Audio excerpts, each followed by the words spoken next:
Good morning, everyone. Welcome to day 2 of Binance Blockchain Week Paris. Bonjour et bienvenue tout le monde. It's absolutely fantastic to open the day with a fascinating panel around pop art in Web3. So Tony, Alan, Julian, thank you so much for joining us. Thanks for having us.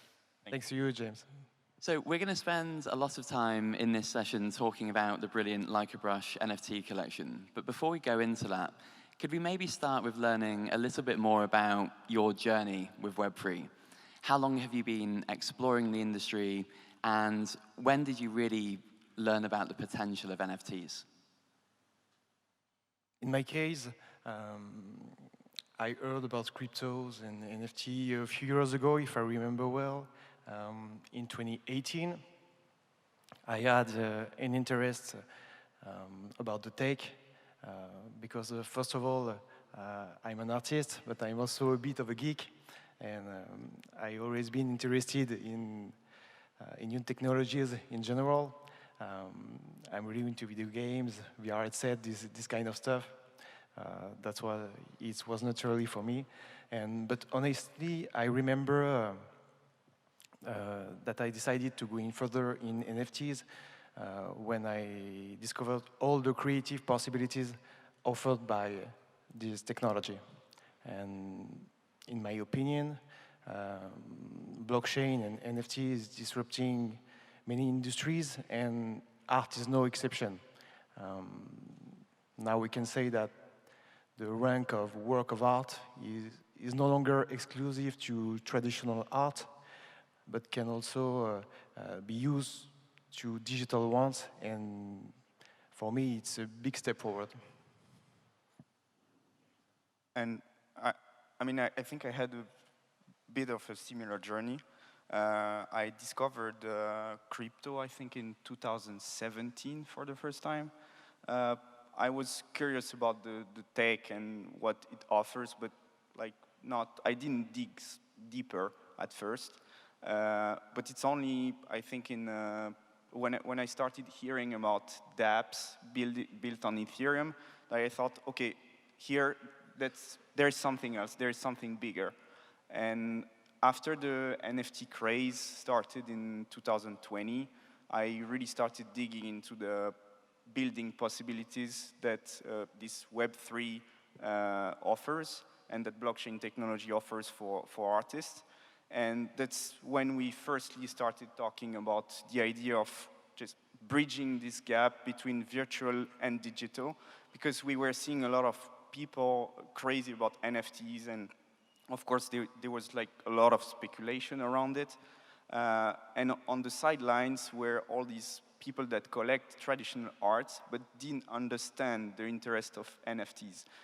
Because for most people at first, NFTs are just not tangible. They were just digital collectibles with no use cases, which of course is different. And that's when we started talking about this concept of bringing together both worlds. For myself, 5 years ago, it was my team who brought me all that new world, and I was first meeting, I was like, I don't understand nothing. I'm like, people is going to do what? I was like, NFTs. I'm like he said, I was like, people is not going to collect that. I'm like, why? And so later on, you start looking at everything, and this world has really no limit. You can definitely do whatever you want. You can bring it whatever you want. And so then I start thinking okay, how can I affect this world? Because me, the way I think about investment, I always want to have a good impact on the society, and how can I change lives. I'm very animated about giving back, and giving back to my country, giving back to the youth. And so everything that I'm doing with my foundation or academy, the way that I'm looking at NFT will be the same thing. I want to give back. That's incredibly inspiring, and I think to go from a place of skepticism 5 years ago to doing the amazing work that you're doing now is hopefully a brilliant message for everyone tuning into Blockchain Week, really looking to learn more about the potential and the power of this industry. So Tony, you are a World Championship winning NBA player. Julian, you're a world-renowned winning pop artist. how did you meet? What's the story that brought you together on this project? Mutual friends, and I was looking for somebody who can help me, with my foundation to try to do some art, and so then that's how we got introduced, through my foundation. His work popped in the eyes of my team and myself, and so then I started looking, what he's doing. He's super talented, and when it fits, and so that's how we start working together. Yeah, first of all, I've always been a big fan of Tony. That's why when he asked me to participate to his charity gala, I couldn't say no. Of course, the cause was really great, and I'm really happy to have been invited to collaborate with you on this project. So let's spend a little bit more time talking about that. I think charity is something that connects all of you. It's incredibly important to Binance, and we're very proud of the work that we do with Binance Charity. I'd love for you to be able to tell everyone a little bit more about the Like a Brush NFT project. We have 111 pieces in the first collection, and all of the profit will be donated to Infinite Care, which is a charity that's very important to you, Tony. Maybe you could tell us a little bit more about the charity and its purpose, and what you hope to achieve with this NFT collection. I guess I'll let you talk about the collection first, Okay. and why. Yeah, we can say that charities brought Tony and me together, but it's something that I always did in my artistic career. I always been involved into charities. Yeah, I was acting for children, most recently to help Ukrainian people, and that's why it was obvious for me to bring a charity aspect on this new NFT collection. It's a new journey for me, but the charity part, it's important to my eyes. I always want to give back. It's important for me. And as we collaborate many years ago with Tony, it was obvious for me to ask him to integrate this part. And that's why I created 111 NFTs representing a kid wearing his iconic jersey, number 9. And all the revenues generated by those NFTs will be totally donated to his foundation called Infinity Care. So, like I told you, I want to give back. Very animated about that. Started like 15 years ago with my mom. We created, that foundation dinner that we're doing every year. Actually, it's tonight, the one of this year. And so that's where we're going with Julian after. We're going to Lyon, where it is. We went to different cities, Paris, Monaco, Lyon, and we changed. And when I wanted to work with Julian, I was like, okay, let's do the foundation dinner. Let's do some piece that people can remember and do something special and raise money and give it to Infinity Care that helps, different academies and different causes. And then I wanted to go, further with the NFT. I'm working right now on a big personal project that can really influence and help athletes to have resources, to be successful. I can't say more than that. You're gonna have to go to my Discord, Tony Parker Project, or Twitter. More news will be coming. But I asked Julian to be in charge of the creativity on all those NFTs. So it's going to be a big project, and it's coming soon. Great. Well, best of luck with the dinner tonight. And Lyon, what a food city to be hosting the event in. I'm sure it'll be an amazing success. So, Julien, how did you find the switch from traditional physical pop arts into Web3? Was there anything in that journey that surprised you in the creative process? In terms of technique, that was not something really new for me because I always been into digital painting.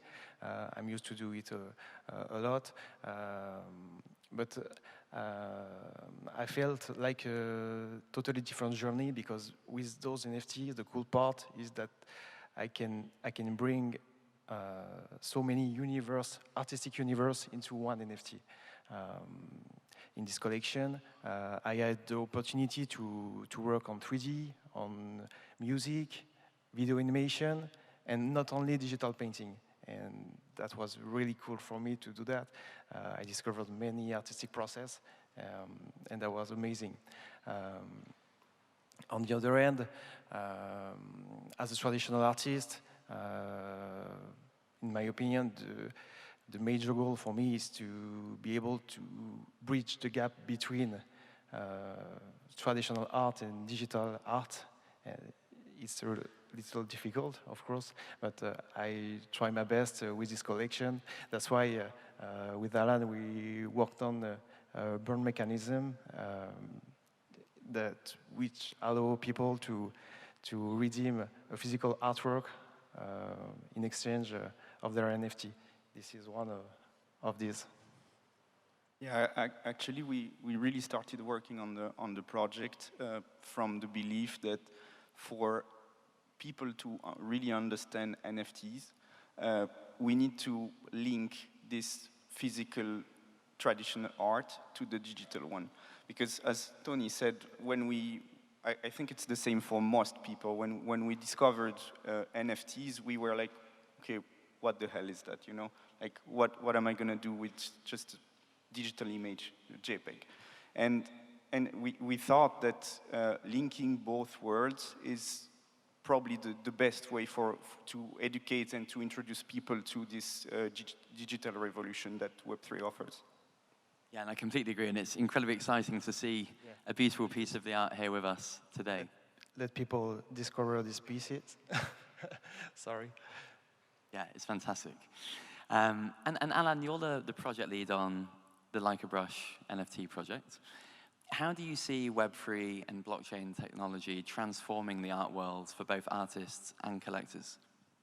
Well, first of all, I think it's important to understand that blockchain is disrupting art markets as a whole. It's not only physical versus digital.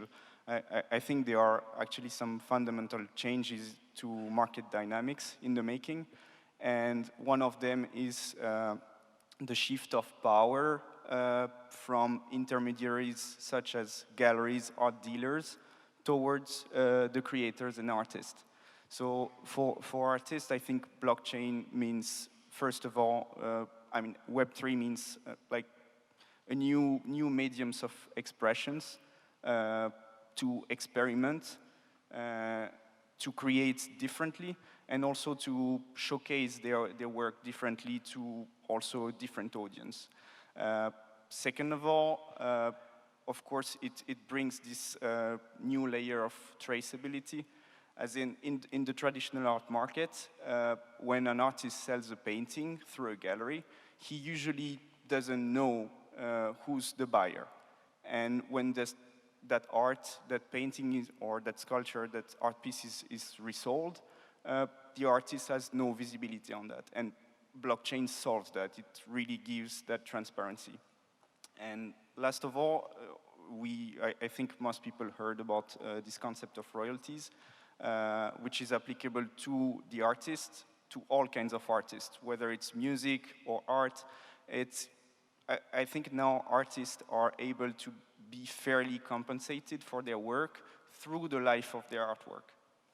And for collectors, in my opinion, I think it's mostly about making art more accessible and democratizing art. I think blockchain and NFTs really reduced the barriers to entry to fine art, for example. Take the example of tokenization and fractionalization. People who would not have thought or would not have been able to buy certain art pieces now are able to diversify. For example, for investors, they are able to diversify their portfolio and buy fractions of masterpieces, for example. I completely agree. So last question before we wrap this panel. As you continue to go on this amazing journey with the Like a Brush NFT project, what excites you most about the future of Web3? For my part, as an artist, of course, what excites me the most is the endless creative possibilities offered by NFTs. As I said before, I can integrate music, 3D, animation, many aspects into only one artwork. This is awesome for me.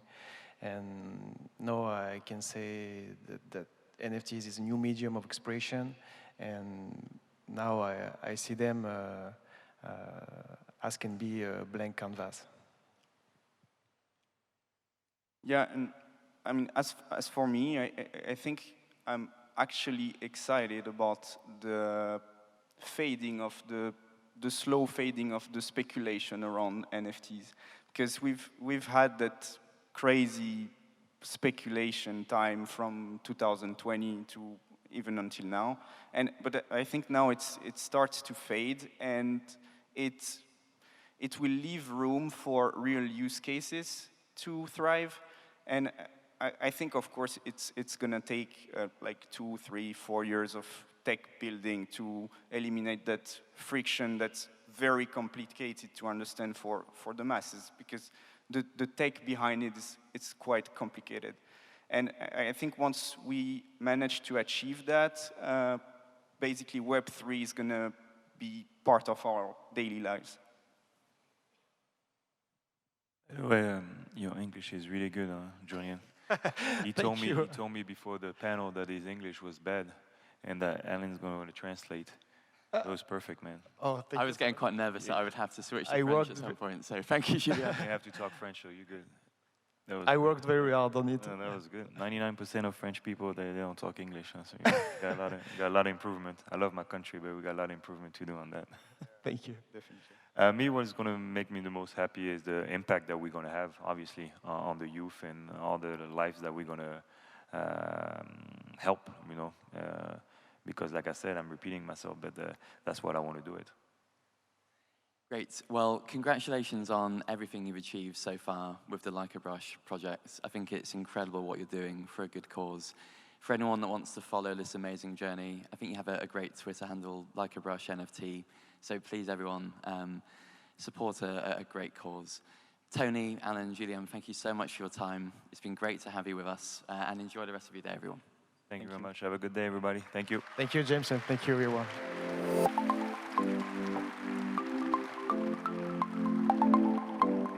Thank you, gentlemen.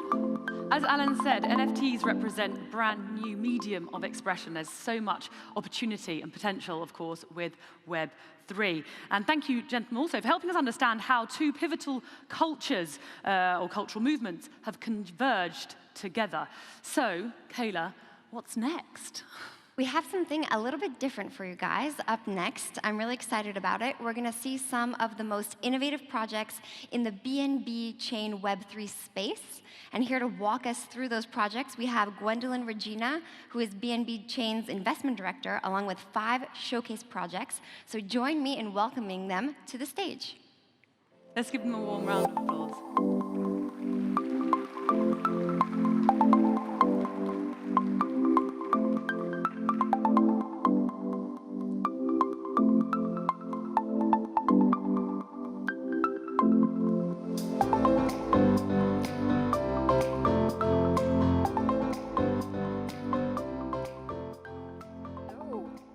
Good morning, everyone.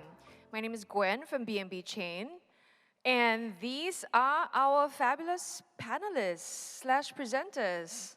So Juho of Rain Games, Boris of Life Art. Do you mind switching over? Danny, do you mind coming over so you can be under your face? Yes. And Mike, nice to meet you. We're meeting for the first time. So everyone, please take a seat. Awesome. So we will be doing a little bit of a different kind of panel discussion today. I will be giving a short 5-minute introduction, and then we'll have the rest of the panelists also kind of present. So it's not really a panel discussion per se, but kind of let's get to it. Do you mind presenting the slides, please, for BNB Chain?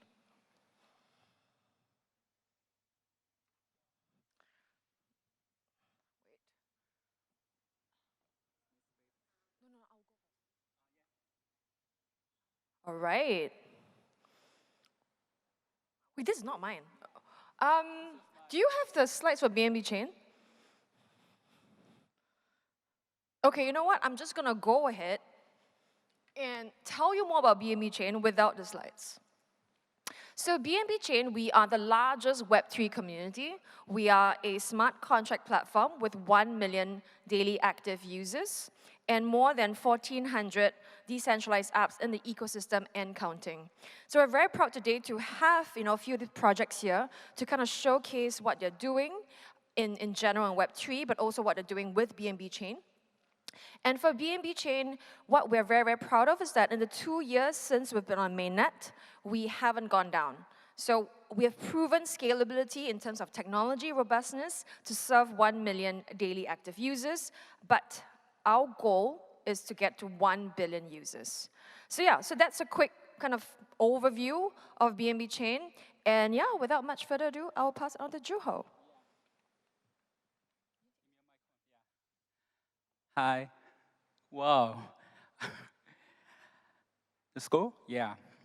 Hi, my name is Juho Yoon, CEO of Link Games. It is a pleasure to meet all of you here at the Binance Blockchain Week Paris.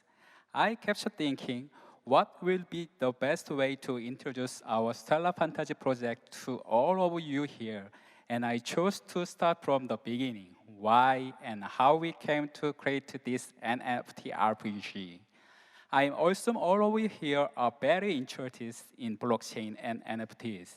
And as such, we are interested in anime-style characters. To be more specific, we are crazy for kawaii anime characters like this. So we decided to make a bunch of them. Like this. And I also assume all of you like the gameplays. We are also crazy for fun and cool action game. So we decided to make a game with a great gameplay and action. This is how Stellar Fantasy was born.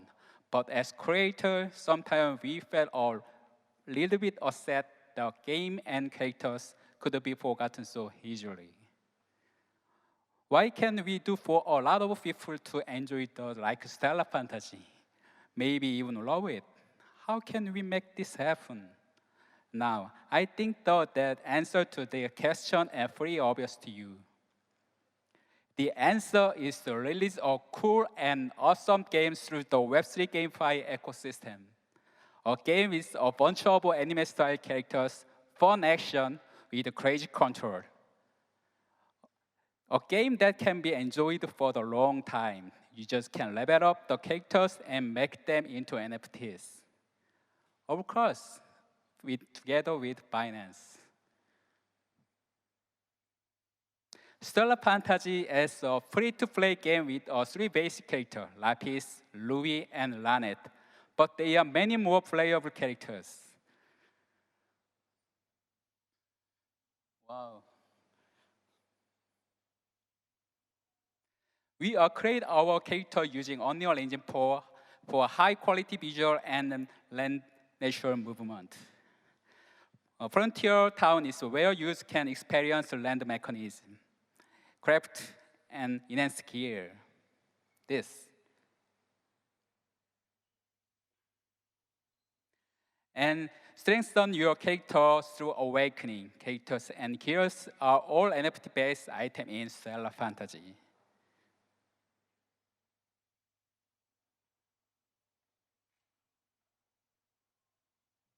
Now, let's enter the Abyss Rift dungeon. 4 characters make a party to fight against the monster and boss monster. Each character has a unique skill with an awesome effect. You can swap between characters freely to control to them during dungeon. You can choose the fight with a melee character or a range character for a balanced gameplay experience. Once the AP or of the full character, 4 character is fully charged, you can use the Stellar Strike, which is a very powerful ultimate skill. Whenever you clear an Abyss Rift, you can give various rewards such as craft materials. Now, let me introduce our post-limited edition NFTs with available only at the pre-sale. All characters over keywords made into the NFTs can be traded on the Stellar Fantasy marketplace. Yes, this is the marketplace.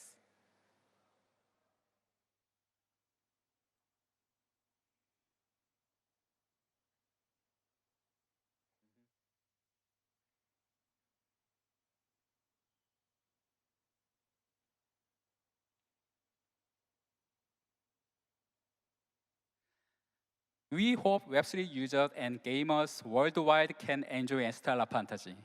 We will communication with users through Stellar Fantasy channels, and we hope to grow together as a community. Feature perfect mix of subculture, gameplay, NFTs, and a healthy and enjoyable community. Stellar Fantasy will be bring a great experience to gamers all over the world. And guess what? You don't have to wait much longer because our premium anime GameFi project Stellar Fantasy will be launched this year. Thank you for the listening, and we hope to speak with more partners with this event. Thank you. 감사합니다.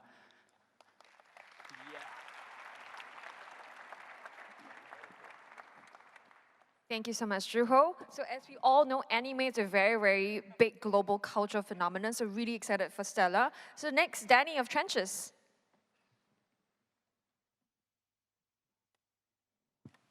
Hello. Hi everybody, this is Danny Chong, CEO and co-founder of Tronchess. So what is Tronchess? Tronchess is a yield-enhanced asset tracker with varied risk-return solutions. So we have a product for every type of users. Whatever risk capacities or appetites you have, there's a product for you. You can be a hodler of crypto assets. You can be a conservative user with a like for stablecoin. Or it could be a sophisticated risk taker who wants a bit of leverage. I think Tronchess has a product for all of you.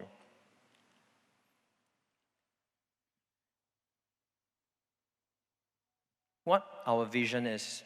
Our vision is to empower DeFi users with asset management capabilities while contributing to the paradigm shift from traditional finance to DeFi. And also in terms of the mission, we want to offer a comprehensive product suite that derives sustainable long-term returns for users across risk capacities and appetites through the diversification across crypto assets, multi-chain, and revenue streams. We'll explain a bit more on the mission and vision you could see when we start to introduce a bit more about the team. But some achievements and accolades we have been running between 3rd and 8th position in terms of TVL on BNB chain, and also one of the top 21 BNB validator node. And very grateful for BNB chain for giving us Most Valuable Builder Award and also Hall of Fame. And last but not least, the most recent accolade we have was from the Binance ecosystem as a Protocol of the Year 2022. So a bit about myself. I come from an investment banking background of more than 16 years. So I've worked across in investment banks such as BNP Paribas, Societe Generale, running teams in roles such as trading, sales, structuring, and management of teams across Asia Pacific. I also run projects and development for the bank in terms of run the bank and build the bank for the products relating to foreign exchange and structured products. So also a bit more about my team. The C-suite group of people comes mainly also from traditional finance. They are from hedge funds, asset managers, and investment banks. In terms of the developers, a lot of them actually come from well-known brand names, as you can see from there, Facebook, Microsoft, Google, and so on. In terms of like broad-based, I think we see opportunities in the market consisting of liquid staking. I think merge is happening at this time as we are speaking. So it's actually a very big opportunity. Stablecoin, which is a 180 billion USD market cap kind of economy, is definitely worth investing into. And exchange, we all know that exchanges, with its constant revenue stream and introduction of new products, is very profitable. What Tronchess aims to do in a nutshell is to provide, for example, in liquid staking via Queen or validated staking via Queen, for Bishop, which is a 100% fully collateralized token, to be able to contribute to part of this growing segment of stablecoin interest. And last but not least, to provide a bit of interest into leverage via Rook. Interestingly to note, in Rook, we don't have forced liquidation and no liquidity issues based on our own ecosystem. So to look at this in briefly, as we have mentioned, Queen, you'll be able to earn yield from liquid staking, rewards from validator returns, and also single asset staking, even AMMU. And it can be split into Bishop and Rook. A fun fact for you to know, if you are interested in international chess, Queen can move multiple direction, whereas Bishop can move only diagonal, and Rook can move vertical and horizontal ways. So if you actually look at Queen, it can be split into Bishop and Rook 0.5, 0.5, because diagonal movements and vertical horizontal movements add up to become Queen. This is an easy way to remember the relationship between Queen, Bishop, and Rook. So chess token, which is our governance and utility token. When you stake Queen, Bishop, or Rook in Tron Chess, you will be able to receive chess. And if you actually lock chess with us, you'll be able to receive on a weekly basis 50% of all the protocol revenue. And obviously, by locking chess, you will also be able to get a lot of long-term rewards. Last but not least, you'll be able to vote for interesting proposals and also the emission allocation of chess to each of the fund that you really like. These are some of the current stats that we have in social media and kind of like the profile that we are seeing in different demographics. And this is our next steps in roadmap, what has gone through, and also what we are going to be achieving in the near-term future. As you can see, multi-chain expansion with ETH is something that's coming up very soon. So for those of y'all who are keen to learn more, please go to www.tronchess.com and see the links to Twitter, Medium, GitHub, and so on. And if you want a very quick, high-level animated view of like what is Tron Chess, go to our Tron Chess channel on YouTube and look at the introduction. And with that, merci beaucoup pour votre attention. Thank you so much, Danny. Awesome. So we've moved from gaming to DeFi, and actually, fun fact is that Danny and I have been on so many like Twitter Spaces and online stuff together that I've seen him more times online than offline. So next, Boris of Live Art, please. He's taking the podium, a bit fancy.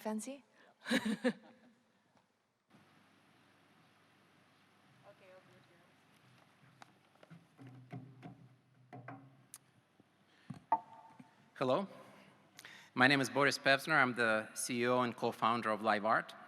Live Art is the Web3 platform for art and culture. And today we are bringing art and culture to BNB Chain and to the Binance community.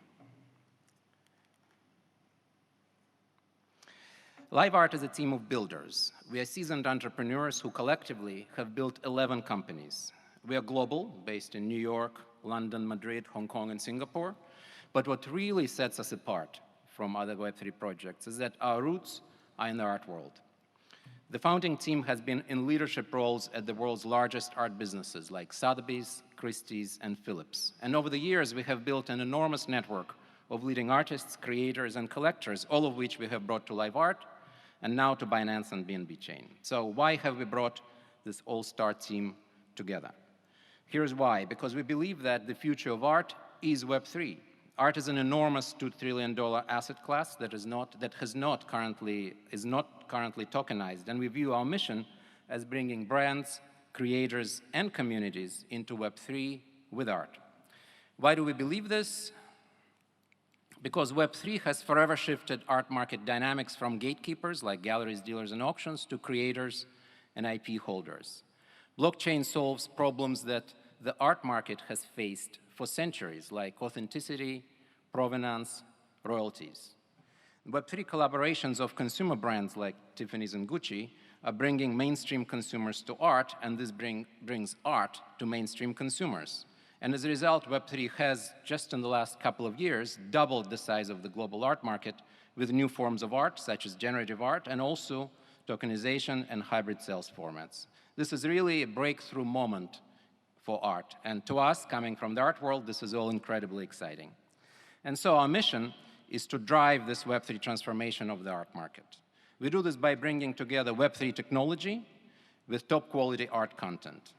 Our tech is a white-labeled Web3 platform which lets any creator or brand quickly create Web3 projects and integrate them with the existing Web2 e-commerce infrastructure. So our platform supports crypto-native and traditional collectors. It supports crypto and credit card purchases, custodial wallets, KYC, and many types of royalties. And we have built a community of over 1 million collectors around this platform. Complementing our Web3 platform on the right there is the top quality art that we bring to our collaborations. This art content comes from the network of artists, collectors, and museums that we have built over the years. We have currently over 170 million of such projects in the pipeline. And so now we are bringing our creators, communities, and brand partners to BNB Chain. Today we're announcing 3 things in partnership with Binance. Number 1, live art membership, available exclusively to Binance account-bound token holders. Number 2, white-labeled launchpad for brands and creators on BNB Chain. And number 3, art and culture projects with leading global artists on BNB Chain. Let me tell you briefly about each of these.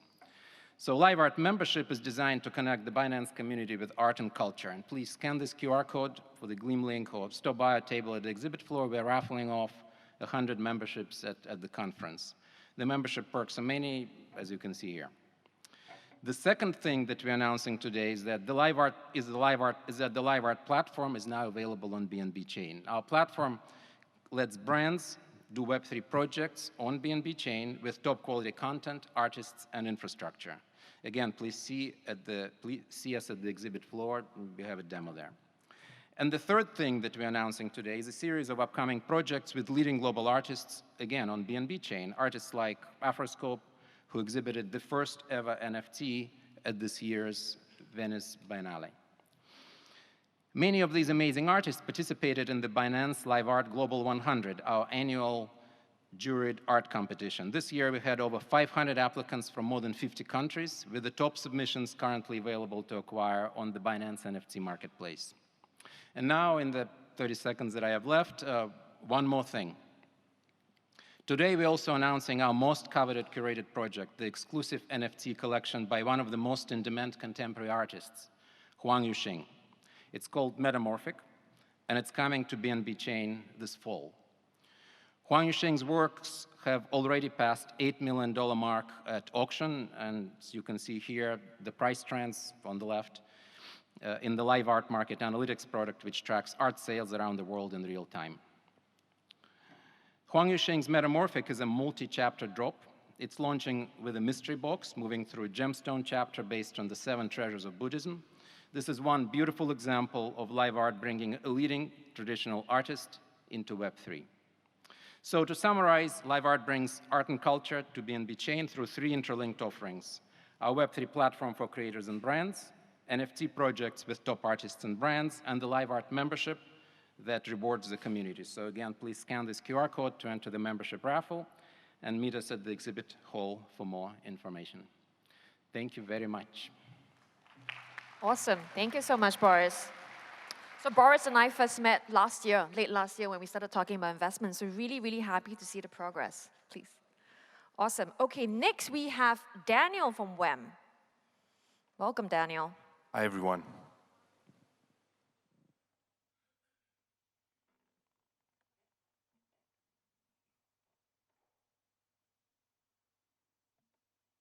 Cool.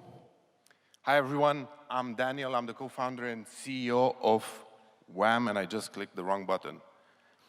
We are the skill-based competitive gaming platform nominated 2 years in a row at the Best Innovation category at Mobile Games Awards, and we have an audacious plan in mind, and that is to change the casual games industry forever.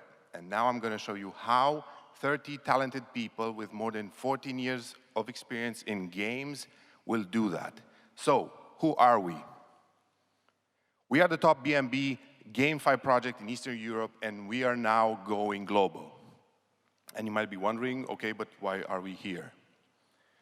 We're here to make crypto fun for 1 billion people through competitive games. And we believe that games are the mechanism that will allow people to experience crypto with ease. Now you will see what we do. We're building a unique marketplace, think Roblox and TikTok on blockchain. And this is how it looks like. You can find it in the App Store. It works, it's live, and it's got users, and you will be hooked. Okay, but what all this means, right? For players, we're a platform focused on hyper-casual games playable as tournaments. A platform because you have one account, endless games. We will open up a developer program, you will see in a minute.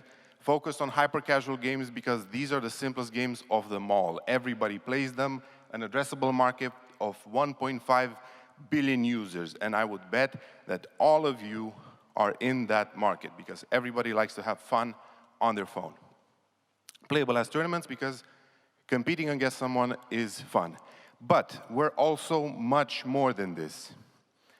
And you might be wondering, how will we change the casual games industry? We have 4 pillars. The first one is play and earn. It's not a play to earn, it's a play and earn because the currency of games is fun and entertainment. And you play and you get something. But the purpose of playing is to have fun. Then you will be able to own the games because we will tokenize the games and allow our community to actually own them and make passive income from owning these games. Also promote to earn, which is basically affiliate marketing on the blockchain, removing all sorts of opaque practices in today's casual games industry. Last but not least, develop to earn, because we want to break the monopoly of big game publishers that currently exists. And we want indie developers to take back control of their content and reach their community directly. Now, being on BNB chain has been amazing for us, and I want to show you the amazing traction we had. Even though we entered a bear market, since adding the fiat on ramp in July, our traffic exploded. And we reached the #1 place in Apple's App Store, and #3 place in Google Play in Romania in August. September's looking like it's going off the charts. And we have even more stuff to show. 1 million in-app transactions in the past 30 days. Almost 600,000 registered accounts, and more than 250,000 community members. This is where WAM would be if we would have our transactions on-chain. We would be in the top 3 apps on that radar. We also launched a sub-product called Streamer, which is a streaming UI for influencers to host tournaments and earn WAM tokens. They host the tournaments, stream it on Twitch, on YouTube, and they get rewards. Success requires bold moves, but apparently I have to be bald to make them, so I'll be bald. We sponsor a first division football club with more than 1 million hardcore fans. We also partnered up with the biggest esports community in Romania, more than 30,000 active members. We did the biggest outdoor crypto campaign in Romania, February and March, 180 locations, more than 2 million views and counting. We made everybody crazy with WAM and crypto, but hey.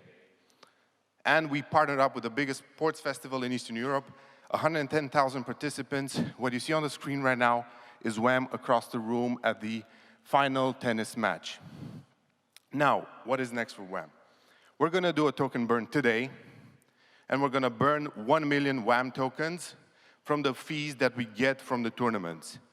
In case I mentioned to mention, our business model is pretty simple. Users pay a fee in the WAM token in order to enter tournaments, and they compete against each other for the highest score. The top 40% of users earn the WAM token. Next, we're going to move on chain, and this is where the BNB chain is awesome. This is why we picked it. We're going to launch an NFT marketplace, and with that, an NFT collection, so our community can have fun even more. And last but not least is the WAM wallet. Now, This, I hope, are not my wedding photos. You can join it, you can see this deck, you can see the team. Get in touch with us. We're in the backstage where people kick the ball. Be in this group and just reach out to us. Thank you. This was Wham. Thank you so much, Daniel. So I'm your target audience, hyper casual game. And last but not least, Mike from Pith. Cool, thank you.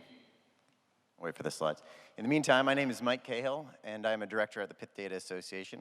For the last 3 years, I've been working at Jump Crypto. I'm going to talk to you about how Pith is bringing high-fidelity Oracle data onto blockchains.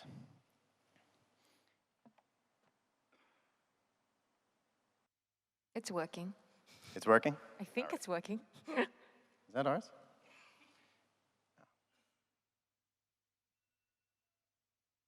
I don't think so yet.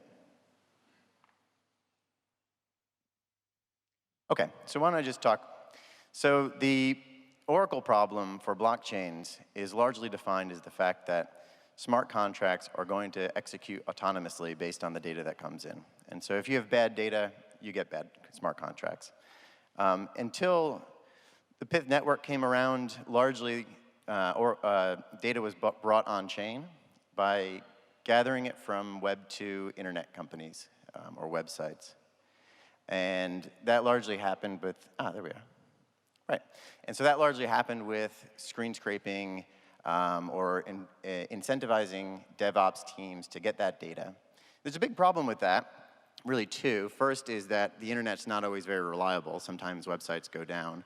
That's a big problem if you're relying on the data from that to secure smart contracts or TVL. The other big problem for it is sometimes websites don't have the full distribution privileges to have unlicensed distribution to blockchains. And so if you're screen scraping, you may not actually have permission. That's pretty well underscored by the fact that the financial market data industry has about $5 to $10 billion a year selling financial market data. So the Pith network was really designed with one problem in mind, which is how are we going to get really high quality financial market data on chain so that builders can use it to build the decentralized application of the future. And that doesn't just include crypto market data, but that expands to FX data, US equities, and so on. So the model is very simple, and it's very differentiated from what's been started before. It's the data providers are going to be the owners of the data itself, and they're going to stream directly onto the blockchain. Now, the owners consist of exchanges as well as trading firms who many times historically have never distributed data before. So the model is very novel in that we're trying to find almost an excess capacity issue in a similar way to how Airbnb allows somebody with an extra vacation home to rent it out and join sort of the hotel market. So trading firms gather troves and troves of data, usually use it to just power their trading engines. And in this case, we're trying to incentivize them to put that data on chain so that builders can use it to create next generation applications. So Pith has been around for about a year, has started its journey on Solana, and in that year has achieved an incredible amount of success. So there's over 65 data providers. On the Solana ecosystem, it covers over 90% of the total value that's secured by an Oracle. There's over 65 applications that are using it. And the growth of the publishers has really underscored the success of the network. So as I described, it's a bit like that Airbnb problem. You need to build really, really good inventory if you're going to be able to create a compelling product. Publisher growth has been tremendous over the last year.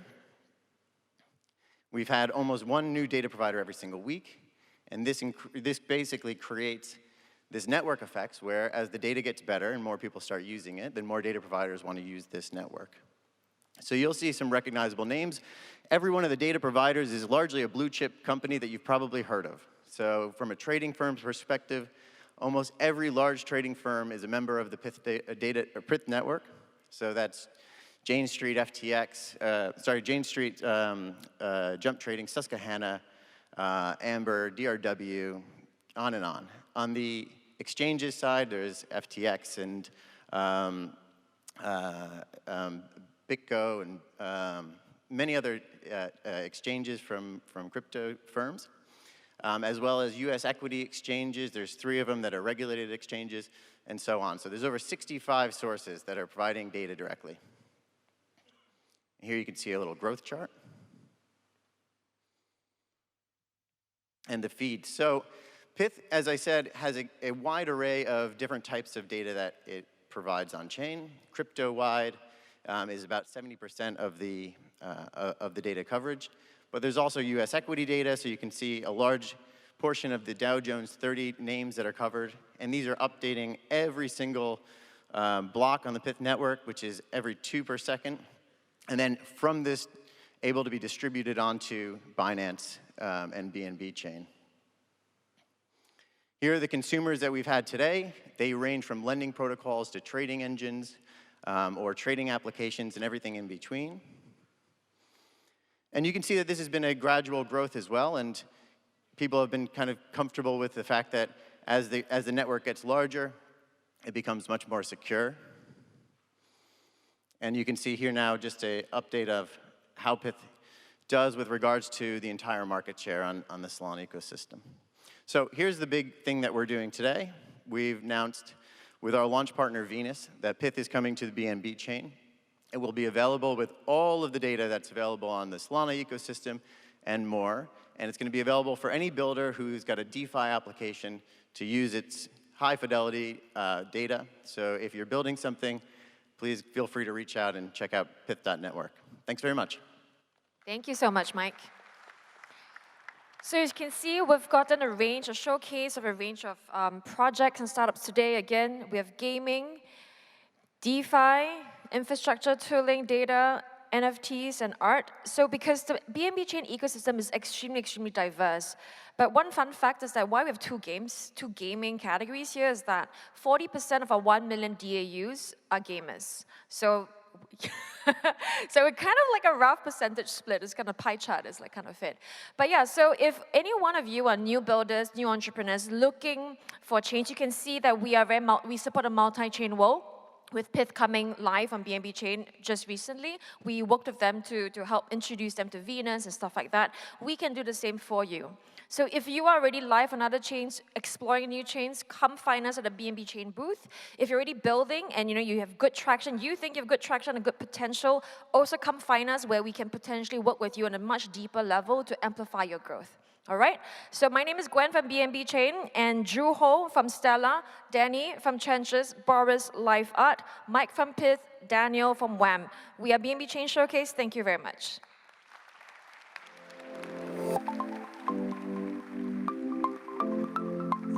Thank you, Gwendolyn. And Daniel, I scanned the QR code. I can assure you they are not your wedding photos, so don't worry. Great session there. Thank you very much, hosted by, of course, Gwendolyn. And of course, we had these great showcase projects that demonstrated the great potential Web3 has in decentralized networks.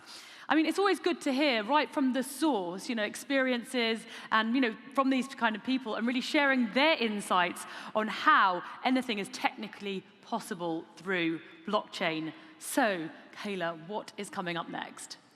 Well, we are diving back into the world of art. And we're going to see what Web3's promises of democratization means in the context of the art world. We have Celine Wong here with us, the VP Bank's head of digital assets, and she's with a great panel of guests, so let's all welcome them to the stage.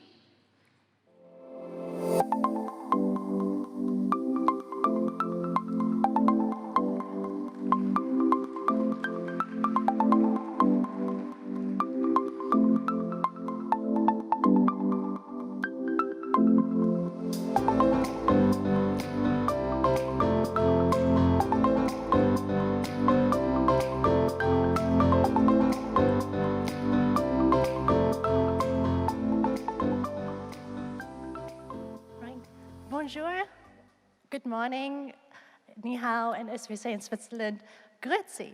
My name is Celine Wong. I come from VP Bank, and I'm absolutely delighted to be invited at the Binance conference. We are now today just dipping our toes in the world of art, and especially how through digitalization, the whole democracy and the liberalization of the industry is being executed. To my left, I'd like to introduce Fred. Morning. Welcome, Fred. So Fred is the CEO of crypto blockchain industries, and he has been in the gaming industry for a while. And to the left, I'd like to introduce Lucy Eleanor. Good morning. Good morning. And Lucy is the CEO of the NFT Factory. To your left, I'd like to introduce Chiwen. Sorry, hello. Good morning. And she is representing the Web3 Foundation. And what would this panel be without somebody reflecting from the art world, being an artist himself? Julian, welcome to the panel. Morning. And his partner, Alan, as well. So we already see that there's a huge increase in the interest. And I think nowadays it's really interesting to see what are the tools in today's world that you, Fred, would strongly believe it's actually enabling us to democratizing the art industries. Thank you. Good morning. As far as art is concerned, and I think art is just an example because you can do the same for music, what we are doing is quite simple. I think, and the topic is about democracy, so first we are making sure that everyone can have access to art. Second, we're making sure that any artist can upload any content they have created. And third, we're making sure that anyone can buy the piece of art, right? So if I just summarize that and give you a couple of examples. Next week, we're opening the Alphaverse, which is the metaverse that we have been working on for more than a year. And one of the key principles is to let people upload content freely. So for any artist, it will be an opportunity. There will be curation, of course, but it is an opportunity for every artist to upload any content they have created.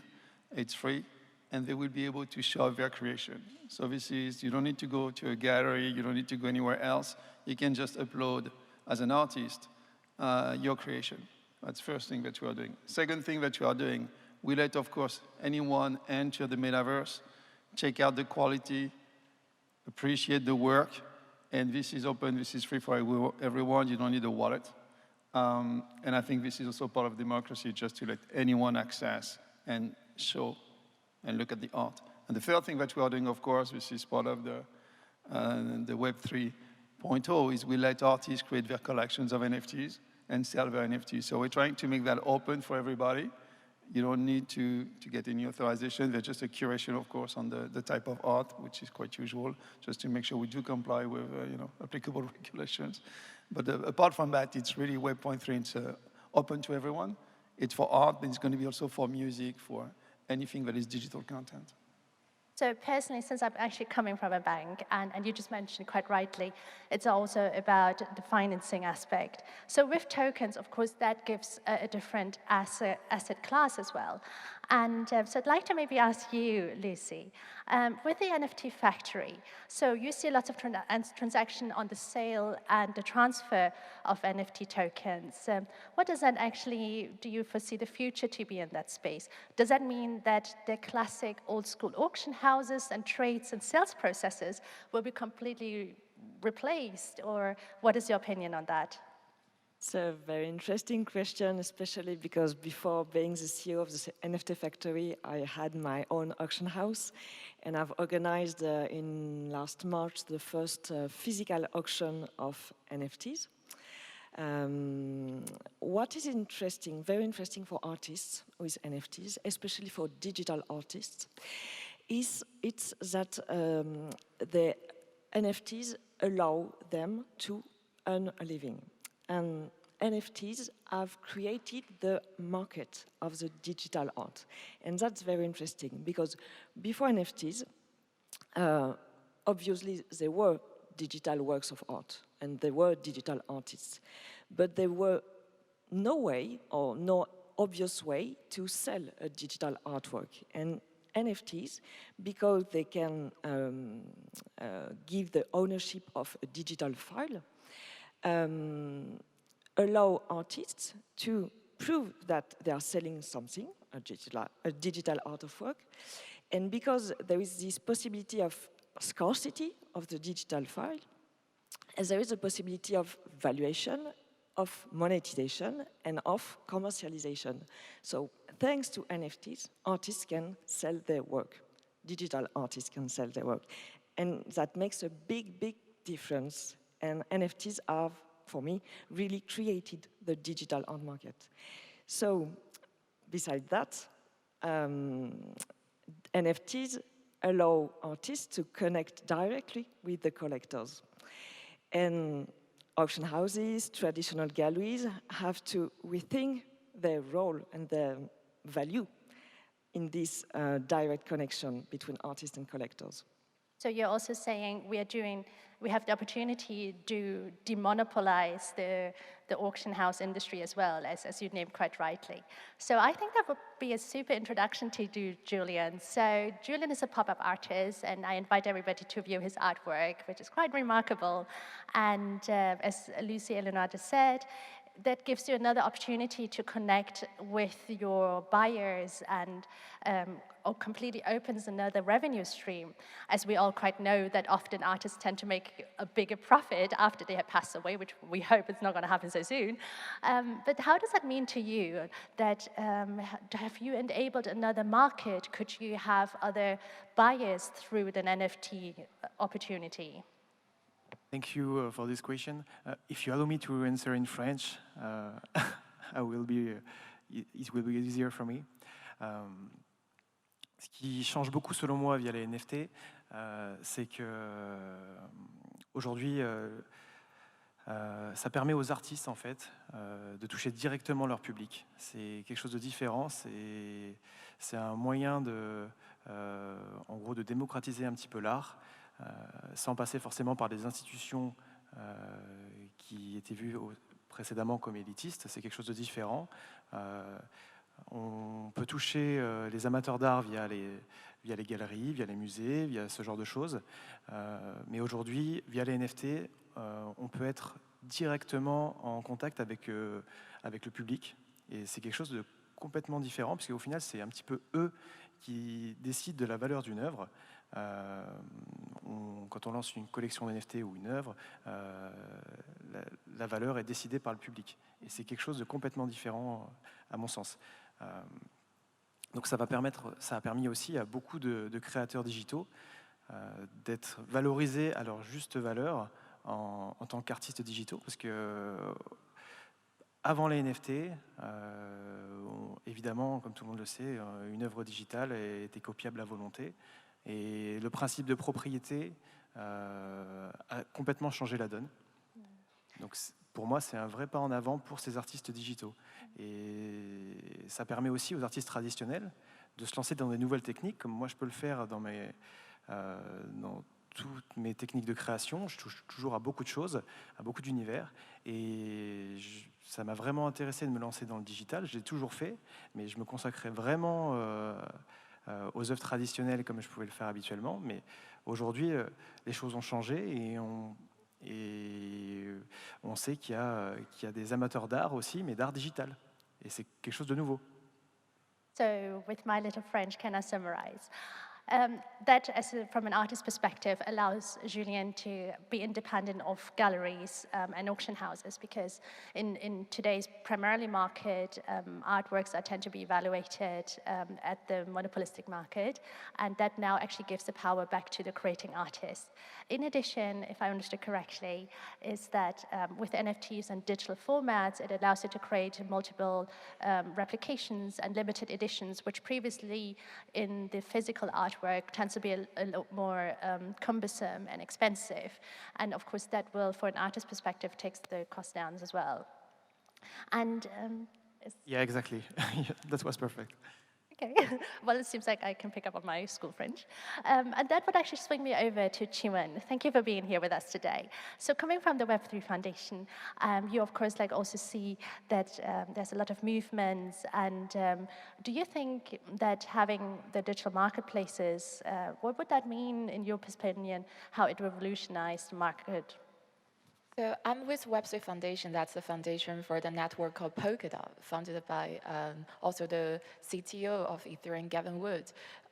It's a very crypto-native environment. I work with many ecosystem teams, including many digital projects built on for the metaverse.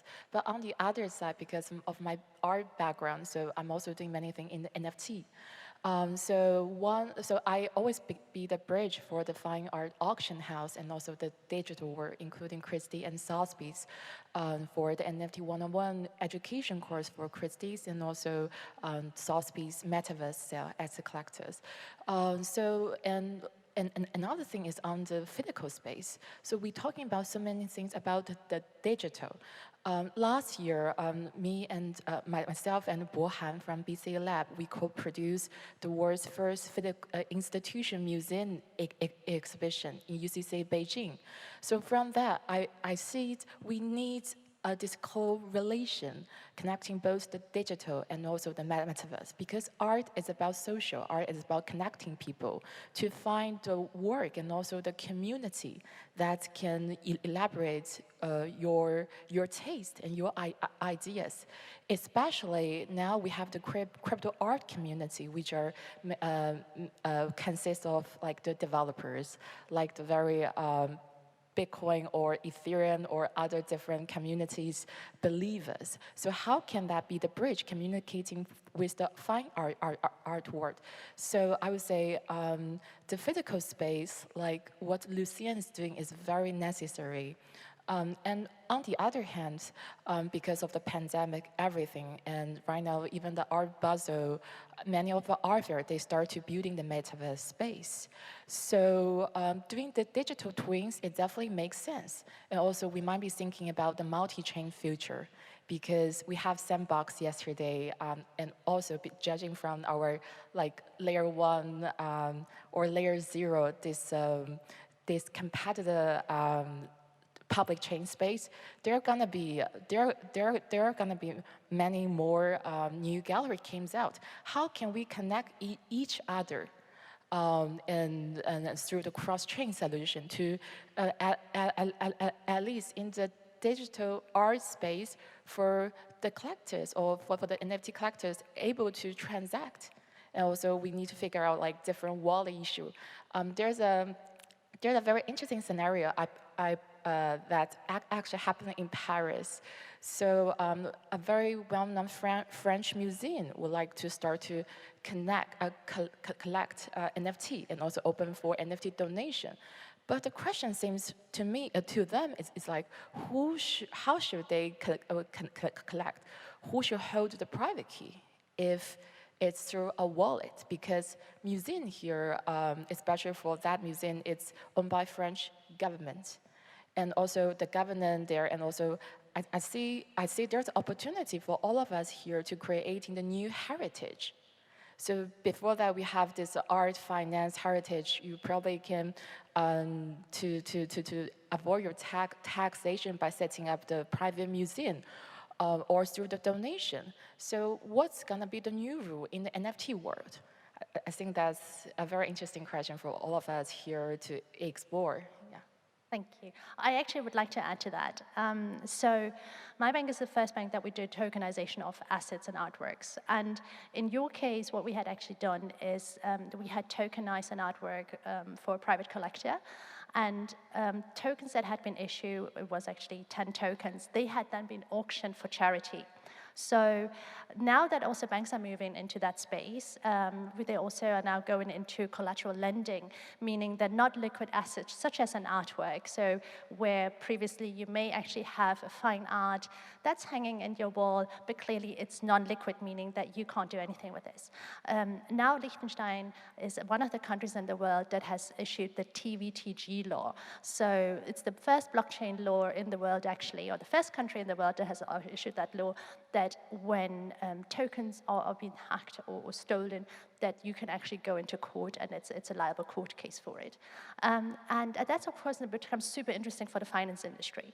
So what we had done is we are using now non-liquid asset for tokens, and we use the tokens as collateral with an interesting LTV on it, meaning that also for the collectors world, this will change a whole liquidity space that you can do bridge financing and at a much more interesting interest rates that we have currently on the market.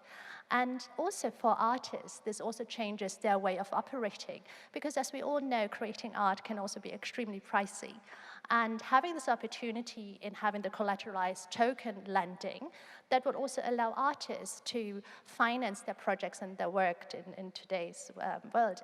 And also from, again, a traditional bank's world, using the options also on the artworks as a collateral, that is another financing bridge. And maybe Fred, so you had shared that now it actually puts accessibility to people. And do you already see a market increase and more people accessing the market because of the liberalization? Look, yes, the short answer is yes, but the most important thing, especially for those in the room who are maybe not interested in art, but also in other topics, what you just discussed about Liechtenstein and all these laws is that we are talking about art today, but this can be applied to any type of asset. So that's the most important thing. Whatever we're saying here about, oh, I'm finding a new artist and I'm bringing that guy, that girl to the market, that can also be applied, especially with some of these regulations, some of these new NFTs, to any type of asset. If you're in real estate, if you're in music, if you're in any physical asset that has to be tokenized, you can even tokenize gold. So it's super interesting to see exactly what 3.0 is bringing to everybody here. And yes, we see a very significant increase. And I think the most important part is, and I'm just going to give you an example, what we're trying to do is to basically locate and identify the next wave of artists, right? If I speak about football, I'm interested to own the NFT of Mbappe today or the NFT of Neymar today, sure. What's more interesting to me is to find the next Mbappe when he's only 13, the next Neymar when he's only 12, and get his NFT. And this is exactly what we're trying to do, not only in art, but also every time we collect NFTs. The whole point of buying an NFT at the end of the day is the satisfaction. And there's also money involved. If you talk about art, after each convention, they all talk about how much revenue has been generated by the sale of art. This is, oh, the convention has been successful. It's not really about art. There's also a component about money. So I think the most important here with art is really that what we are trying to do is to bring everyone, any new artist, to the market so that anyone can access it. And no matter where you live, you don't have to come, especially in France, to Paris. You can just do it from, you're in Vichy, right? So you can do it from anywhere you are, and that's the most important thing for us, which is to bring the tools so anyone can have access to it, art or any other digital art. Maybe I throw the question now towards the metaverse opportunities. So Lucy Eleanor, with you now producing the NFT Factory, how are you now utilizing the metaverse also for your artists? First of all, we are opening a physical space, so we are very focused on this. Because I believe, like you said, that we have to create bridges between artists and the public. And as Julien said, the public can be more and more interested in artists and in digital artists, and it's a real chance for artists. But we have first to educate people, because the masses don't know anything yet about NFTs. And that's very important for the growth of the NFT world and for the impact of NFTs, that we have to, that people can understand the real potentiality of NFTs. And the NFT Factory will be a place where people can go and have answers to their questions about NFTs, where they can learn things, where they can see works of art, because there will be a gallery. And I really believe that we have to first evangelize people to prove them that the future is going to be great in the metaverse, but also in physical life, because NFTs have also many use cases in physical life, real life. And maybe that to you, Julien, what are your thoughts around the metaverse? Comme le disait Lucie juste avant, c'est très important justement de démocratiser l'art, passer de faire le lien entre le virtuel et le réel, c'est très important. Et pour ça, il faut qu'on arrive justement à faire comprendre au grand public en fait l'intérêt de de ces œuvres, du digital. Donc ça passe par évidemment donner les moyens aux artistes, les techniques, les outils pour créer de l'art digital. Mais avant tout, je pense qu'il faut arriver à passer cette étape pour le grand public de la compréhension de ce que sont un NFT. Parce que la première fois qu'on entend parler de ça, d'œuvres digitales, on se dit, OK, de quoi on parle je suis intéressé par l'art, mais c'est difficile de passer le cap. Et pourtant, une œuvre d'art, c'est avant tout une création de l'esprit d'un artiste, peu importe le support, que ce soit digital, physique. Et je pense que dès que le grand public aura compris cet aspect-là, au moins je parle en tant qu'artiste, hein, bien sûr, dès que le grand public aura compris cet aspect-là, on assistera à une démocratisation de l'art en digital. Let's meet at the NFT factory soon. Seems like we have already a business Avec connection plaisir. here. The panel's already worth it. Chi-Wen, you had mentioned the fine art as well, and you had, of course, your experience in the fine art world. And now, do you actually, through NFTs, do you see a generational shift as well? Because when we're talking fine art, we are looking more at more mature collectors who are appreciating the art in a different way, whereas NFTs are also looked at into the investable angle. So, what are your thoughts on that? So first, I will talk about the artists. You'll see the fine art artist name are coming into the NFT space and also do the job in a very community-oriented way. And we, in 2017, when the art and tech were, also you mentioned about the word tokenization. We're always thinking about how to tokenize a Picasso. But in crypto world, it's always about community. So every single community member have access to one NFT or one PFP. The whole 10K project is, the value of the 10K project is equivalent probably to a Picasso. So that's a very vivid example of new art democracy. So it's not gonna be, you know, one person own the one masterpiece and hold in his private home. It's about everyone in the digital world. You have your digital art ownership in your wallet, and you can project it through a wallet to probably screen, or you can work with a museum or work with a physical gallery to showcasing your work, and also maybe do the IP licensing. So artists probably like Damien Hirst and also some Japanese artists, they're very successful in doing this. You definitely see the trend is coming back. And also on the second point, you see like the fine art institution, like Christie's, they started the Art and Tech Summit since 2018. So because of my background in both art and tech, so I'm involving with them in the summit for content and also for some talks since by the days 2018 in London, and all the way across to Hong Kong and also in New York, and also they just launched a Web3 fund, Web3 venture. What surprised me is they not just invest in the NFT project, but also looking at the layer one, really try to build the network with the community here. And Sotheby's, they launched the Sotheby's Metaverse. It's a very successful transaction to catering the young generation and providing them with the new stage.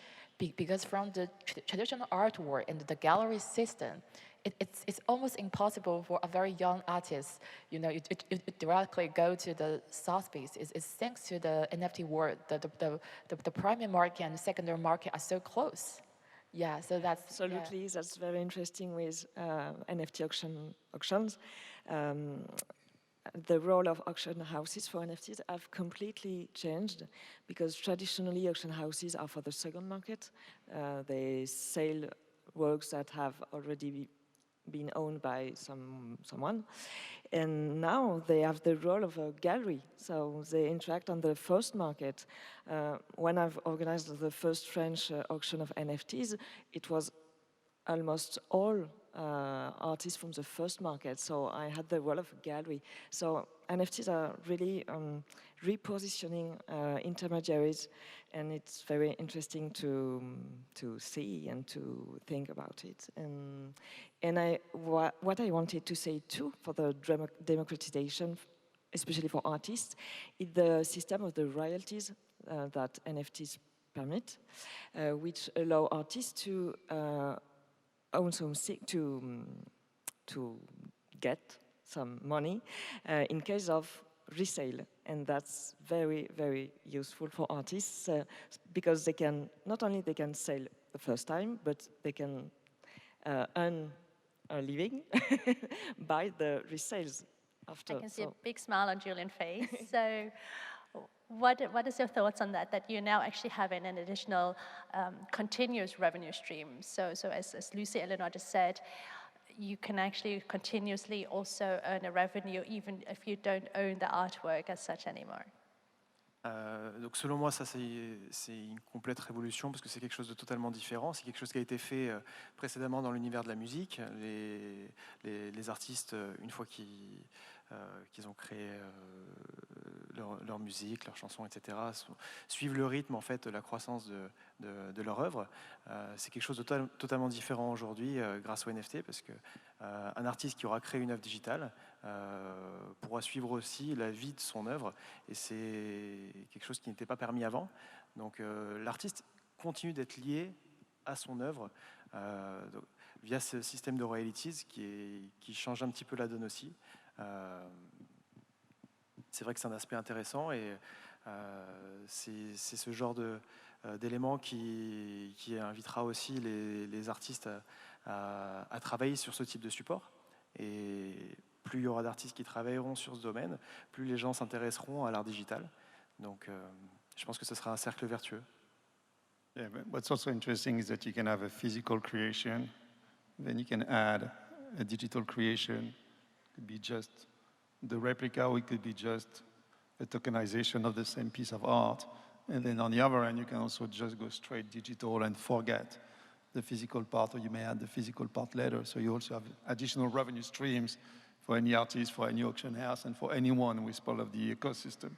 So we are also multiplying the opportunities just to spread the art and to have more people involved.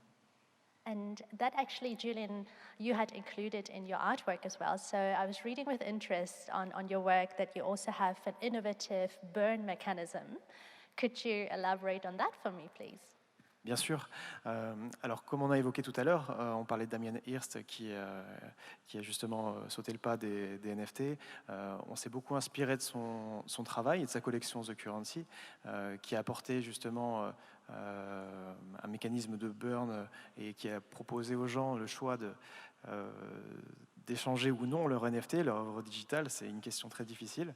Et quand j'ai choisi d'entrer dans le monde du digital, c'était évident pour moi qu'il fallait, pour ne pas oublier ma communauté actuelle qui me suit pour mon art traditionnel, c'était évident pour moi qu'il fallait apporter une œuvre physique aussi à cette collection. Donc c'est pour ça que j'ai choisi de lier chaque NFT à une œuvre physique. Donc là où on a été un petit peu innovant par rapport au système de Damien Hirst, c'est qu'on a proposé un système progressif avec 3 fenêtres de burn, donc d'échange de son NFT contre une œuvre physique.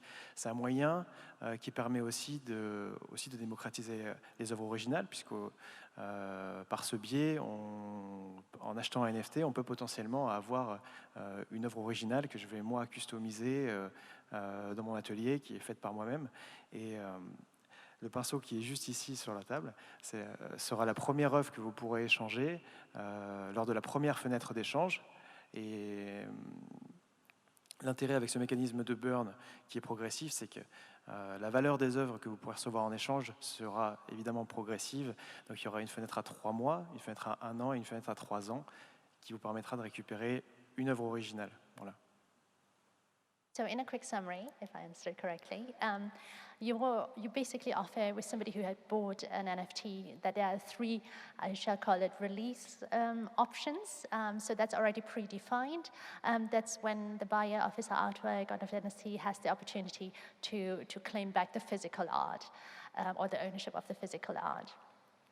And so do you, maybe Chiwen, see that this will happen a lot, so that in the future people tend to buy lots of NFTs and they're also wanting to have the physical art? Yeah, definitely, because we are living in the real world still, not directly going to the metaverse. And also, if we're talking about really bringing the Web2 people into Web3, not only the developers who work on the application layer, but probably the traditional collectors. So I know one of my friends who has been an art advisor based in Switzerland, Zug. He has done several exhibitions, and he's actually the first one to introduce CryptoPunk very early 2018 in Switzerland through an offline exhibition. So since then, some of his traditional collectors are start to move into the digital NFT collecting space through his advice, because you will see many complications, how to buy in the crypto and to what to buy the NFT and where to store the security, everything. So definitely, I would say artists like Julian or some artists also like Damien Hirst, the currency, the project, I think it's a very successful one. So they provide several payment way, credit card, MetaMask, and also they give you the choices to do NFT or the physical. It's a way to cater in different people's taste and needs. So from the result, you definitely see his traditional art collector prefer, physical over NFTs. And most of my friends who got the work, they choose NFT, which mostly are like the Web3 people. Yeah. Would you, Fred, elaborate a little bit more on the Alphaverse? So you're looking to build up a gallery as well? And that meaning you'll have to approach artists, and how would you collect those? I think what we want to basically give the tools, first and foremost, and make sure that everyone knows that with these tools, they can come to the metaverse and they can upload, show off their creations. And this is really, the most important thing for me, which is as part of democracy. If you don't have the tools, you cannot, make any progress. So here the goal is to first give the tools, give the space. Of course, in the digital world, we don't have a physical location. But I think, with the tools and with the proper training and bringing us the audience, this is the best opportunity for every artist. And then down the road, you will see more and more artists, investors, visitors coming. And I think if we reach that, I think we will have reached our objective, definitely. Good. Well, unfortunately, I was already coming to an end of this panel. So in a quick conclusion, I think we all agree that there's a full revolution in the art industry. It gives us excessive transparency, access, and also that people can enjoy the art as a means of also relaxation and reflecting on today's world and society. So at this moment, I'd love to thank my panelists for joining me on stage today. And I wish everyone still a continuous successful conference today. Thank you for having us. Merci. Thank you.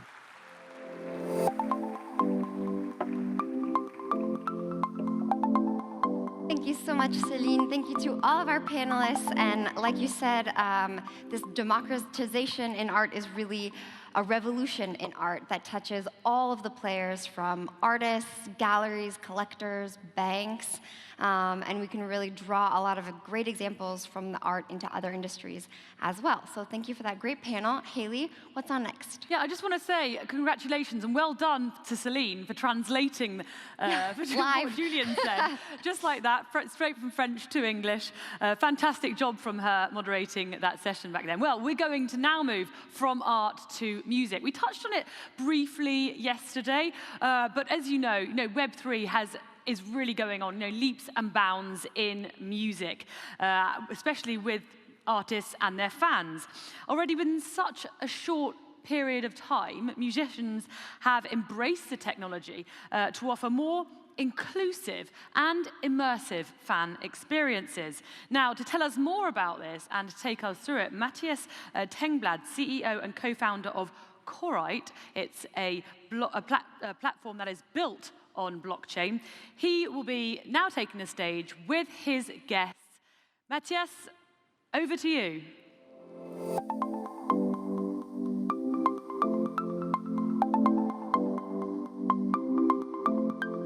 Let's give him a warm welcome.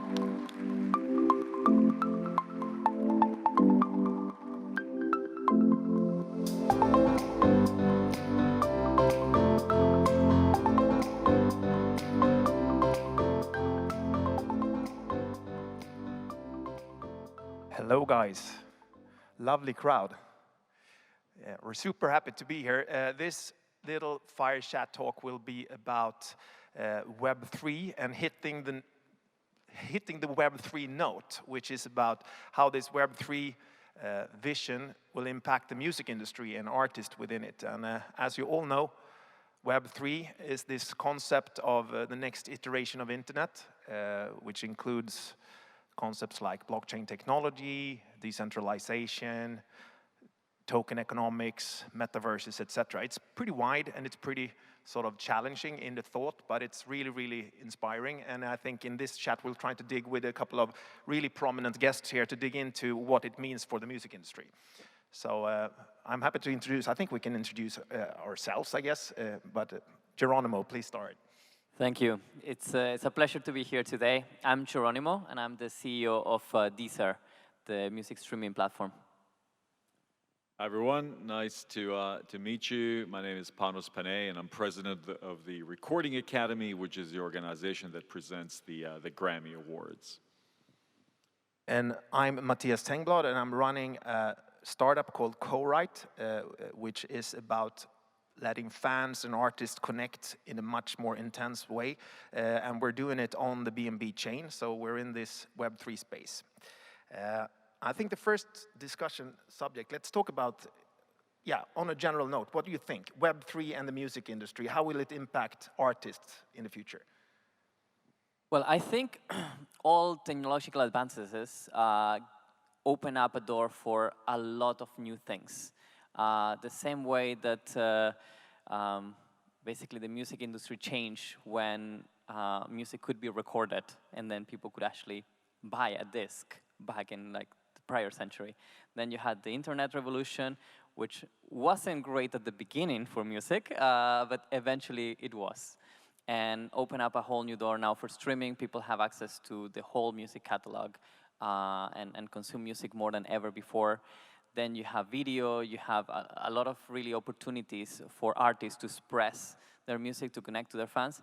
And I think that Web3 technology will open a lot of additional opportunities for artists to express themselves, to create whole new experiences, to connect with fans in a new way, and to basically take music to the next level. I think technology is just simply allowing artists to create, giving more layers of things that you can do with music, and music has always been part of our life and always will.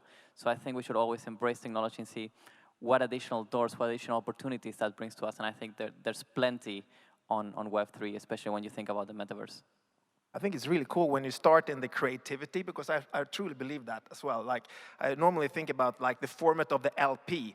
Let's say there's at some time like 50, 60 years ago, they come up with this great idea of recording 45 minutes of music on a plastic piece. That became a format that has been like history in the art form of music. Then came the music video in the 80s, and that was like through the MTV, the most important asset in the industry. And then comes all these digital formats, and whatever can come now with the Web3 is, I think it comes from the artists to start with. Then guys like us will try to sort of figure out how to monetize that in the end. That will be exciting, but it's cool that you started in that angle. Yeah, and I think, actually I really like that, Geronimo. And you know, if you look historically, most technologies, it was musicians and music that helped popularize them, right? From the advent of radio, to television, to cable television. If you think about the early social media, if it wasn't for musicians embracing Friendster and then MySpace, we're here talking about blockchain. If it wasn't for Napster and peer-to-peer file sharing, I don't know if blockchain would have necessarily been conceived or come about. So when we're looking at Web3 and the implications, first, I would say to all of you, if you want to see where the future is going, look at what musicians on the edges are doing with that technology. And then to your point about creative expression and building on what you said as well, when the first records came about, people looked at recorded music as simply borrowing from what was happening in the live world and just putting it on a piece of vinyl. And it wasn't until the 60s, with the advent of multi-track recording, that the Beatles came about and said, wait a minute, we don't have to necessarily recreate what's possible in a live space. we can reimagine what's possible when you record music, so we're just going to be treating it almost like a painting, but with sound. So part of what Web3 will do is not just influence the way that music is monetized or how we track the provenance of where sounds come from, or the owners of those files, if you will, or how fan experiences are being impacted. But the very nature of creativity, especially when we move away from the linearity that we are used to when we're consuming music, will dramatically change the very experience of music. Yeah, I think, so to summarize this first area, I think it's all about the creations and the new opportunities that will come with this technology, but also you both mentioned, and I totally support that, the fan-artist relation, because I would say, looking at the blockchain and Web3 vision about decentralized economies, etc., people working together to create big communities and share the success, I think the music industry is probably the best fitted of all. It's always been about the guy on stage singing for the crowd below the stage, and that community and the power that sort of occurs when that happens. And I think the fan power here is the sort of the mantra somewhere. I think the music industry basically lacked or missed the opportunity of using that power that's out there, and there's so much more to do. And you said something before, basically, yeah, you had some idea on how much more revenue this industry actually could make if they actually utilized the fan power. Yeah, absolutely. I think there's a lot of opportunities to monetize music much better than we do today. Coming from other industries before, I do think that we are still in the very early stages of monetization. I think we're giving too much music very cheaply at the moment. And I think there's an opportunity to actually help artists monetize their fandom and their art and their creativity far, far better. And I think there's a lot of really interesting things that come up, and obviously Web3 will be part of that, but not only. There's many, many more things that we can do. So from your perspective, running one of the leading streaming platforms on the globe, Deezer, how do you think about these things? Well, we're thinking about that because we have the connection to the fans, and we know their behavior. We see the data, so we know who is super fan, and the thing is that data stays with us, and we don't share really that data today with the labels or with the artist itself, and that's something that I would really like to change. I would like to become a platform that starts connecting artists to fans, starts sharing data with the artist about their fans, who they are, like what they consume, what they like. And I think that will be the beginning that will trigger a lot of new opportunities and kind of start sharing, kind of what you said, music is about communities. It has always been, and right now the experience is more you consuming music to your device. So it's technology to person without really the whole concept of communities, and we have to do that. And have more transparency, I think, and that's one of the things that makes Web3 so popular, decentralization and transparency. I think the whole industry will benefit a lot for sharing more, being more transparent, and that's something that we would like to be at the forefront of change. And as the concept of identity is evolving, away from one where all the different platforms own our identity to one where we own our identity, then for me, that can dramatically change the way that I, as a fan of music, is able to connect with my favorite artists, because I'm the same person who bought a ticket for your show as I am the one that streamed your song, as I am the one who watched this particular documentary about you on the streaming service, on and on, right? And I feel that right now, when it comes to understanding who the audiences are, the music industry is behind most other industries precisely because we have multiple identities depending on what we're consuming. But because the music industry is so malleable, right? So music is one of the few things that you can consume in so many different ways. both passively or proactively, in so many different mediums. It can be live, it can be digital, it can be in a form of audiovisual. Music is everywhere. It's truly embedded everywhere. It is very difficult right now for us to identify that fan, that they're the exact same person. So part of what excites me is the idea of reimagining what my digital identity is, and one that is tied back to me, right? The whole idea of a self-sovereign identity. That's really a good perspective. I think I've been with the music industry for quite a while. I was heading up the commercials in the Universal Music, the big label in Scandinavia, for several years. During a very specific time when Spotify was launching and streaming was introduced, I was basically running around preaching the streaming economy for the industry. And we learned a lot of things, but I think one thing that we missed out during that period of time was the fan relation. Even though everybody was thinking about it, nobody really did it. And I think what you both are saying, I think looking at the normal problems that the industry trying to solve for artists is like find the artists that have the talent and the ambition enough, support them with money and marketing support, and then make money out of the business and the products that they do. And that's basically what the industry trying to do. And I think with this technology, there will be new ways to sort of challenge the old ways of doing these things. So you doesn't necessarily have to have exactly the same value chain. You can have, instead of raising funds as an artist going to a record label, you can raising funds by going to your audience out there and do a crowdfunding activity and share the revenues with the ones that helps you with the money, but also with the activity. So if you manage to sort of engage these guys and work with you, all the people that love you will help you take you to the next level, cut through the noise, and then stand a chance in this crazy competition, which is also pretty cool. It's 70,000 songs released on services like Deezer every single day today. So it's not an easy game there to sort of cut through that. But I think all these things are really interesting. But I want to get back to what you started in the creativity, because I think you said a really nice color on that. Going into this, what's called metaverse. Do you have any kind of visions on what that might be when this new Beatles artist comes up, how to sort of paint the picture in the metaverse in the future?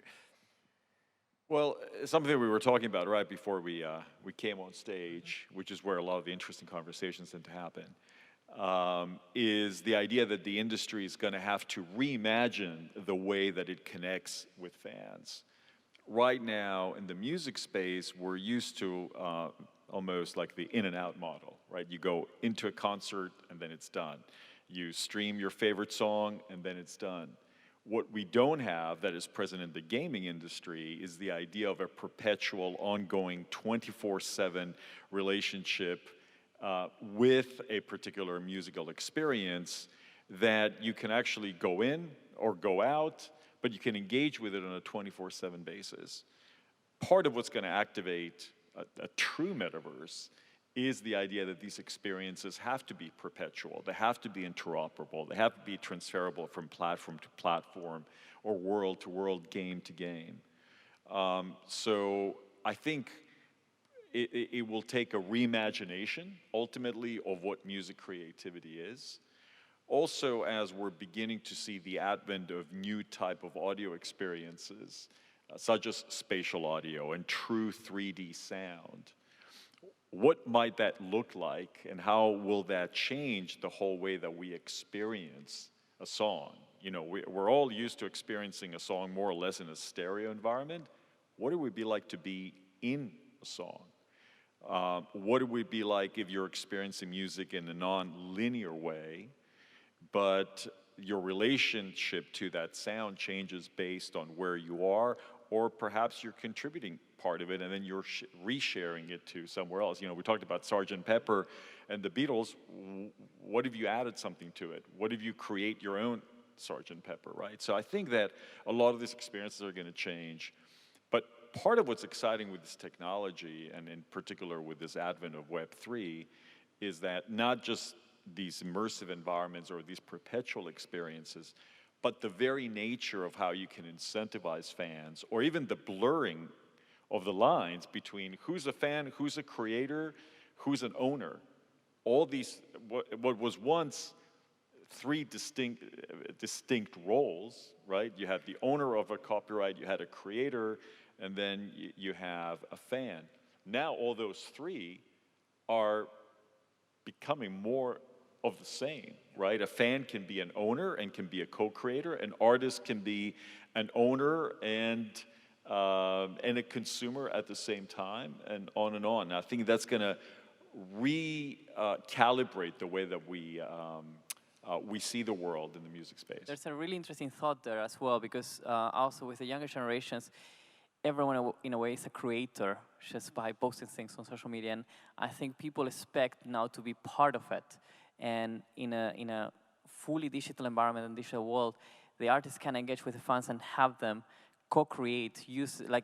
Fans don't want to be just passive listeners. They don't want to sit and just listen. They want to be part of it. They want to participate. They want to either jump in and live in a world inspired by the song or by the video. Like, instead of watching the video clip, you could just immerse yourself into the video clip and walk around and be part of it. You can use the music and the song to create your own versions, to move it around, share it with other people. And I think involving the fans, making them be part of that experience is something that is just not there yet today. And I can totally see that happening relatively soon. And it would be amazing once you actually engage with bring the audience in.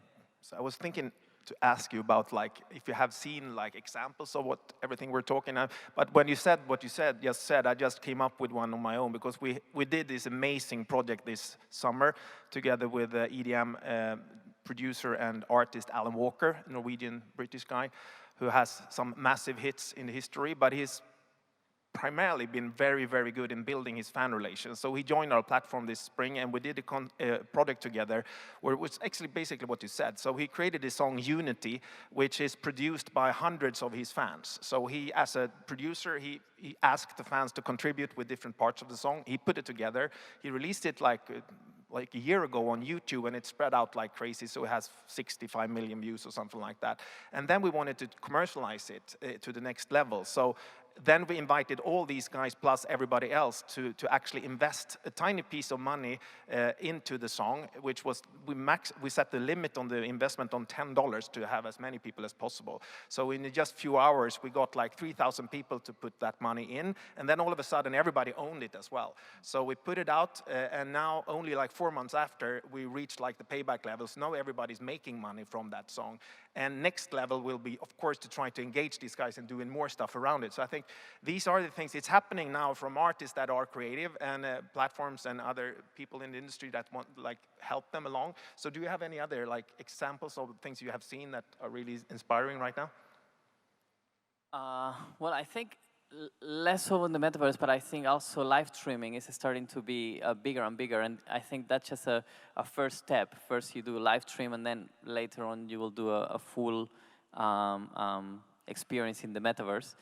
But even then, it allows you to reach much bigger audiences. So when you do an event, you only are limited to the capacity of the venue and the location. Once you do it virtually, then basically you have the whole world, and you can find fans everywhere. And I see that live streaming is becoming a more and more popular, more way to actually reach larger audiences. And obviously that you can take it to the next level once you go to the metaverse. Yeah, and I mean, building on Geronimo's point, I think that, we're so used to experiencing music in a particular way that, a true metaverse experience can fundamentally kind of reorient what our expectations are in terms of even our own participation within that experience, right? Or if you think of an artist, right now, they're very much constrained in terms of their ability to go out there and engage with audiences because they can only be at one place at any particular time. And they can only do it for only so long, unless you're the Rolling Stones, and I guess you can, play Satisfaction until you're 80. But what would be like if you experience the Stones, but they're their 20-year-old selves, and they don't have to be their 80-year-old selves, right? Or what would it be like if you can have a much more up-close and personal experience of a particular live show, or you could choose the audience in which you decide to, go and parachute in. So for me, again, it's the whole idea of reorienting our expectations of what's possible, and also the way that we're participating in that economy. So it's not just about creating new platforms, it's about creating a completely different economy for the industry than the one that exists right now. So one more subject that I thought a lot about recently, and I think you mentioned both that this will open up for new types of revenue streams. One is, of course, looking at the NFT space, and the previous talk here is about the art and the digital art and the merchandise which is around music. And I think merchandise and metaverse is in particular interesting. We talked a lot about esports before the show here, how old guys like myself didn't really understand that to begin with, but when working with it a couple of years, realized, wow, this is really happening. Same goes for digital merchandise. I think looking at the kids right now, when they raffle about sneakers and they pay a shit ton of money to get the new Nike with a twist. Imagine if you spent 8 hours a day in a metaverse. Of course you want to express yourselves with cool stuff in that environment. So what's your thought about like digital merchandise and from a music perspective? Well, I worked in gaming for quite a while, and I've seen it, and I actually have seen people spend a lot more money on the digital world than in the real world, and I think that's definitely going to happen. And in music in particular, merchandising is a big thing, and in the digital world could be even bigger. And you see it now with vinyls. The vinyl sales are going up and up, and most of those vinyls are sold to people that don't have a player. Like, it's just purely for decoration because they're cool, and it's just like merchandising, pretty much. And the same will happen in the virtual world. I mean, just to put in perspective, the entire recording industry is about a $30 billion business, which is great because it's up from about 10 from just a few years ago. So it's great to see it growing back again. But the collectible space, the digital collectible space last year was over 50 billion. And we're just the beginning of this. Now, what happens when you marry these industries, right? And even within the Grammys, we experimented this year with a presence on Roblox. And the numbers are staggering. I mean, we only did a very small activation with a couple of artist meet and greets and some virtual live carpet experiences, red carpet experiences. And then we had an artist, Camilo, do, I think, three songs. And we had 3 million people attended versus 9 million people that watched the broadcast on CBS in America, right? So, which has been, right up until now, the bread and butter of the Academy. But things are only constructed based on the available technologies of the day, right? So if you were recreating the Grammy Awards today, would you take it on a broadcast television? Chances are no, you would do it somewhere totally different, right? And we're often not conscious of how the formats of our entertainment experiences are direct byproducts of the mediums through which we experience them, right? So if you think about any show, any award show, it only has the format that it has because award shows made money by packaging audiences through a broadcast network, and then you get paid a license fee from the aggregate advertisers they're selling. Yeah, so we will see the Grammy Awards in the metaverse in the near future. You most definitely will. Yeah. Right? And maybe awards are not about like 3.5 hours of watching them mindlessly. Maybe they happen over the course of 365 days a year where you're offering niche categories to different audiences, right? So to me, that's what excites me, that again, we're going to see whole new experiences, whole new economies, whole new audiences, whole new creators coming into the market. So Geronimo, what's your takeaway thought from this session and working for Deezer within this space, talking about Web3? Well, I think it's actually a fascinating time to be in the industry because the industry has recovered massively. It's now booming and growing again.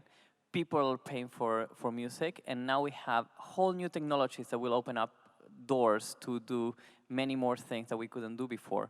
So the industry is in a healthy place.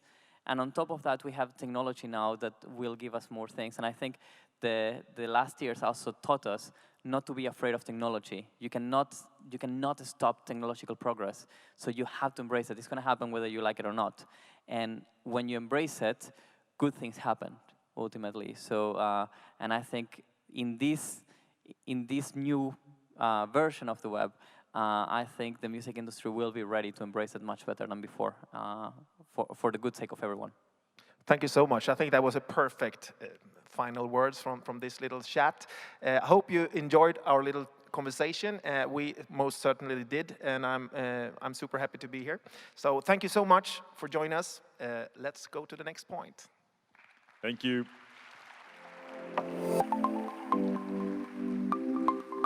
Thank you very much, Matthias, and of course your guests, for giving us a glimpse and insight into what the future of Web3 in music holds for all of us. Now, we're incredibly honored to have our next guest with us here in this Binance Blockchain Week, a tennis star, a global star, and she will be sharing her experience of the transversing into the Web3 world. Thank you. That was a great teasing for what's to come next. Some of you may know her as the world #1 tennis player. Others maybe for her recent work in Web3 or her entrepreneurial efforts. Without further ado, let's all give a big round of applause to Maria Sharapova and Binance's James Rothwell to the stage for our next fireside chat.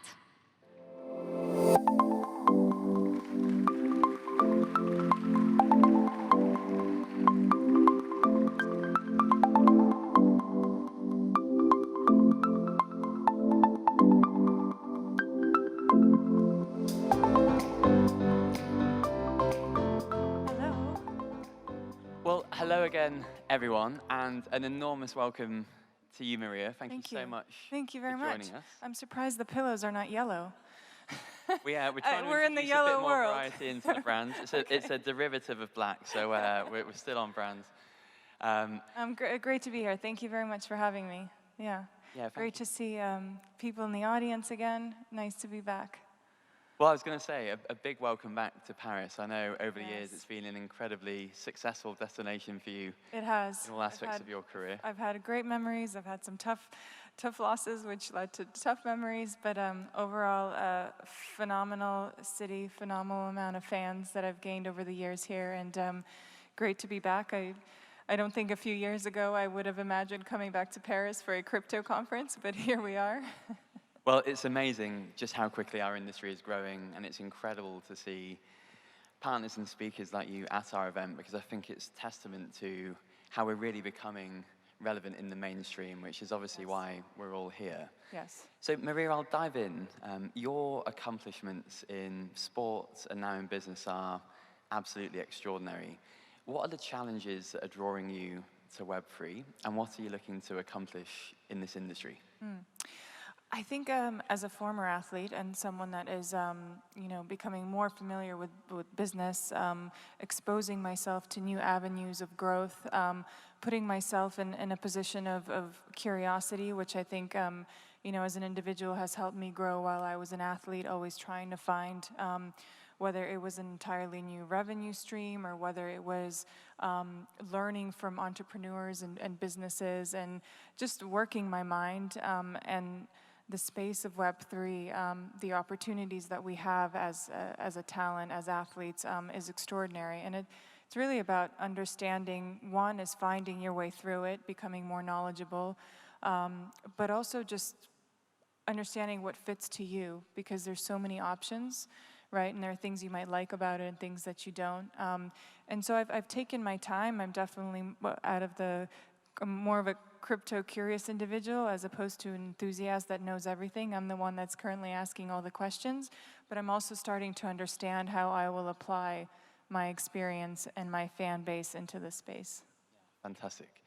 And, it's so interesting that we continue to see the worlds of sports and Web3 collide. Yes. We're delighted to have you here with us today. We had Tony Parker earlier this morning. More broadly at Binance, we're working with Cristiano Ronaldo, football clubs around the world. What do you think is drawing successful athletes and sporting organizations to Web3 and the crypto industry?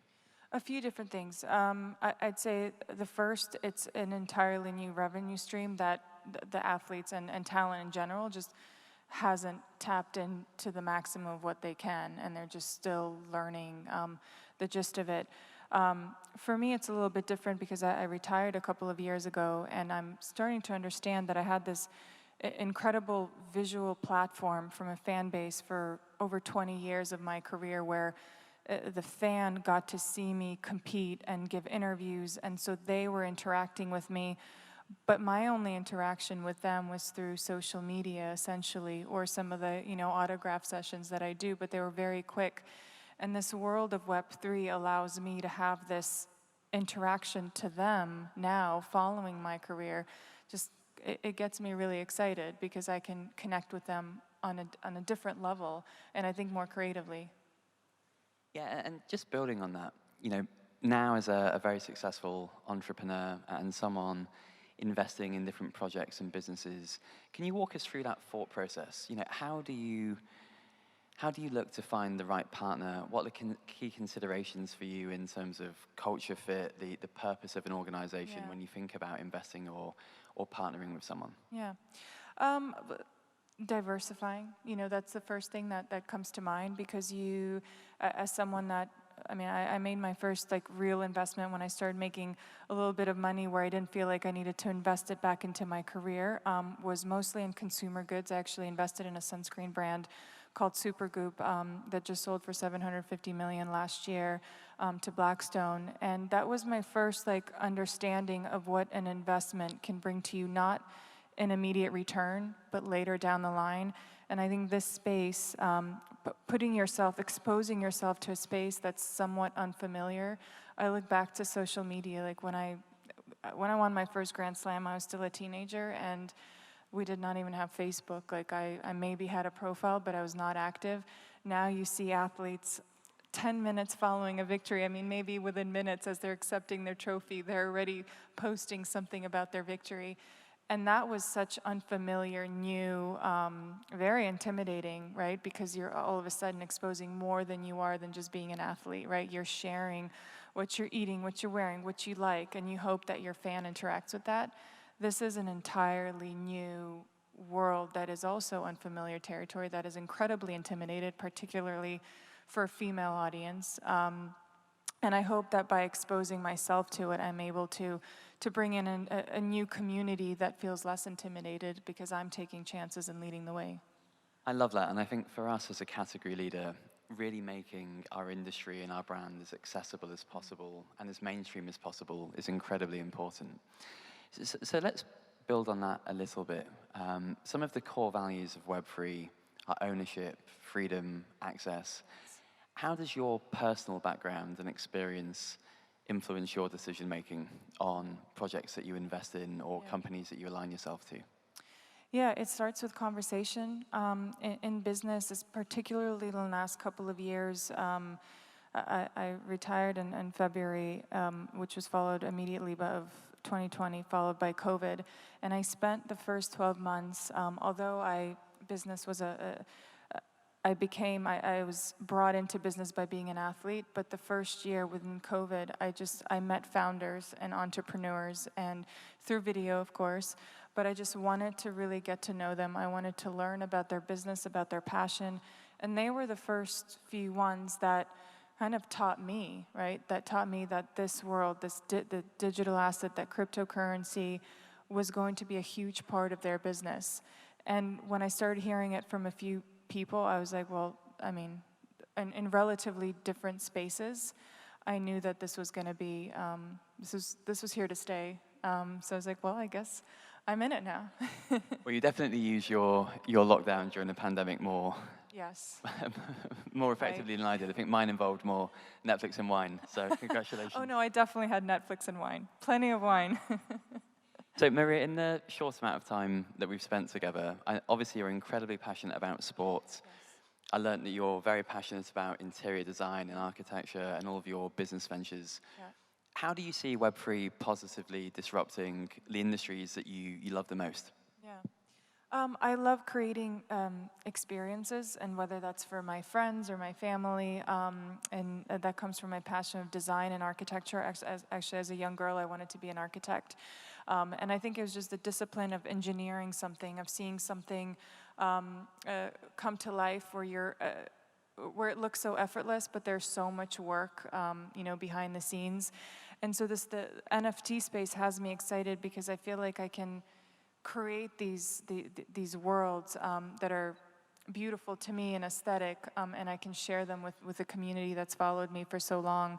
And I can also expose myself to an entirely new community that's interested in this space. So I'm taking my time with it. I'm working on building it because there's a lot of stuff out there that isn't of the highest quality. And if there's one thing that I'd love to see is I would love to see a stronger curation of companies creating quality work. And so in the next NFT project that I'll put myself in front of, it will be about longevity and quality as opposed to something that is launched, that is minted, and that's kept in your wallet for a long time and never seen again.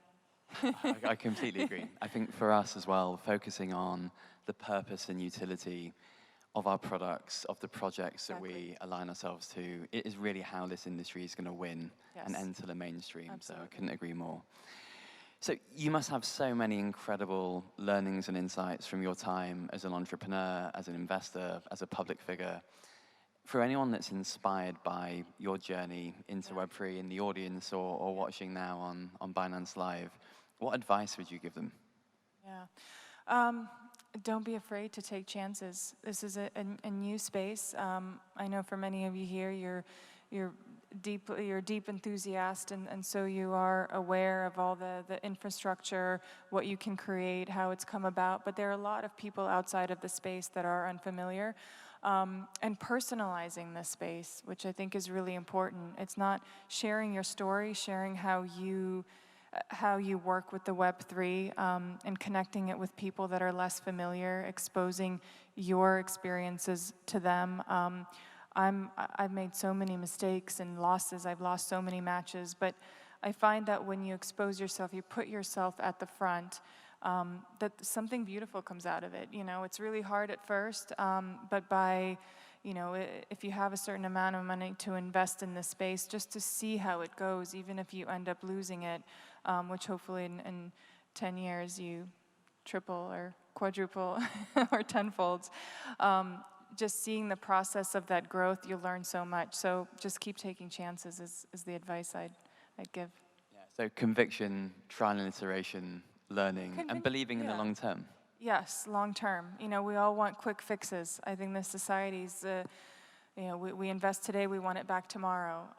But unfortunately, that's not how it goes. Whether you're an athlete, whether you're a crypto enthusiast, investment takes a lot of time to nurture, to understand, and to grow. So don't expect to see success tomorrow. And if you do, hey, then get a lottery ticket. Sage advice. So let's look to the future. Where do you hope that Web3 goes, and what are you most excited about with that future? I'd like to see people that are less familiar with the space expose themselves to the space and bring out their quality work and bridge, whether it is a physical passion that they're doing, whether it's a project, physically, whether it's an artist that's unfamiliar with the digital space, even someone that's old school, to see them bring the digital world alive. I think that's very interesting, because the youth is immersed in this, right? And they know it. But I would like to see an artist come out with, that's in the older generation, and come out with quality work, but in the digital space. I think that would be very fun. Yeah, and again, I think we're already seeing the signs of that. We've had some incredible speakers this morning talking about how arts will be disrupted by our industry, both for the artists and for collectors. Yeah. So long may it continue. Yes. And how do you see your role as an investor and an entrepreneur in Web3 evolving as we go into this next chapter? Yeah. As a female, I think I hope that I can bridge this, this level of people that are intimidated by the space. I hope that leading by example and exposing myself to it, that I'm able to share my own failures and my victories with them, and give them an opportunity and a voice as well, to lead, to try, to keep going. You know, money and finances, as I've learned through my career, are a bit of a taboo subject for females, whether they're entrepreneurs or whether they're young and in school. It's not something that we like to talk about. It seems it's more for the male audience, right? And when you think of words like blockchain and crypto, I think of the male audience, and I understand why they're intimidated by it. But you know, females are also leaders in this world. There are plenty of them, and I hope that they are able to find a voice in this space and not be afraid to fail. Well, Maria, I think that's an absolutely perfect note to finish on. I think I speak for everyone when I say that we're incredibly inspired by your success as an athlete, your success as an entrepreneur. And now we really welcome you to an industry that we're all very passionate about, and we're very grateful for you joining us here today. Thank you for having me back in Paris. Thank you so much, Maria Sharapova. Pleasure to meet you. Thank you.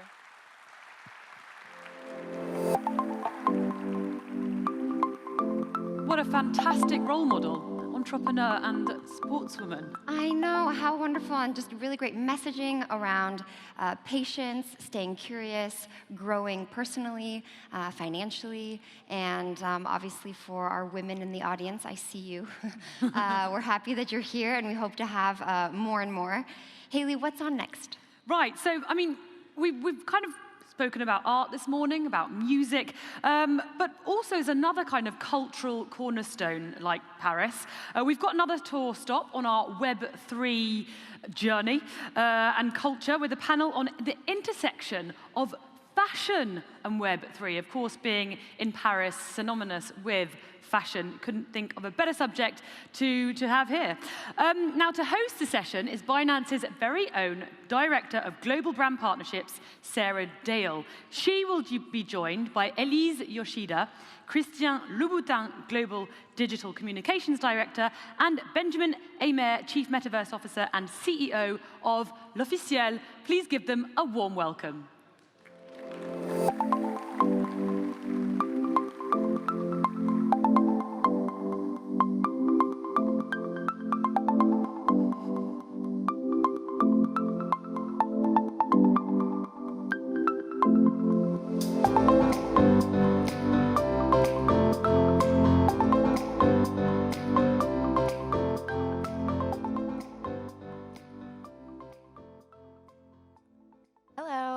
Sarah Dale. I'm part of the Global Brand Partnerships team here at Binance, and I'm really excited to be joined on this stage with Elise Yoshida, fashion professional and digital comms currently at Christian Louboutin. Hello, everyone. And Nice Benjamin to be here with you. Aymer, the CEO of L'Officiel Fashion Magazine, and the first ever Chief Metaverse Officer at a listed company on the New York Stock Exchange. Welcome. Thanks for being Thank you. here. Have you guys ever crossed paths before today? No, actually, we were wondering how come we've been, both of us in the fashion industry for so long. No, first time. Thank you, Binance, for allowing me to meet you. That's great, and thank you for having us. No, Web3 is great. Look, I get to speak right after Maria Sharapova. That's pretty impressive because I like tennis, so let's see where that takes us.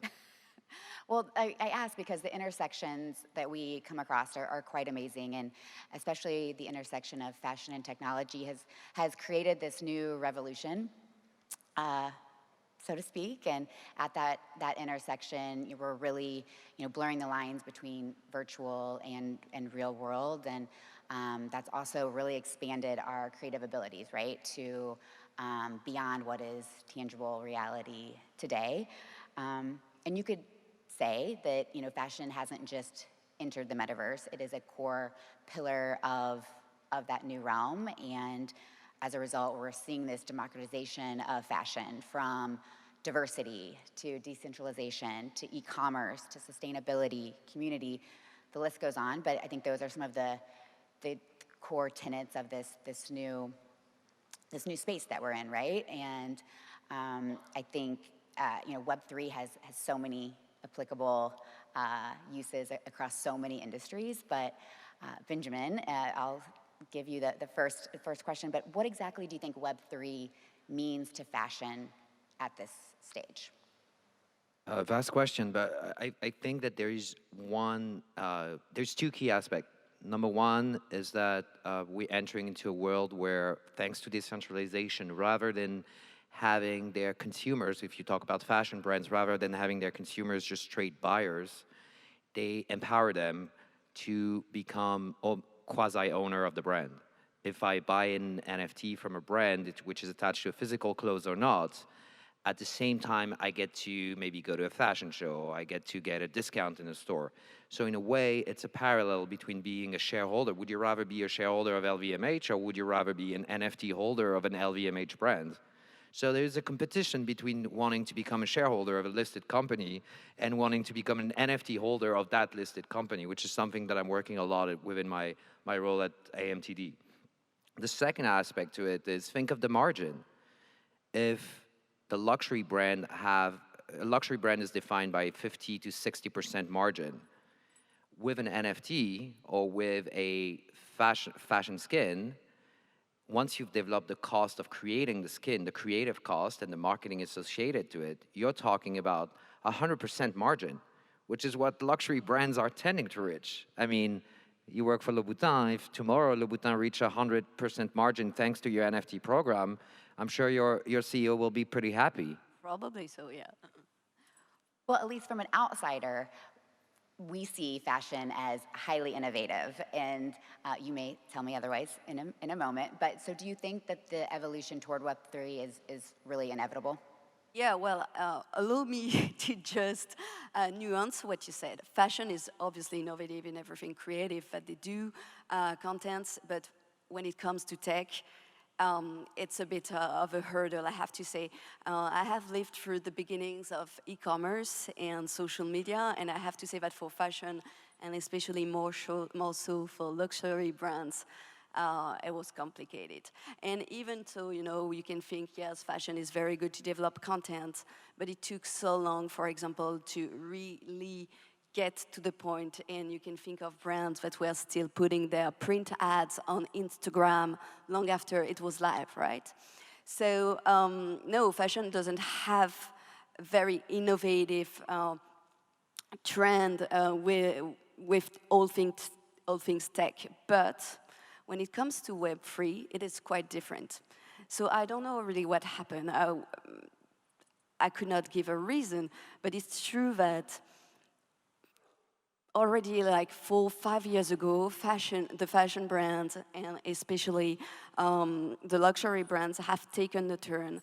And I can remember the brand I was working for was already into the blockchain applications for traceability, counterfeiting, all that kind of things. Of course, for all of you people who are experts, this is a no-brainer, because you say, of course, but for the fashion people, it could have been more difficult. And I'm super happy that this time they have jumped into Web3 and embraced the new movement. Yeah, I think your point is pretty solid, because think about provenance. We've all in Web3 and blockchain, we all understand the need for provenance. But if you're about to sell a $10,000 bag, which has a special lizard skin, sorry for the terrible example, maybe you want to have the provenance of the lizard, and you want to understand, where is this lizard from? How has it been killed? How does it work? And potentially, I might accept to buy a lizard skin bag. If I don't know how the lizard is killed. Maybe we don't want to know that. It's obviously, it's a disruptive example, but provenance works for rare skins as well. So there's multiple usage within the fashion and the luxury industry that you guys we don't know, but blockchain is revolutionizing the notion of luxury. Notion of luxury was just a promise. Yeah, I promise you my bag's great. I've been doing it for 100 years. Great. Now, I'm not promising you, I'm proving you that my bag is great. And the difference between promising and proving is probably the new notion of luxury, where it's heading. So it's a revolution. Would you say that that's the main driver that's pulling fashion into Web3? Or what is it about Web3 that is that natural attraction for fashion? Well, I think there's two things. I think provenance is a very good point and very solid. What I'm buying is worth the price I'm paying for. That's number one. Number two is I'm a luxury brand is a content brand. And they used to have content around print magazine, that's my past. Then they had content about influencers, that's the past of many people now. And now there's this like 3D immersive content, new creation that empowers people to co-create with the brand. So it's back to what I was saying earlier. It's like empowering consumers to be active consumers and to become co-creators of objects, of items. And the last point is the 100% margin products. Of course.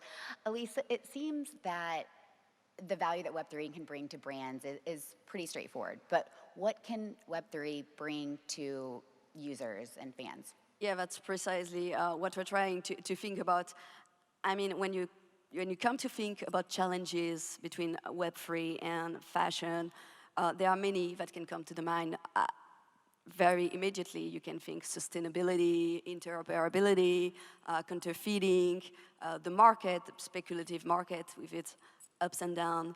But really, I feel that the challenge is not there. I mean, these are challenges, obviously, but the real challenge is we can really see what Web3 can bring to the brand, and Benjamin said it with the 100% margin. But on the contrary, we really need to think about what Web3 can bring to the end users, to our customers. And this is, I think, something that hasn't been cracked. Let me give you an example. For example, a lot of brands, as of today, have tried with NFTs. A lot of luxury brands and fashion brands, which I think is a super good thing. I mean, it's really cool that they test.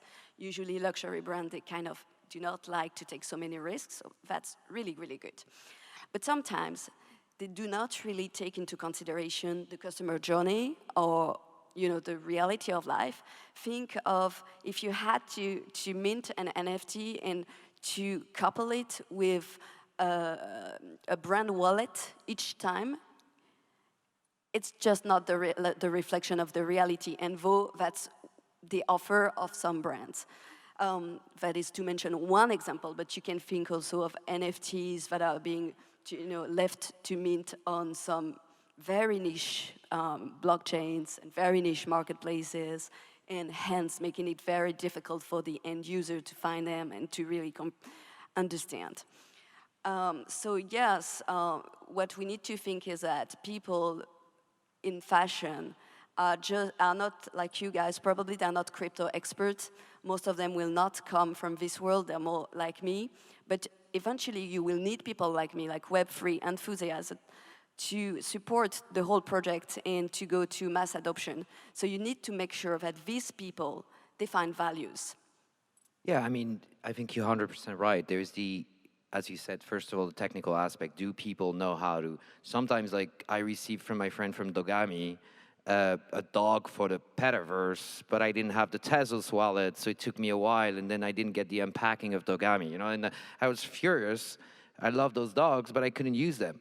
So you have those kinds of problems, for sure. Exactly. But what I believe is that to add up to what you do, to what you just said, if you want to hire the experience, it comes back to traditional marketing that the fashion brands have to do.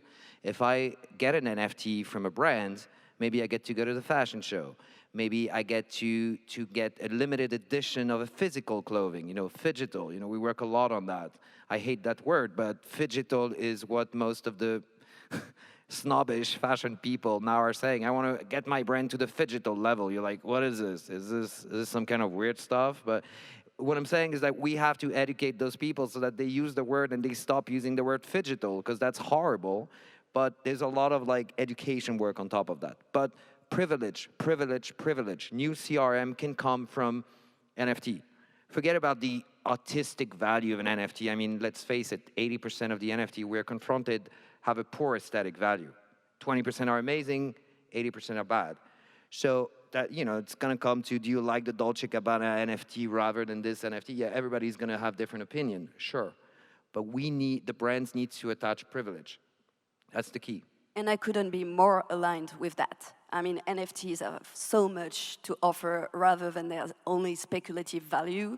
And I think utilities bringing two worlds together are the key, and especially utilities that money can buy. And Gucci have tried, for example, to venture into this kind of benefits with invitation to physical parties or things that are only made for the ones who actually own the NFT, which I think is a good thing. We can go even further. But the moment you offer something that even money can buy, be it an interview with a designer, a privileged time with a designer, whatever it is, invitation to a show, obviously, then you crack something. So yes, I totally think that is the key and that we still need to work on it. Would you say that finding that or cracking that utility is the biggest challenge facing fashion in Web3 today? Regarding NFTs, because if you speak about Web3, obviously there are many, many different categories, I would say yes. What other challenges do you think are facing fashion as it enters the Web3 space? What is the biggest challenge? I mean, one that I'm specifically working on is probably to transfer ESG value directly to consumers. In one word, sorry not to speak about fashion, but if I buy a car, I don't really, Mercedes, I don't really care of the carbon,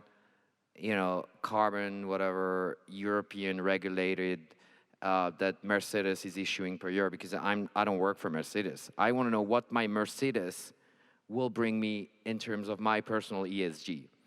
So there is a possibility for brands to transfer their ESG program directly to their consumers. And let's face it, I've called it in a conference Web4, which is Web3 plus impact.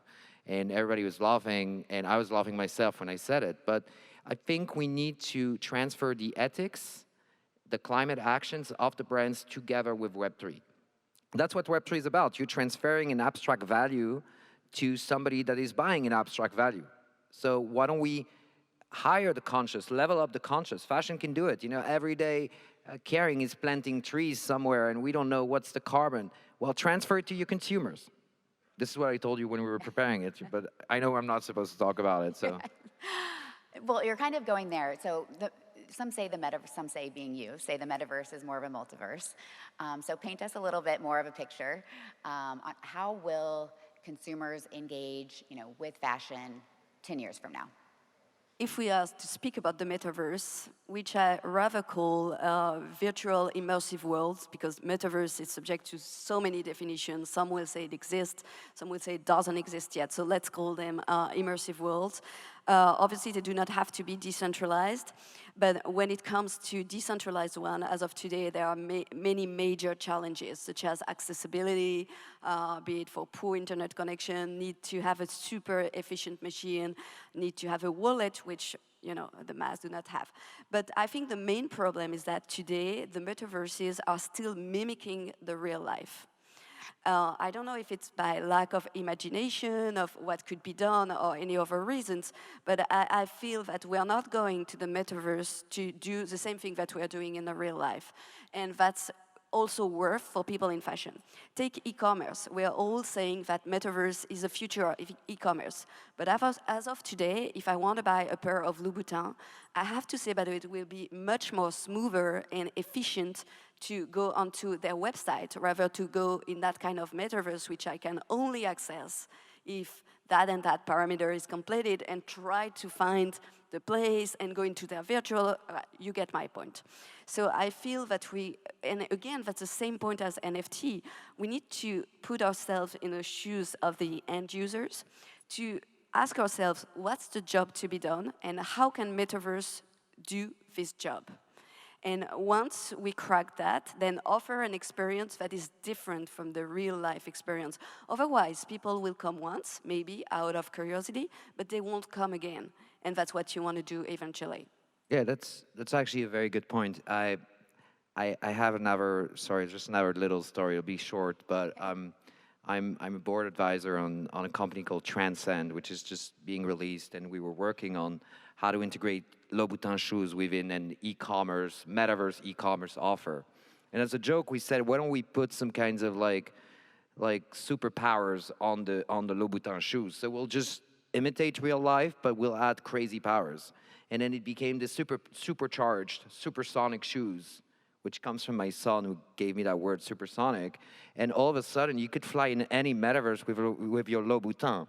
So rather than coming out of like a Ferrari in London, you get to be Wonder Woman in the metaverse. So I think you you can bring the products to a different dimension with that idea of like digital craftsmanship. So the brands have worked their clothes not in a thinking of where's the craft, but the craft is in the code. And I think that's a massive evolution for fashion, is that now you get to create your craftsmanship by writing a code. So the coders replace the couture studio. Haute coders. Haute couture, haute coders. Terrible joke, but you get it. Yes, we get it. Thank you. Well done. But it's true that there was this study lately that they were asking young Chinese people, you know, if you had on top of your current revenue, if you had another $10,000, what would you do with it? And I think it was 53%, sorry, I don't have my source here, that said I would buy a sophisticated avatar, which means an avatar probably with supercharged, how do you call them? Supersonic Louboutin shoes. I would vouch for that, obviously. So digital fashion is one way that we can add value, but as of today, again, we're still not there yet. It's a promise of a new world, and it's super interesting.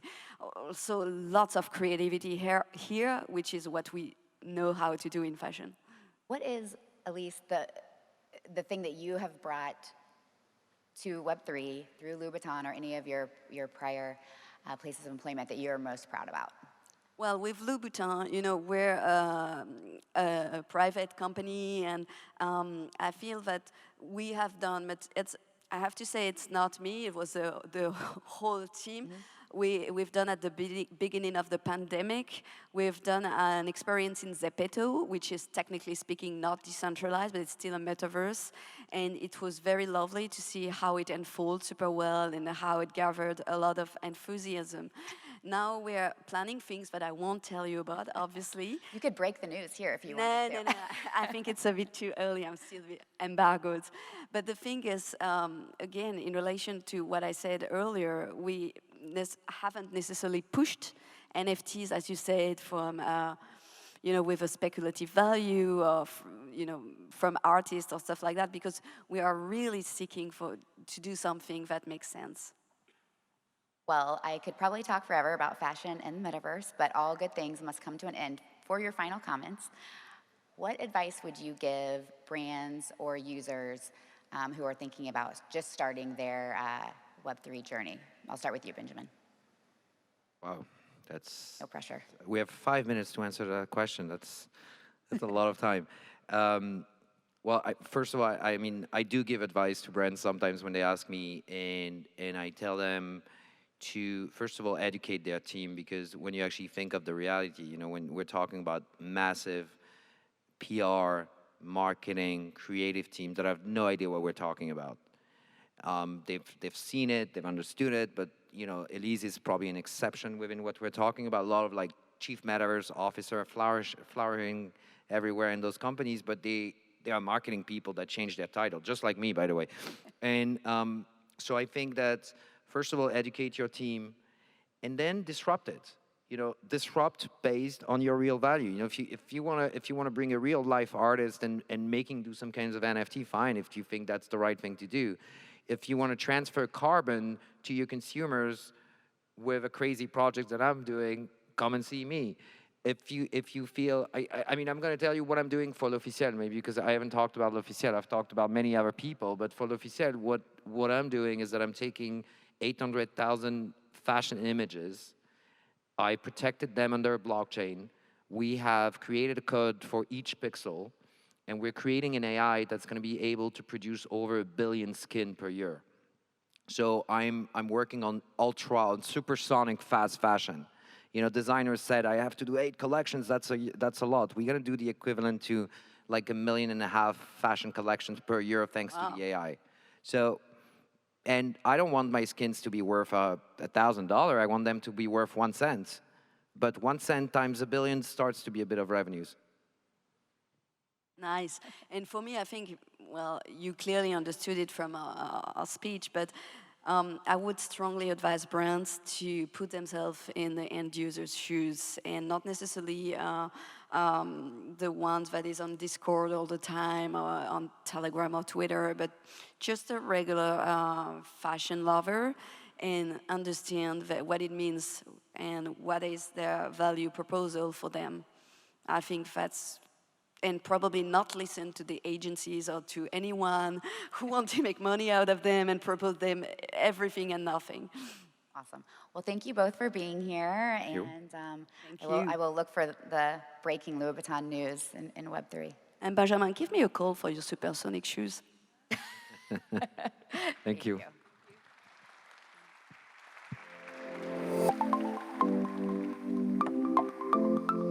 Thank you so much, Sarah, Elise, Benjamin, for those really practical pieces of advice. So if you're in fashion, I hope you can make those actionable and put those into place. So today we've really seen from art to music and now fashion how Web3 is not just a technical innovation, but it's really a cultural revolution.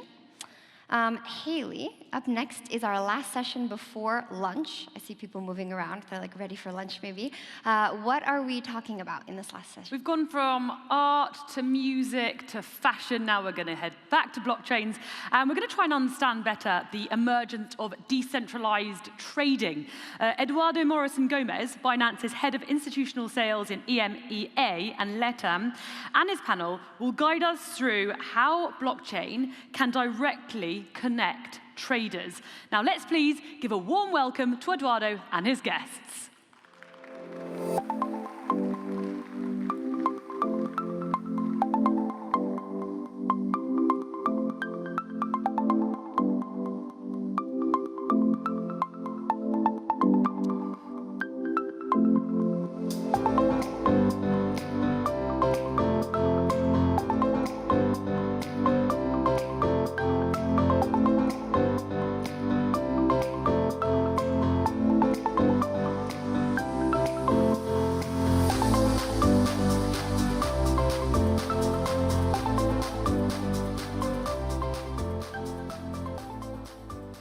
Well, hello, my name is Eduardo Morrison. I'm from Binance Institutional Sales Team in Europe.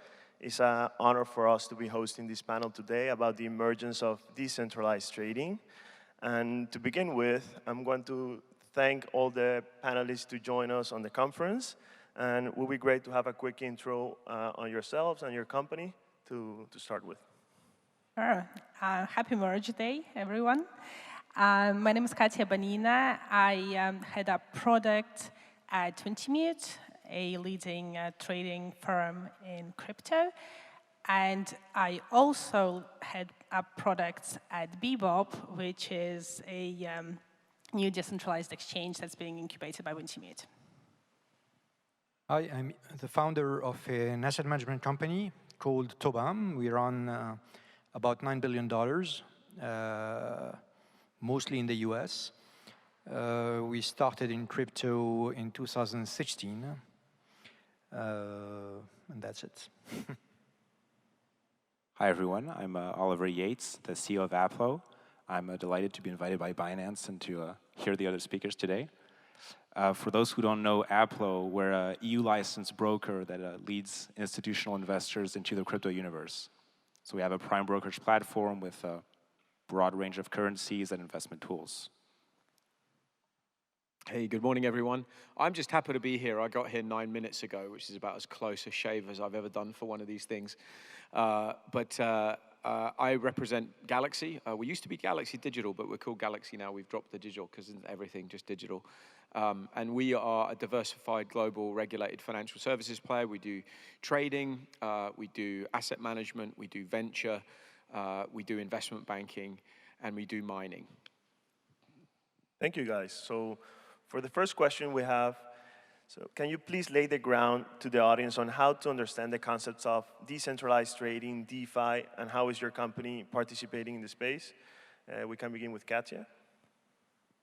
Right, so DeFi, decentralized finance, is, of course, part of the Web3 concept, right? So it's that trading that's enabling Web3 economy.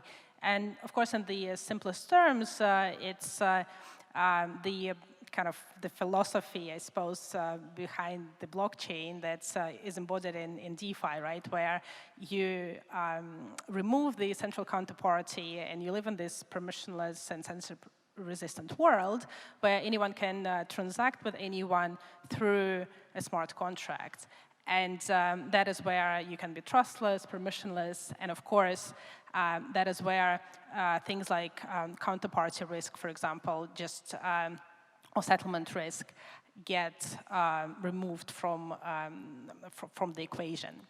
Of course, from the Bebop perspective, we are building one of those decentralized exchanges. It will become a decentralized exchange aggregator where multiple liquidity sources, both from the automated market makers like Uniswap and private market makers like Wintimute, will provide liquidity that will be available, or is available right now actually, to our early whitelisted users through the interaction on the smart contracts.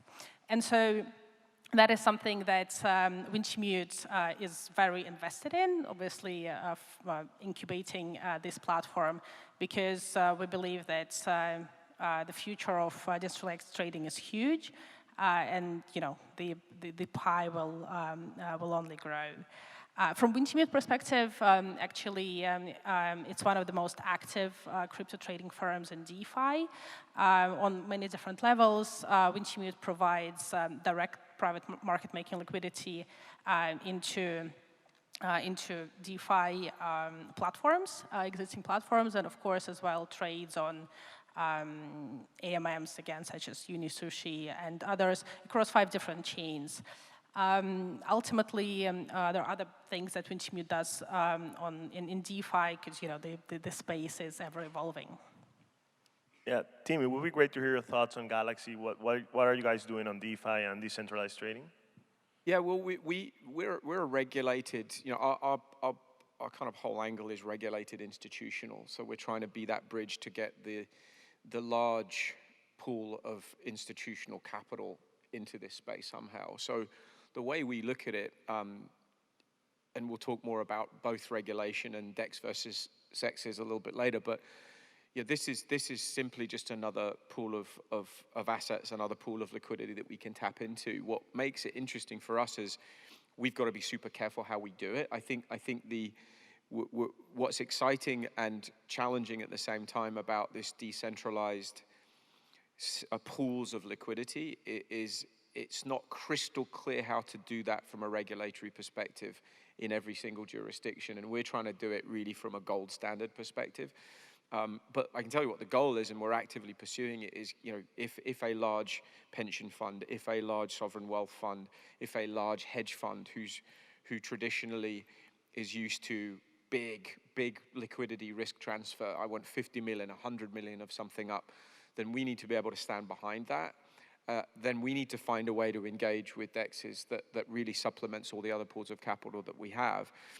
I also think what's interesting is the AMMs. I feel like the AMMs is sort of it's a light bulb moment for how to allow liquidity to form in this new decentralized way. Having said that, AMMs still have some way to go, right? There's still a little bit of evolution to be had. There are new, I think, better models that ultimately will allow us to get to that point where this huge wave, and I believe there is a huge wave, we see this huge wave coming of institutional capital, can really engage in this way and further enhance the liquidity and actually price discovery for everybody. So it's a really important piece of the puzzle. I'll finally add, we are one of a material market maker on Binance. We appreciate that partnership and that pool of capital, but we need to look at all of them, right? All these pools really, really matter and how they evolve. Thank you, Tim.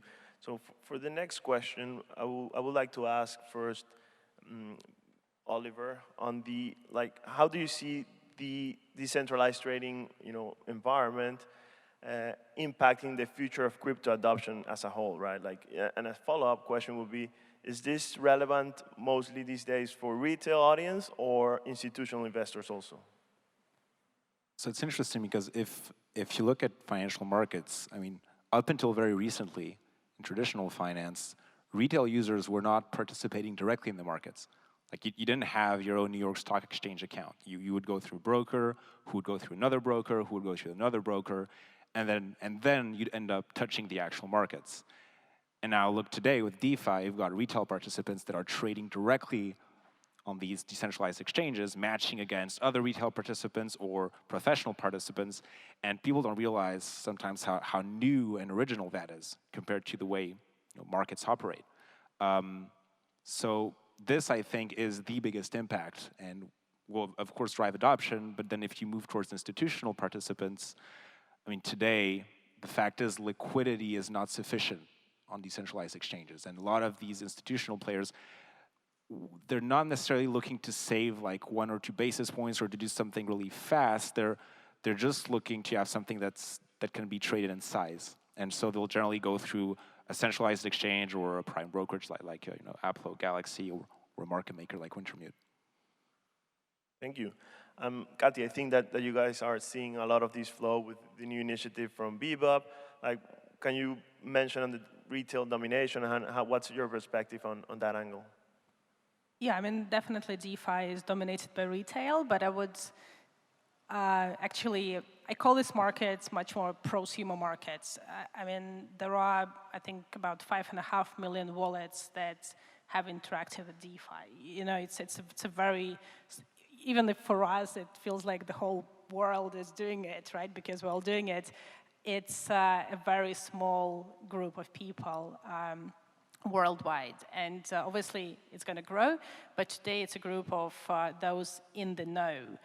And so I think it's kind of how crypto was a few years ago when people started trading on centralized exchanges where they were excited, it was new, they would tell their friends, and I think that's what we see now in CeFi, how there's still a lot of retail flow, but more and more of institutions are coming, and I think that's what DeFi space really is just following that same path. But yeah, so kind of from building the product perspective, it's super exciting actually because, like I interact daily with our 15,000 users on Discord, right? And the engagement, the whole kind of community thing of crypto is not just marketing words. It's actually pretty true, and it's a very interesting market to build in and build for, and yeah, to get excited about the future too. But then, yeah, from the institution, I agree. From the institutional perspective, the liquidity, that size that needs to be there is not necessarily always there. Simply because if you want to transact, for example, from Wintermute perspective with someone, you must hold that amount of funds there and settle immediately, right, through that smart contract. So, even powerhouse players in DeFi, only have this much inventory and this much size to deliver. So yeah, I think we'll need to see some evolution. I agree with Tim, and then the mechanisms of perhaps settlement, the mechanisms of trading through DeFi at size. If on Tobam, which is an international firm, you have offices in all over the world. Like, how are you seeing the DeFi interaction? Is engaging for your firm to trade right now or not? Can you comment on your activity? Yeah, I think you are absolutely right to highlight the geographical dimension. I believe that our experience is that North America and Europe really have completely different approach on the subject. I would say that if I wanted to summarize the way I perceive the market, I'm wondering whether European investors are not always losing time by trying to answer the question, is this innovation good or bad? Whereas the US usually approach an innovation by checking whether it works or it doesn't work. And if it works, they want to take advantage of it.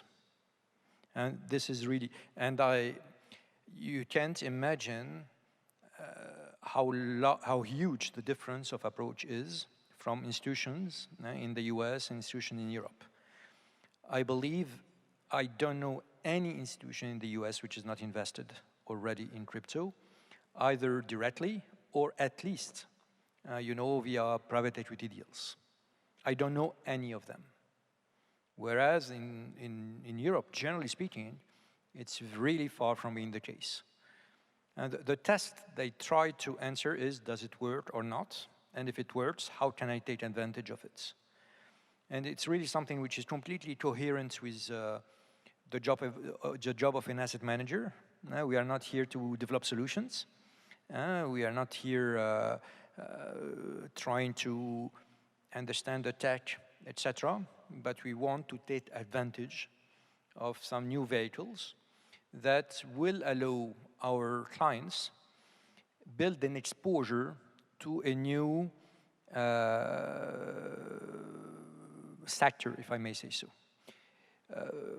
Our approach to DeFi, we always start with an investment thesis. So the first investment thesis we wrote, it was in 2016, it was about the Bitcoin.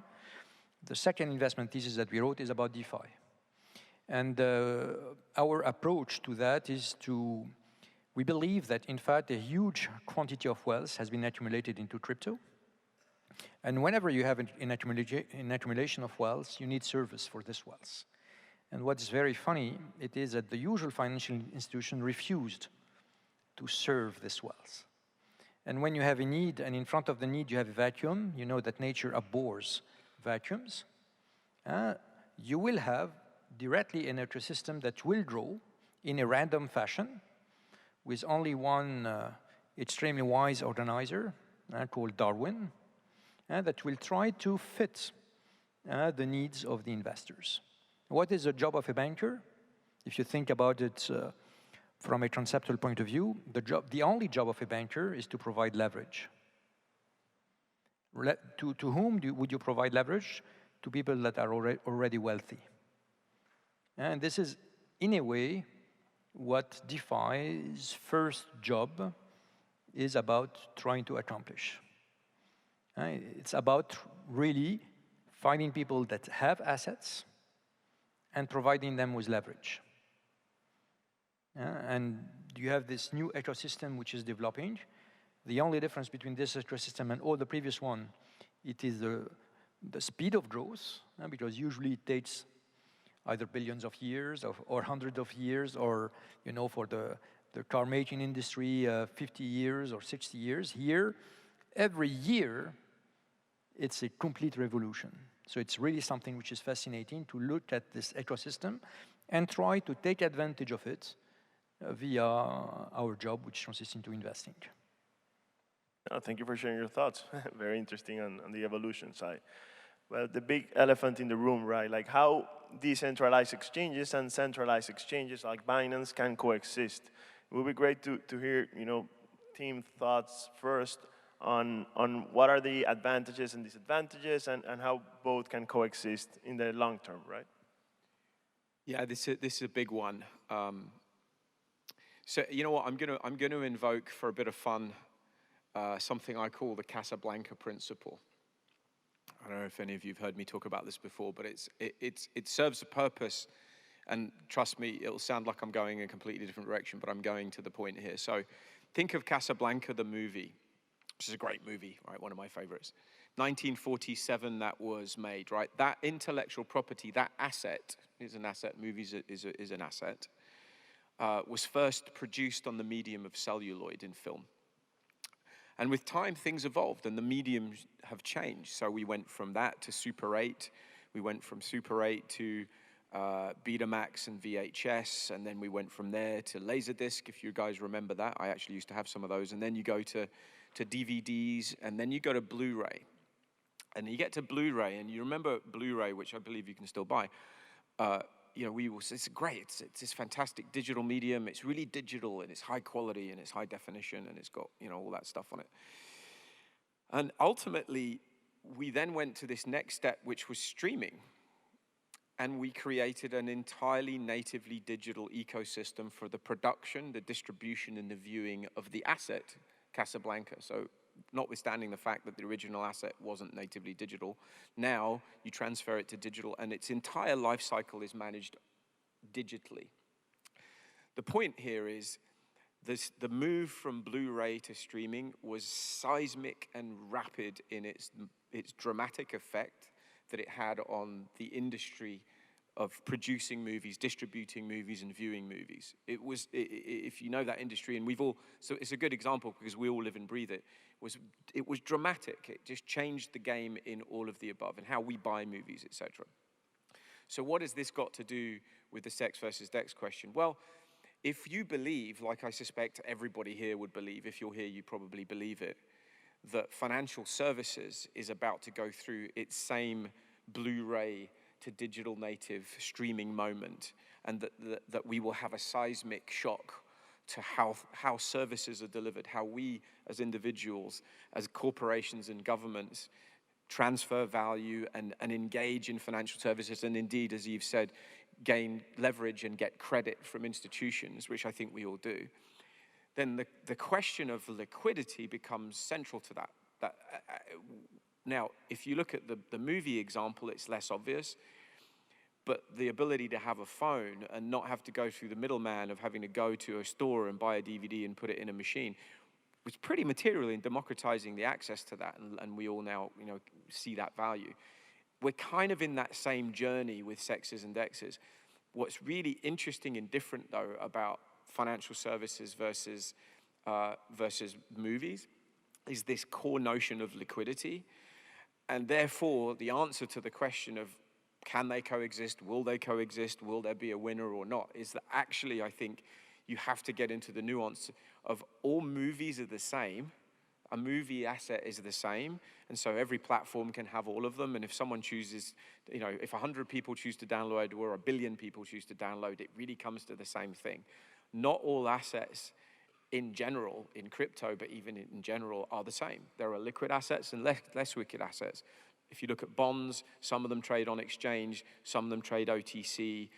If you look at equities, some of them trade on exchange, some of them trade OTC. So it's going to be the same in crypto, but now we've got this new DEX opportunity, which undoubtedly, when securities go to this digital native medium, we get true tokenization and digital securities, they should, in many respects, transfer to a DEX in certain situations. You could argue it's a bit like a dark pool. These things have kind of existed in some ways in the past. So the answer is we need them all. We need all these tools. We need more DEXs, we need more efficient AMMs, we need more players because more players means more liquidity. More liquidity means better price discovery. Better price discovery means better pricing for all of us, better transparency. That's good in general, right? It's not so good for fattened intermediaries, but that's the thing we're trying to get rid of.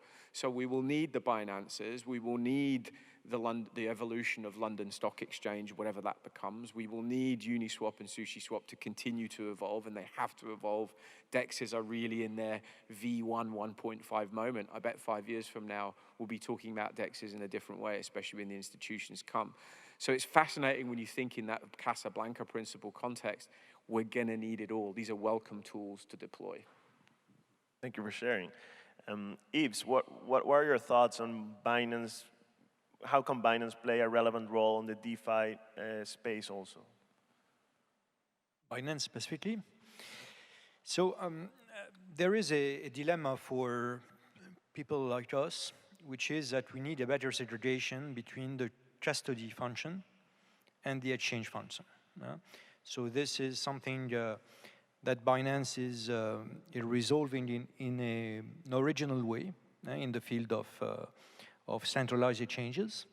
For us, as soon as, usually when you were talking about the London Stock Exchange, whenever you trade with the London Stock Exchange does not at any single moment have custody of the assets you provide them with.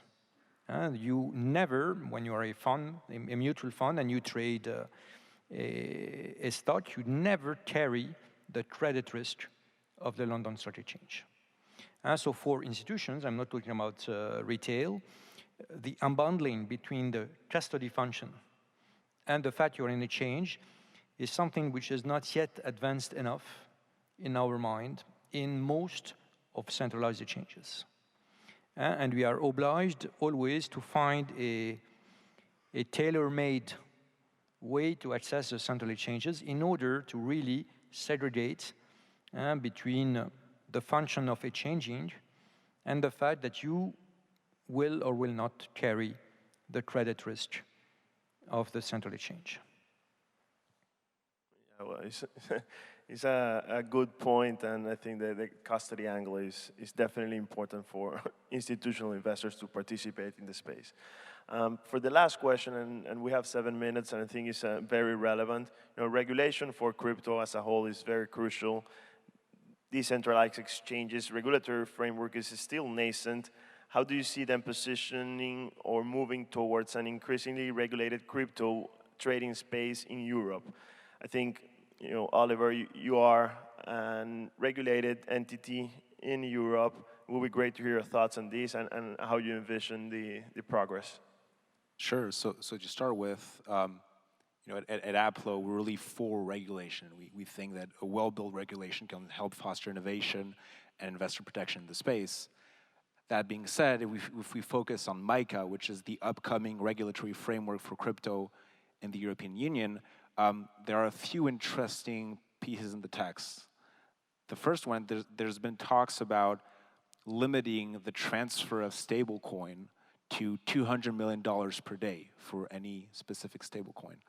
Now, the issue with this is DEX trading, the base currency is stablecoin. You don't trade with euro or dollar, you trade with USDC, USDT, or something like that. And if you restrict it to $200 million per day for EU participants, that means that the overall volumes and liquidity from these participants will be much lower on decentralized exchanges. So that might be an issue. Another key piece of the text is how decentralized stablecoin emitters might have to register a legal entity in the European Union in order to distribute their stablecoins. Again, the issue with that is that many of these decentralized stablecoin players might not want to do it. And so those base currencies would not be available for retail participants. So that's another issue that's not directly DeFi in the text, but it still has an impact. Now, for actual decentralized exchanges and DeFi protocols, those are not mentioned in MiCA text. And there's a reason for that. They were initially, but a lot of advocates in the crypto space pushed to have it removed so that it would help foster innovation from smaller players. And while that's a really good idea, it's a double-edged sword. Because that means that since there's no mention of DeFi and DEXs in MiCA, there is still a chance that down the line, adverse regulation comes down, and maybe in a surprise mode, and that could hinder innovation from smaller players in that space. Thank you for sharing. Team, Galaxy is present in Europe, in the US, and all over the world. Like, how do you see the difference between Europe and the US, to be more specific, in the regulatory front for decentralized trading? Yeah, and Eve kind of touched on it. I agree with Eve. There's such different cultural approaches, and there's such different systems. I find that people who come from the US, and I spent 19 years there, really have to get their head around how it's done in Europe. It's just a different ball game in so many respects. So there are entirely different approaches. I think to be somewhat sanguine about it, you have to be balanced, right? On the one hand, and I think this is true just of the space that we're in, we've come so far. I mean, the merge today is just sort of like, wow, that was 4 years in the making. Look at that. We've another victory for all of us, and now we can move forward. But and you've got things like BlackRock, Coinbase. You've got these huge announcements that demonstrate, and there's just 2 examples, but there are so many that we've come so far that the adoption is happening. There are hundreds of millions of people engaged in this space, millions of wallets, et cetera, billions and billions of volume. But on the other hand, we've got so far to go. There's so much left to be done, and one of the big areas is to get some level of harmonized, consistent regulatory framework, and until we have that, it's going to be a challenge for large pools of institutional capital to get involved. And I would argue it's also going to be difficult because you rightly point out, I'm totally with you, like everyone often forgets the stablecoin element, like just cash, just representation of cash alone is still quite in sort of some debate, and that's the lifeblood of any kind of economy globally. How are we going to figure that out? I think to be sanguine, though, to be positive for a second, you have to recognize that in the US, it's such an active dialogue at the top of the house, all the way to the president, down with the executive order that we had earlier this year. Now it's slow, and Gensler likes to kind of dig his heels on a whole bunch of stuff, and others, but at least it's an active dialogue, and it's very, very real. In the UK, as an example, it was great to see Liz Truss, the new Prime Minister, follow up on the previous regime's statements about wanting the UK to be a crypto hub. We welcome that. London should be. It's just natural because it's such a big financial center. But it lacks a little bit of clarity, but like that's a positive statement. Look at the fact, look at where we are. We've got Binance regulated by Paris. That was a huge thing that was heard. Now that shot was heard around the world in April. What a great statement from France that they really want to engage. And you know, Germany and Switzerland and other regimes. Actually, on balance, everyone's moving in the right direction. And I think that's a good thing. I think it's going to take a while, but hey, I'd rather be here than where we were 2 years ago. And by the way, I just want to try something cool. Is this going to work? Look at that. I'm going to take a picture of myself on the screen. No one will believe me otherwise. Thank you. Oh, thank you very much for all your comments. It's been great having you here, and yeah, enjoy the conference. Thank you.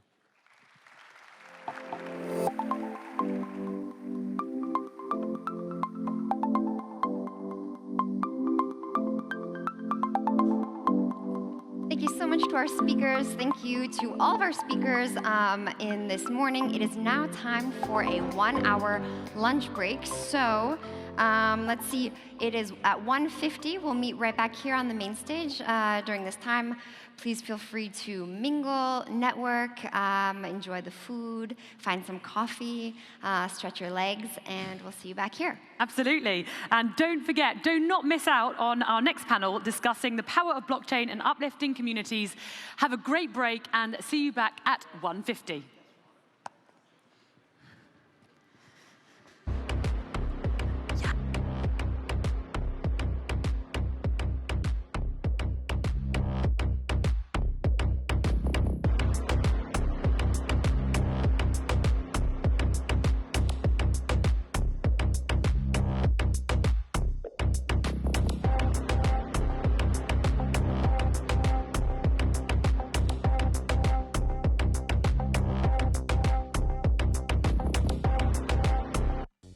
Join BuySwap events, spin and win, take part and get great gifts from the top 2 decks on BNB chain. Join BuySwap Grand Event. Fulfill all the conditions and get a chance to win the superb prizes.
Ladies and gentlemen, can you please take your seats? We will be starting in approximately 2 minutes with our first panel of this afternoon on the power of blockchain and uplifting communities.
Welcome back, everyone. I hope you really used your lunch break to connect and to have a go at some of the booths that we went past earlier. They look really great.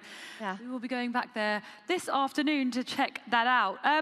So now we're ready to get started with this afternoon's sessions. We're going to start off with a fantastic panel that Kayla will tell us about in just a second. Now, over the years, we've seen blockchain's huge potential and uplift communities and improve lives. Web3 has expanded this potential, and we want to fill it to the fullest. And that's exactly what we're going to be getting to this afternoon. To explore this topic further, we have Dr. Taylor Ben-Yahia, Binance Charity's Digital Communications Manager, who will moderate a panel with our guests on the power of blockchain and uplifting communities. So let's welcome them to the stage.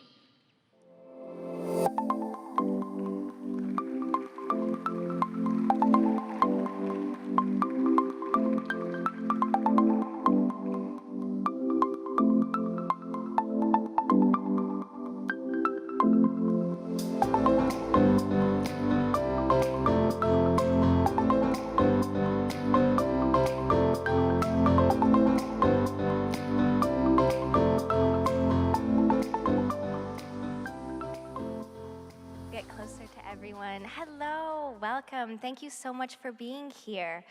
Before we dive into this amazing panel, I do just want to say that we were normally supposed to have Fereshteh Forough, founder of Code to Inspire in Afghanistan, as well as Elizabeth Lee, Deputy Director of Binance Charity with us. Unfortunately, they weren't able to be here due to some travel issues. We're very sad to not have these two incredible women, but very excited to get into today's panel. Yesterday, we saw so many incredible examples of how Web3 and blockchain technology are really changing the social sector. Sky, I think we'd really love to hear what's being done at Mercy Corps in the humanitarian sector with this new technology. Great, thank you, Taylor. Hello, everyone. I'm Scott Onder. I am the Chief Investment Officer of Mercy Corps, which is a humanitarian aid and development agency. We work across 40 countries in some of the biggest crises that are happening in today's world. We have a team of about 5,000 people, and we work side by side with people that are working through poverty, crisis, and other challenging situations. I personally am leading Mercy Corps Ventures, which is a venture capital fund, and I set the global strategy for all of our crypto and Web3 initiatives and investments. So we invest in companies that are operating in emerging and frontier markets. We have about 40 companies in our portfolio currently, and we pilot test different real-world use cases for crypto and blockchain technologies in these emerging markets. In terms of the topic of the panel today, in terms of uplifting communities, we have an investment thesis that really focuses in on resilience and finding entrepreneurs that are building the kind of more resilient solutions that are going to help communities thrive in the face of adversity. So whether it's the climate crisis, financial exclusion, conflict, other disasters, we see a number of crypto and blockchain companies that are really stepping up.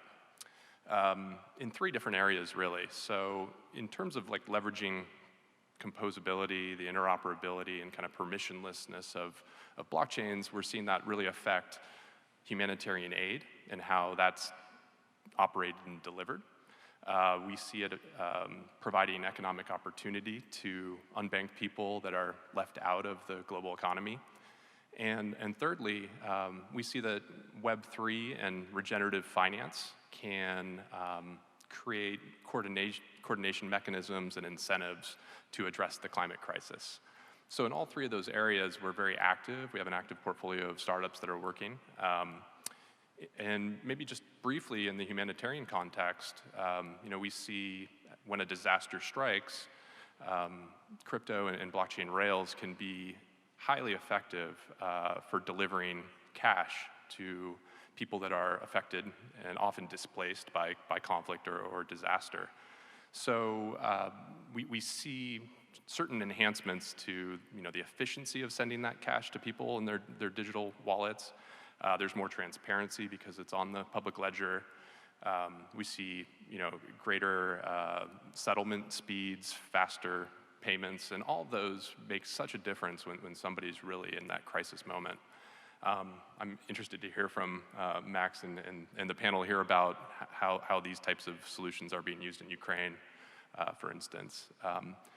And then beyond that, I think once you've sent a payment to a person through their digital wallet, hopefully it's an unhosted mobile wallet, they can then transact and begin using that across a range of different financial services that can improve their livelihood. So maybe we'll come back to those later in the conversation. Oh, thank you so much. I think we love hearing those kind of real-world use cases that have such an impact. And speaking of resilience, so Max, you're leading the Ukrainian Ministry of Digital Transformation. I think as the ministry's name implies, you all are quite open to new technologies and adapting those. Maybe you can touch a little bit on what you've seen in the social sector in Ukraine with these new technologies. Sure, thank you. Hi, everybody. I'm Max. I'm just responsible for this virtual asset project in Ukraine Ministry of Digital Transformation. And when I joined the ministry, what we saw is even before the war, Ukraine had one of the biggest adoption rates because we got undeveloped securities market, not so much trust in the banking system, and also the level of technical skills is quite high among the population. But now, especially with the war and crisis, governments and public is getting even more receptive to the new technologies, and we see huge innovation potential, like in fundraising, in remittances, and in the public infrastructure, like registries, because we got a lot of cyber attacks, and that's one of the directions to work. So I'm also quite enthusiastic about the potential of the self-sovereign identification services, things like certificates for education, like NFTs and stuff. We're big believers in the power of education. In our vision, by 2030, we would have more than half of our population having practical Web3 skills, as well as financial literacy. So, that's how we see it. Oh, that's fantastic. Thank you so much. In talking about the Ukrainian context at Binance Charity, we wanted to do our part to help in, aiding the crisis. So we worked on the crypto-based cash assistance program for IDPs and refugees, as well as the Binance refugee card. And we want to take that even further, looking at how we can turn this into research and going further in education. So Andre, you are a professor who is really in the crux of this finance, technology, and so much more. Maybe you can tell us a little bit more about what changes you see in the educational sector thanks to Web3 and blockchain technology. Thank you very much. Thank you for having me here. I'm a bit of an accidental professor. I became interested, I joined academia a while ago now, or 10 years ago, but before that, I spent a lot of my time trying to answer a question, why do financial markets break down all the time? You know, you don't really design something like that. Financial markets are human-made. They're not rivers, they're not mountains. This is something that humans make. Humans are very good at copying, and so if something is working somewhere else, why not just copy it and make it work? Because in countries where financial markets work, people live better, businesses do better. They could borrow money and live in and buy an apartment or a house. They can start a business and finance it. They can go and raise money in the capital markets. Why not do it all around? How does it break down? And that question has taken me on quite a journey. I worked for the International Monetary Fund for more than a decade, basically going from financial crisis to financial crisis, looking at like what's not working. Pretty much everything wasn't working, you know. And then the global financial crisis came to the US, and I joined the US government, worked as a financial regulator as we were redesigning financial markets. I was part of the team working on it. And and then my colleagues from academia said, look, you know, you need to come back. You know a lot about that, so you need to teach students, you need to write papers, you need to make sure that that knowledge stays in the profession. So what is the knowledge that I'm trying to communicate? And the knowledge is that humans are a weak link in financial markets. Humans are always cheating, lying, trying to steal, they need to be paid bonuses, they need to be incentivized, they get sick.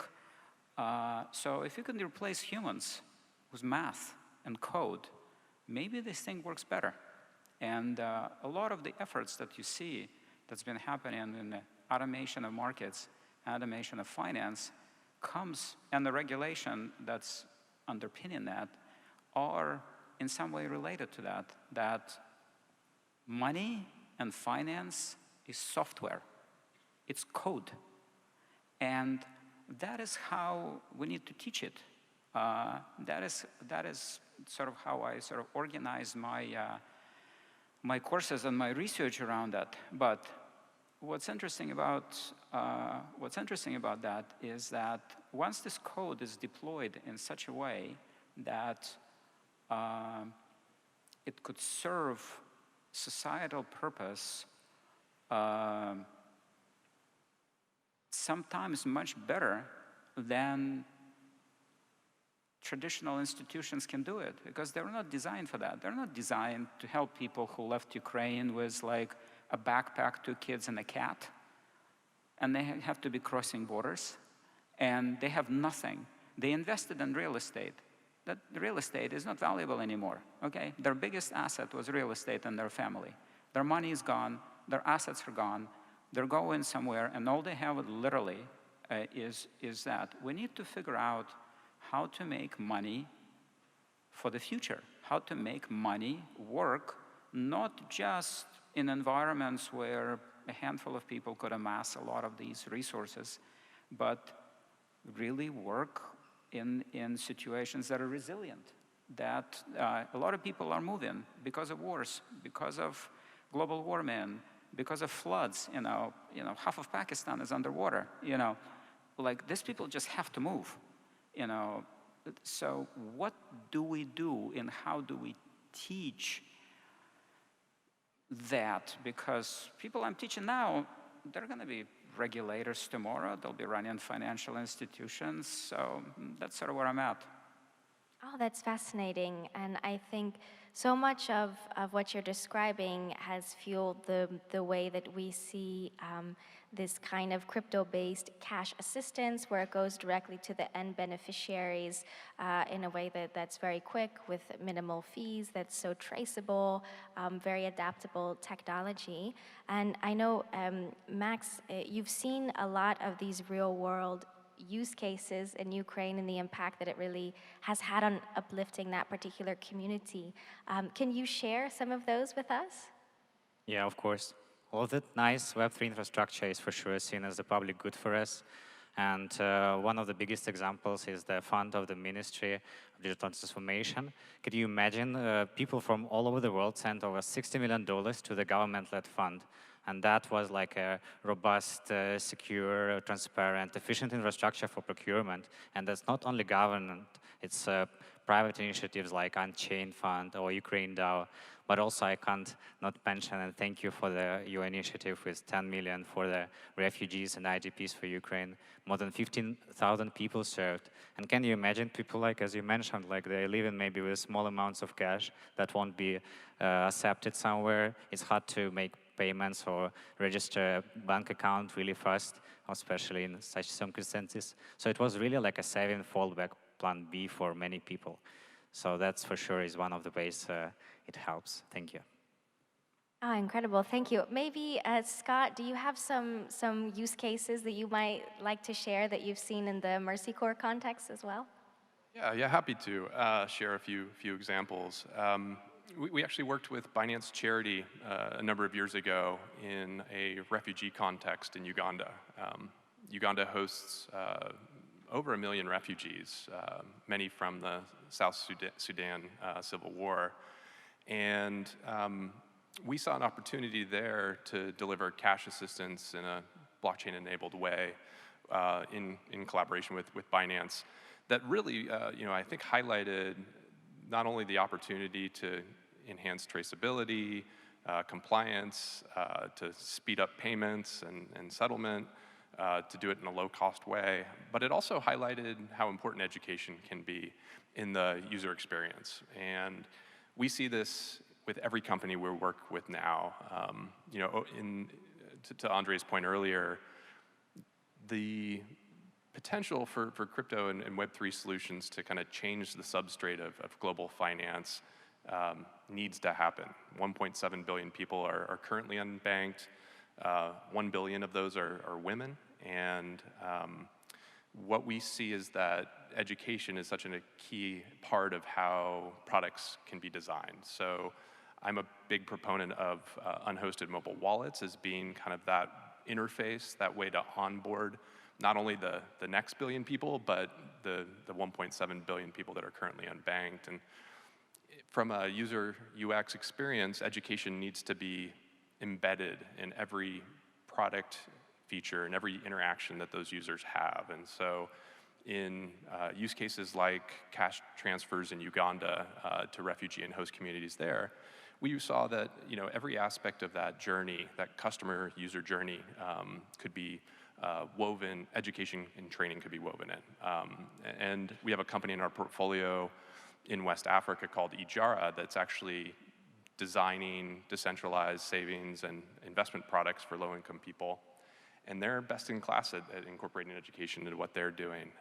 They have an Ijara Academy that low-income people go through to identify how to responsibly save and invest and understand the risks that they're taking on and how to mitigate those risks. And the examples go on and on and on.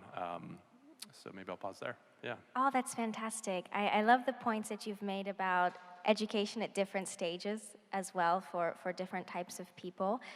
There was a great panel yesterday on education at the heart of Web3 and how this technology can be leveraged to open doors to a wider audience for really fostering inclusivity and diversity. And at Binance Charity, we're so excited to be in an educational initiative with Simplon, which is a very inclusive tech school. So when we talk about how we can open those doors to a wider university, I'm very curious, Andre, what do you think the vision is for having more inclusivity in higher education, for example, thanks to these new technologies? I don't know. But I do know this. Let's experiment. Let's see what works. It certainly, we were thrown into an environment because of COVID where a lot of the educational offerings became available digitally.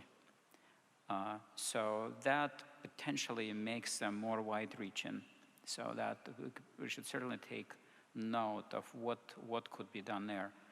I think there's a bit of evolution that happened in education in just sort of how to approach it. I would say that business education in particular, I can't really claim, so I'm educated at Wharton, professor at MIT, professor at Cambridge. I'm like elite. So I can't really say, what do we do to take it out? But here's what we can do, I think. I think what we can do is to continue evolving and continue making sure that we develop content and get it out there and see how this content sort of sticks. One of the things, for example, that I see Binance is doing, Binance is an unregulated provider of financial services, is engaged in a lot of experimentation, with different types of asset types that have previously not been known, perpetual swaps, perpetual futures. Something unusual, but you would see that there is a lot of action there, experimenting with stable coins, experimenting with, what we need to make sure is that we continue sort of experimenting and seeing what works. Because the traditional provision of these services is either very concentrated to just a handful of those who can afford time and financial resources associated with acquisition of this education, or it's provided at kind of like popular level that's kind of doesn't get you very far. It's just sort of, I think there's a way for us to use digital technologies to experiment. I think people could see, I personally feel that you can use the smartphone without knowing all the bits and pieces of math and software underneath it. And you can build apps on top of it, right? So that's kind of what I'm thinking of, there's some core, and then on top of it, you just sort of build. Let people experiment. Let people go outside the box. That's where I sort of think we need to be. Again, these are not, many financial institutions are thinking about that. And last point, sorry, I spoke too long. Very, very important point is values. Let's make sure that we have the values embedded in our education that are our civilizational values, our values that have to do with openness, that have to do with democracy, that have to do with accountability. Because these technologies could be used for authoritarian purposes too. They could be used to kill, they could be used to surveil, they could be used to do harm. So let's make sure that whatever that we're doing, we're offering freedom as opposed to, oh yeah, use this and we'll know everything that you're doing. Sure, it comes with a lot of responsibility. Yeah, absolutely. And I love your point about the hands-on aspect and how empowering that can be. Maybe not everyone needs to know how the technical process is working, but if you can use it in a hands-on way, you see how it can be used to improve your life, the lives of your family members in a very immediate way, especially in these times of crises. I think that speaks to a lot. I built my courses on blockchain and crypto around demos. It's very difficult to explain the cryptographic hash functions to people. It's very easy to show them in a demo what that is. They get it, Yeah. Oh, that's fantastic.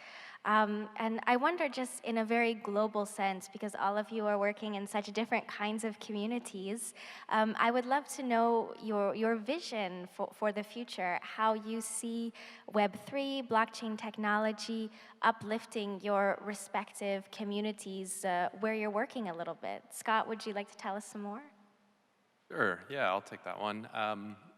Well, I think there's essentially 4 or 5 things that we need to get right to be able to have a more accessible financial system that's built on crypto and Web3 infrastructure. And I'm particularly excited about just how public blockchains and networks can create an opportunity for anybody to be able to build solutions on top through the composable, interoperable nature of blockchains. And for that to truly happen in emerging and frontier markets, we need to get right identification. So there's over 1 billion people that don't have a government-issued ID. I think Max was alluding to this earlier. Digital ID solutions can empower people to have an ID and to be able to have ownership over personal data and port that data where they please and share access to that data with whom they see fit. Internet connectivity needs to be there, of course, to be able to access a mobile wallet. And so it's highly encouraging to see the cost of mobile data is coming down. And then, as I talked about earlier, unhosted mobile wallets is a battle we need to win. We need to make sure that non-custodial wallets are not regulated out of existence or accessibility for people who need access the most. And then we need a thriving ecosystem of apps that people can navigate to once they've received a crypto payment. They need to be able to access savings and credit and have a range of uses like insurance or e-commerce or what have you. And to make this truly inclusive, I really believe we need to invest in diverse founders and ideas. So, only I think 2% of venture capital last year went to women-led companies. That needs to change. My fund is investing with a gender lens. Over half of our portfolio is founded by women. And to support developers and entrepreneurs in emerging markets is essential to get all the best ideas. So it's kind of those 4 things that we need to get right to be able to create a more vibrant financial system. Oh, that's great. But I'm hearing a lot of optimism in what you're saying, so I think that speaks well for the future. And Max, how about you? Do you have a bit of a vision of how you might see Web3 and blockchain technology uplifting the Ukrainian community even more in the future? Yeah, of course. Well, I'm quite bullish on the decentralized autonomous organizations, like digital cooperatives that can bring more equality and adaptability to the organization, especially when the property rights would be also manageable through that. I'm really looking more into the regenerative finance, like taking blockchain out of a problem to a solution to our environmental and sustainability issues, and also things like decentralized science, where we can democratize the access to the important intellectual property like longevity research. I think in the long run, that would be among the major innovations in the space. Oh, fantastic. And Scott, I just wanted to add on to that. I know you've also worked a bit in regenerative finance as well. Do you want to add a bit to that? Yeah, I think we're seeing just the beginning of just how high potential regenerative finance can be to address the climate crisis by creating incentive structures and solutions related to taking care of our natural resources, reducing carbon, and finding ways to enable communities to create new income streams that will improve their livelihoods to do so. So we've invested in a range of companies that incentivize communities to take care of forests, of their natural resources, to practice adaptive and regenerative agriculture by basically connecting those carbon offsets to carbon credit markets, and then connecting those carbon credits on-chain, tokenizing them and putting them on-chain. It's enabling smaller projects to take place, which we're really excited about. So projects in Africa and Latin America that might not have been able to receive financing just a few years ago, now can find ways to get up and running, and also provide that kind of carbon offset income stream to those communities. So that's just one area where we're really excited. I think a theme in everything you all are saying is that we need to have something in place that's full circle, so not just the financial services, but how can they actually be used once they're received? Can we have these different programs in place, whether it's regenerative finance, education, reaching out to the community in some way? So it sounds like a lot of optimism, but a lot of work to be done as well. Andre, maybe a final word on your vision for how you see this new technology, perhaps in the education sector. You're working with young people on a daily basis. So what I'm seeing is that I think we've passed the threshold where digital technologies, including in finance, in communication, where technologies that in some way were digital representations of three-dimensional physical reality. And we've crossed the threshold into the environment where digital interactions actually precede physical interactions. And once you're in an environment where digital interactions precede physical interactions, so sometimes, people go on, dating apps, and their first interaction with each other is actually not three-dimensional, but digital. They interact digitally, and then they decide, what they want to do about it. There are ways in which people meet, the way in which people communicate, the way in which people interact, consume content, produce content that is digital. It starts out digital as opposed to physical, and then it's no longer something happens in the digital domain, and then it has in the physical domain has a digital representation that actually happens there. And we've passed it, we've crossed that threshold, and I think we're moving into the environment in which more and more of these interactions will actually not even go into the physical domain. They'll just stay there. And they will stay there, and as they stay there, we'll need to rethink, and we are already rethinking, as we begin, continue, and end interactions, creation of value, creation of content, creation of knowledge, communication, consumption in a digital-only environment. What does it do? How does it change? Where Web3 comes in is that in a digital environment, it's very difficult to maintain scarcity because computers are very good at creating exact copies. So blockchain comes into that, in that you can have digital scarcity.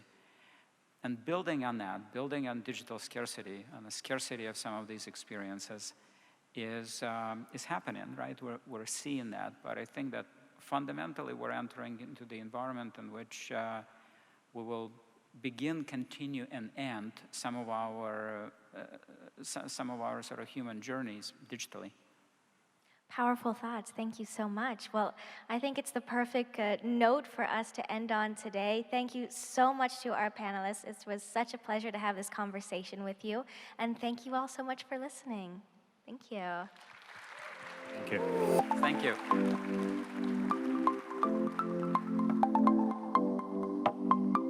So much to our panel, not only for joining us and sharing your insights with us today, but for your work, your investments, your energy, and everything you're doing to leverage Web3 to build a better world and improve the lives of people all over the globe. I know that we're all really pushing for that in the best sense. So Haley, what have we got up next?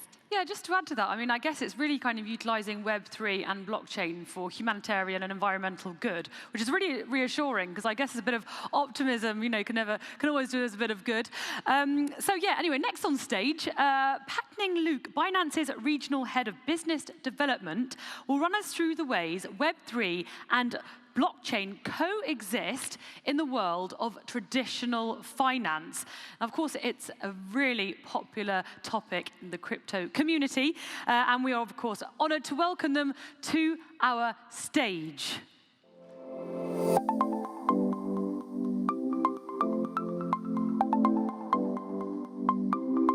Let's give them a warm welcome.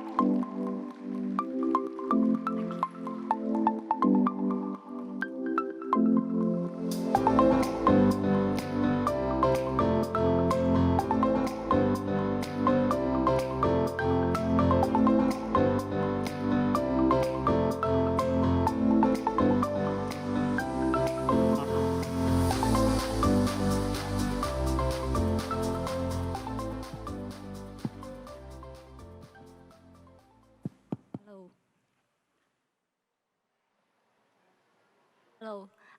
Thanks for everyone's time. My name is Patning. I'm working in Binance Pay. I'm the regional head of business development. So today, very happy to have all the panelists here with me to discuss about the traditional finance and also the new finance. And then here, maybe we can start with have everyone introduce themselves first. Danny first. Sure. Hi, everyone. This is Danny Chong, CEO and co-founder of Tranches. Happy to be here with everyone. Hi, everyone. I'm Adrian. I'm the head of global partnerships for Binance USD or BUSD. Hello, everyone. I'm Sylvain Prigent. I'm a co-founder and CPU of Société Générale Forge, or SG Forge, to make it shorter. Hello, everyone. I'm Jeremy Furster, Head of Partnerships at Cardano Foundation, and it's a pleasure to be here with you. Thank you very much, Binance, for hosting this event, and looking forward to a great discussion with the panelists. Thank you, guys. So I think we can start this topic by having us to divide what's the relationship between traditional finance and also decentralized finance. Anyone want to give your thoughts about this? I guess between finance and Web3, just a very candid kind of a description. The relationship is like a couple. I think between finance and Web3, they will be married someday, but at the same time, they need to grow individually to gain experience and to gain knowledge before they come together and bring about the best of both sides. So that's what I really think and see between finance and Web3. Sylvain? Yeah. It's an interesting topic. Sorry for my English. I have a big French accent. But as you know, I come from Société Générale, and we started Société Générale Forge in 2018. And to be honest, at that time, the relationship between TradFi and blockchain, TradFi with and cryptocurrency, and now TradFi and Web3 were quite difficult. So it gets better.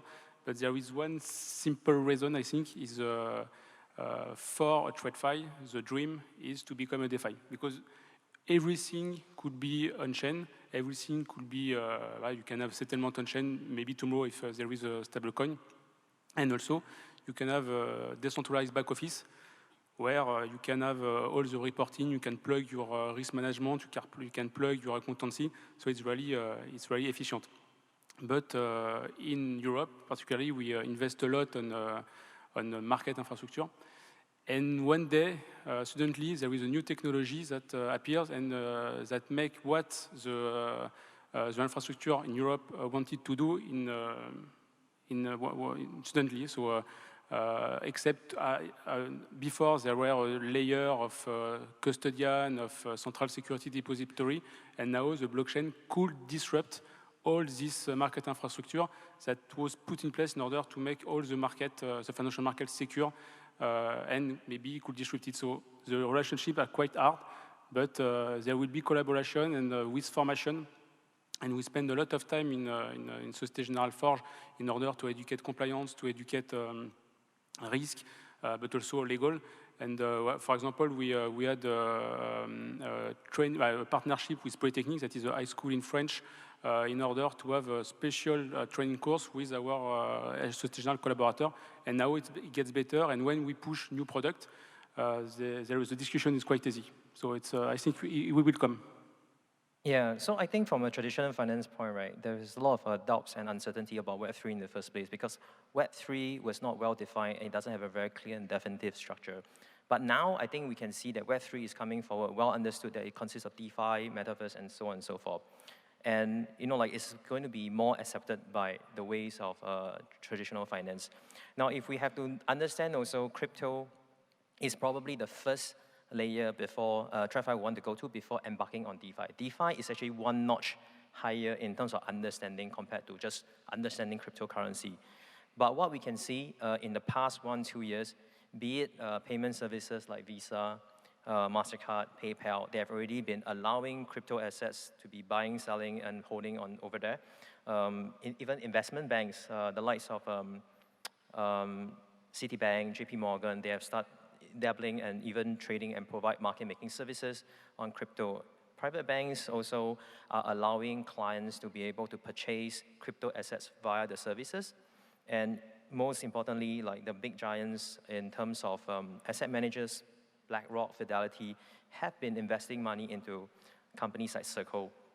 I think more importantly, on the regulatory development perspective, we have seen like France, Italy, giving out licenses to operate on crypto for exchanges of our payment services. Singapore as well, this has been happening. There are more licenses coming out to allow payment services, and also recently announcing the possibility and the in-depth look at DeFi applications as well as tokenization in Singapore. So I think we are actually moving on quite well. In fact, I think the key importance now is not like when they will converge between TradFi and Web3, but what are the bridges that will be converging between these two entities? Agree. Yeah, I also agree with what you mentioned about, we can see a lot of partnership between the TradFi and also Web3 space. So I also have some experience to share about the partnership, but we will share later on. Yeah, so I have another question to you guys. To some traditional finance and blockchain-based financial service haven't always been complementary. Are we looking at a period of time to continue to competition in the future, or there is any opportunity for cooperation? Yeah, so from my perspective as a representative of the stables business, I think from an outsider perspective, it looks like there's quite a bit of competition, there's potentially some friction, but from what we see in all the conversations that we've been having with multiple payment parties, gateways, banks, frankly, even rating agencies, the reality is that everyone's trying to figure out a way to actually converge and cooperate with the crypto community, with the stables as an initial entry gateway into the space. And from our perspective, frankly, the more regulated we get, to some extent, it's actually going to speed up this level of adoption and effectively mass adoption of the crypto community. And the reason behind that is very simple. A lot of TradFi players are themselves highly regulated entities. So the irony is that we need that level of regulation to kick in so that these regulated entities have that level of comfort to start to interact, converge, and cooperate. Yes, on this topic also, I will try to be to give some example. And I remember there is a panel yesterday where David Prince talked about we need to try to do, even if it's not perfect, it's important to do some small step to try to bridge TradFi and DeFi. And for example, in the Société Générale Forge, it is what we want to do. So we, for example, next year we would like to open, we hope to open a refinancing solution with MakerDAO for our security token. So it's a first good collaboration with a DeFi blue chip entity. But it's not only on this way. We want to to make the DeFi ecosystem stronger. And we want to bring some security tokens, so let's say some real-world asset yield in this ecosystem. We had some discussion with big DAO that are interested to buy security tokens, so some kind of security token with low risk yield, because they want to diversify their treasury. They don't want to have only crypto asset and even stablecoin. They want to have traditional finance asset. And also because we bring to the ecosystem a token-based solution, it is easier for us to integrate in their solution. So it's quite practical. And also the other advantage is today, unfortunately for the DeFi, the yield is better. We can pay better yield than compared to let's say low-risk stablecoin strategy. So it is win-win for both sides. And the same idea, we also have discussion with a protocol, a product of some DeFi ecosystem, of the DeFi protocol, in order also to integrate this kind of security token and to give access to their user to this yield. So overall idea is to I think all the collaboration will come next year or maybe in 2 years, and it's really exciting because at the end the end game is for bank, for financial institution, to give access to their user to the cryptocurrency ecosystem, and it is when this time will arrive that cryptocurrency will come mainstream, DeFi will come mainstream, because we have a lot of users and they are interested now, but they want to have a regulated entity that take care of all the constraints like private key and all the insurance that need to do for us. When we're looking at this whole topic of traditional finance or DeFi, it's all boiling down to leveraging public infrastructure for financial and social systems. Now, the convergence will happen as the infrastructure builds its maturity. And we have to look at the value chain of finance in general to understand what is the value for Web3. And a lot of this can be done in terms of the definition of digital assets. So beyond trading tokens, which represents value, what about the economic identity of assets? And how does that lead to more cost-effective and more inclusive platforms for financial services? So one area that we look at is that the definition of an asset itself and being able to bring on-chain the ability to authenticate and validate an asset as real. When you're able to do that, you're able to then go through the flow of transactions and have that actual, that chain of records that brings out the ability to track the assets from its origin. And that's a major benefit that you need to have in compliant systems that's leveraging public infrastructure, such as blockchain technology. Yeah, that's very interesting to use how traditional finance use blockchain technology to validate the assets. So it's very interesting for the two space to work together. And then personally, because I'm working for payment, we also partner with some traditional finance institution like Visa card or MasterCard to launch our card program. So as you may aware, in France, we already have our Visa Binance co-brand card launch, so that users can actually use their Visa card just like normal to spend, maybe buy a coffee at retail shop, and then the amount will be deducted from their Binance wallet. So there are lots of cases about this collaboration. So I think we all agree that for now and in the future, cooperation is more than competition. So I have the third question. From your experience, what are the areas that traditional finance has the best chance of successfully integrate digital assets and blockchain-based services? So I wanted to actually add for this, right? It's very important that whether it comes from traditional finance or from crypto space or from Web3, we are actually missing an intermediary as one of the bridge to be bringing both sides together. Now, we know for a fact that on one hand, there's a lot of traditional finance type, be it private bank, external asset managers, funds. They are trying to get into DeFi, but they don't have the technical know-how, they don't have knowledge, and I have to admit, like one of my friends who's an MD in a bank actually came to me and said, Danny, can you teach me how to use MetaMask and Trust Wallet? So it's as basic as that. There is that definite lack of knowledge on how to proceed. On the other hand, there is DeFi. Very good in what they do. There's innovations coming out. There are products that I think is of very good value, but not strong in marketing and definitely has no way to kind of bridge into traditional finance. So what do we actually need? We actually need an intermediary. Hopefully this intermediary can be also regulated and will be the entry point that allows all the traditional asset type of institutions to be bridging into DeFi. So what do I mean by that? Like if you're asking some portfolio manager of an asset fund to go and use a wallet to do auto staking, compounding, and make sure that he's on the correct chain, blockchain network, he's going to struggle.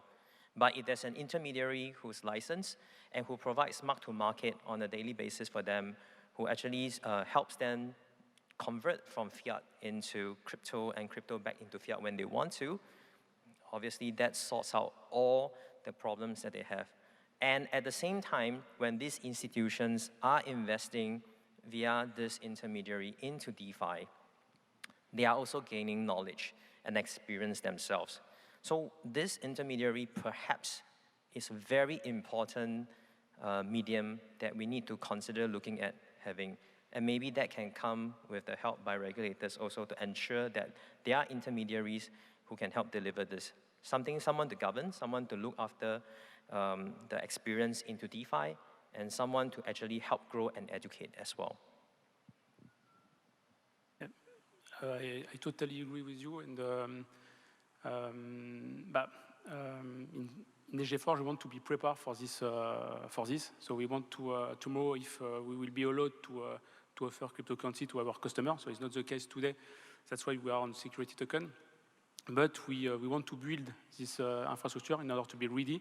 And for example, we have a partnership with Metaco in order to bring this kind of asset and all the security.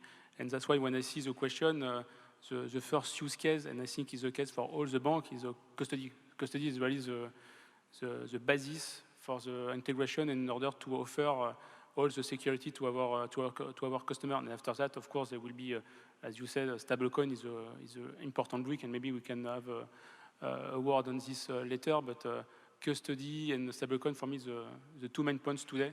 And after that, we will have a lot of use cases around that. Yeah, I think from the stables perspective, it's quite clear for us. We are obviously going to be a base layer currency for Web3.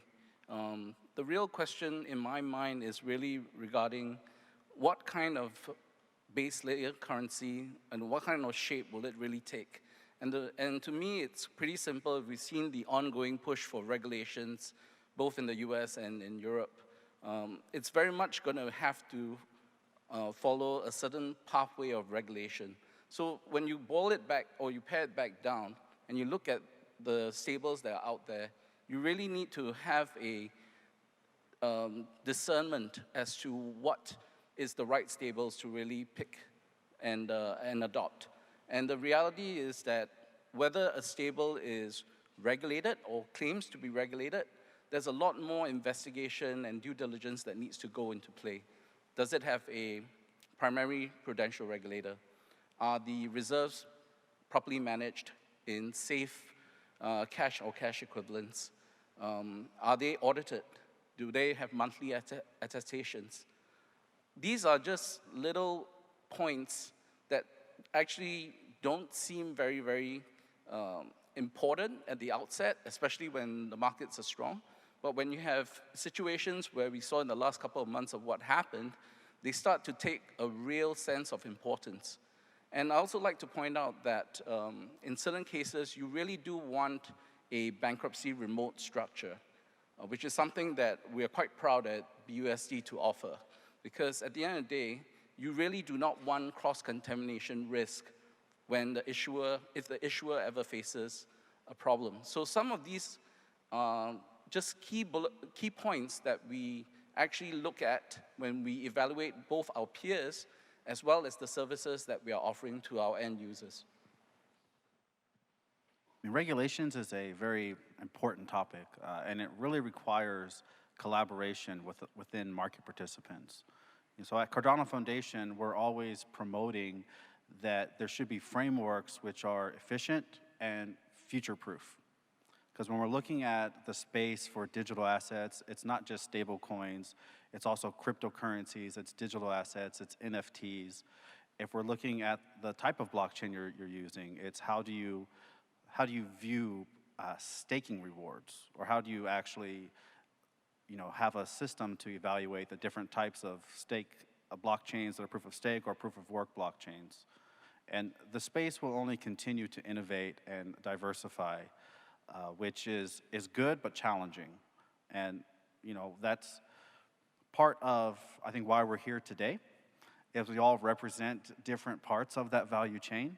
And we are all the users and the benefactors of seeing blockchain technology become more mature and become more adopted within regulatory frameworks. One side of this that's commonly not talked about so much is actually how traditional finance can leverage blockchain technology for reporting. There is a higher demand than ever before on getting information for how funds are being deployed. What is the actual social impact that's occurring here? And there's only so much that you can do within an annual report to actually tell these stories. And one good thing about NFT technology is that ability to create these descriptive stories within a digital asset that you can have third-party validation to say, this is the real effect that has occurred from, this type of finance, or, these assets that's been, collectively bought by groups of individuals, and seeing that progress that's occurred from this. Thank you. So thank you very much for sharing your experience on this. Then it comes to the next question. One of the crypto's biggest innovation has been stablecoins, as Agent just mentioned. It's taken a traditional finance concept, fiat, and successfully digitally transform it. And what are your thoughts on the potential role of BUSD and other stablecoin in the metaverse and Web3 world? You just explain a little bit for us. I hope you can share more to the audience here. Yeah, I think from my experience and from what I've seen, essentially, when we talk with regulators and we talk with payment partners as well as banks, the real underlying thesis behind it, or the real underlying use case for it, is ultimately regulated entities want to deal with other regulated entities. It just makes sense from them from a TradFi perspective. And it actually helps in terms of mass adoption. If we look at the universe of crypto or the community right now, on a bullish estimate case, we're looking at potentially anywhere between 5 to 10% of the world population having touched crypto, which means there's still 90% out there. And in essence, to have that level of adoption, to have that level of comfort for the masses to adopt it, you need to have some form of regulation. Now, I spoke earlier in parts about what really defines a regulated stable as from our team's perspective, primary prudential regulator, conservative reserve management, audited financials, bankruptcy remote structures. These are just some of the things that we offer at BUSD. And I think the users have really responded to that, especially given the fallout over the last couple of months, which is why, from a BUSD perspective, we've just breached the $20 billion market cap level. We are now clearly the third largest stablecoin in the world, and we are the second most actively traded stablecoin out there. So I think users are speaking, and they're voting, and they're doing more due diligence, and therefore, that's just only going to help the adoption into the metaverse and the Web3 space. Yeah, on this point, yes, it's really important to have a stablecoin that is accepted by all market participants, so accepted by DeFi, but also by TradeFi participants. In my business, so we do security token. If I don't have a stablecoin, to be honest, it's quite difficult to settle one leg in tokens, the other leg in cash. And today, every TradeFi participant are waiting to know what will be the regulation for stablecoin. So as you know, in Europe, there is a big regulation that is called MiCA for digital asset, but also for stablecoin. And there is another one that is called pilot regime for all about security token. So on the security tokens, the law is quite good because there is a high threshold. I think it's $9 billion for an issuance. But on the stablecoin law, it's incredible because the regulator has been very shy, or I don't know if they want to use DeFi regulation, stablecoin regulation in order to regulate DeFi. I don't know, but I heard a rumor that the threshold would be 200 million. So we cannot do anything with the 200 million as a market cap for Euro token or US token in Europe. So I think there is also a discussion yesterday on this topic, and I get the opportunity if a regulator hear us that you need to do something on stablecoin, because in this case the security token will not explode or will not grow, and the DeFi ecosystem also will be difficult, and at the end we will use other stablecoin in other jurisdiction, and for the sovereignty of Europe is not good. So if you hear me, please do something. Thank you. Thank you. So here comes to the last question. As some of the main facilitator of Web3, blockchain networks play a large role in the topic at hand. Can blockchain networks build up relationship with traditional finance in a way that they have decentralized finance projects? Anyone want to share? So decentralized finance has a kind of organic growth curve to it. There are thousands of entrepreneurs and developers and fintech aficionados who join the revolution in blockchain as they value what decentralized infrastructure can bring. So there is a natural kind of just response to this growing trend. Now, but their views on this is being the early stage innovators, the builders, and trying to understand what type of new solutions has a product market fit. Now, when we're looking at the space of traditional finance, there is an outreach strategy which needs to be made, because now we're looking at mass market solutions and the institutionalization of blockchain technology.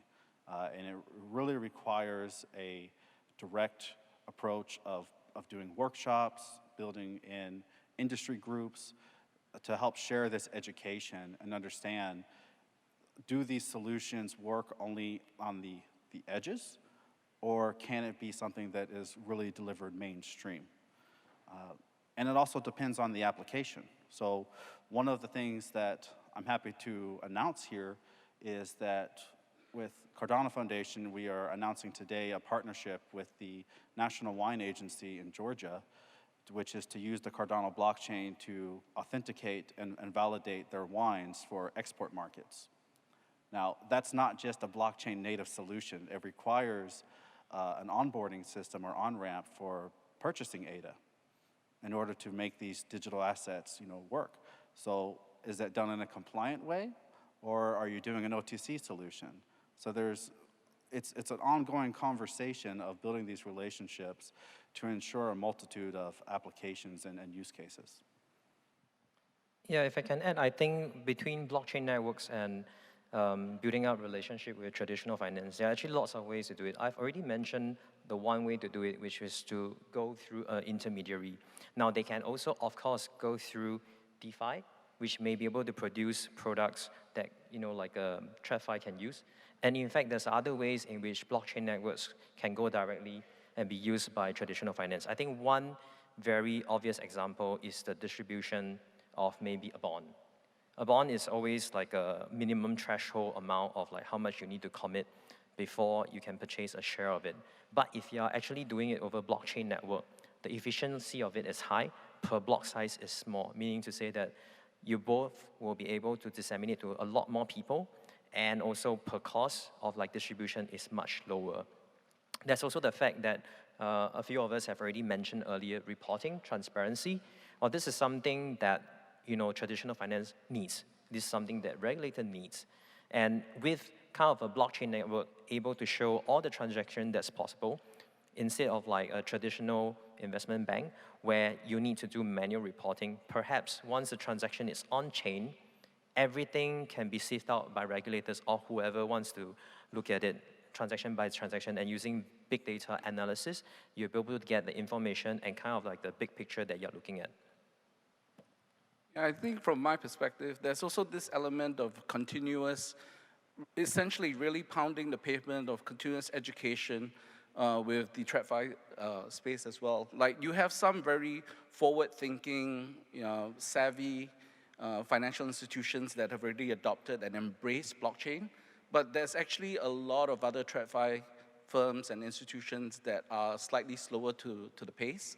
And it is actually incumbent on blockchain networks, stables like ourselves, to continue that education effort, that community building effort, to explain to them how we want to approach and grow the broader space. And that actually increases the comfort levels, and with regulation coming in place and compliance with regulation, that comfort level can only increase, therefore the adoption can only increase.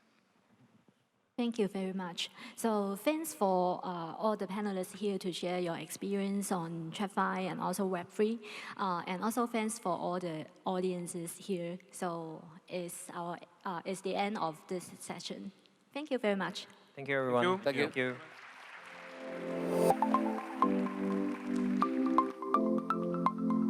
Thank you so much, Pak Ning, and all of our panelists for explaining how this complex relationship can also be complementary. It's super important, obviously. We are going to take time to stretch our legs and have a quick coffee break, but before we do, what is on after that? So we'll be back in approximately 25 minutes at 3:20 local time, for any of you that are connected from a distance. We have some great sessions just before closing the event. We'll take and look into the future of Web3. And finally, we'll have an Ask Me Anything session with CZ, Binance's founder and CEO. So a lot to look forward to. Go grab a coffee, and we'll be back in about 25 minutes.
toi aussi.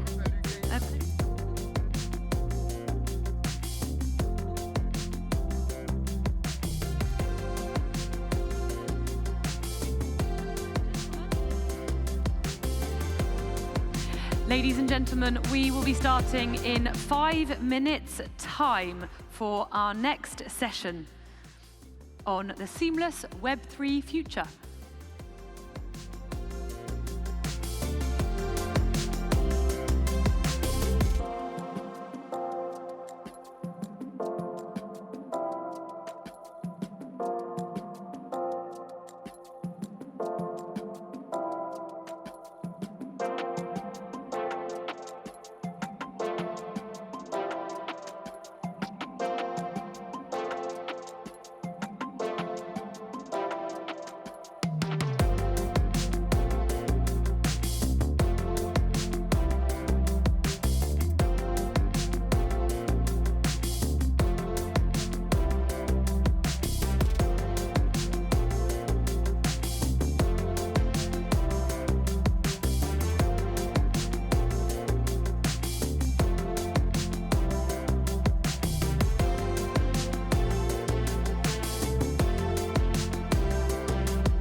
Welcome back, everybody. Hope you guys are feeling refreshed after that coffee break.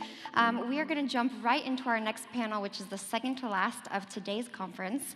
It's on seamless Web3 future, which I know we're all looking very much forward to.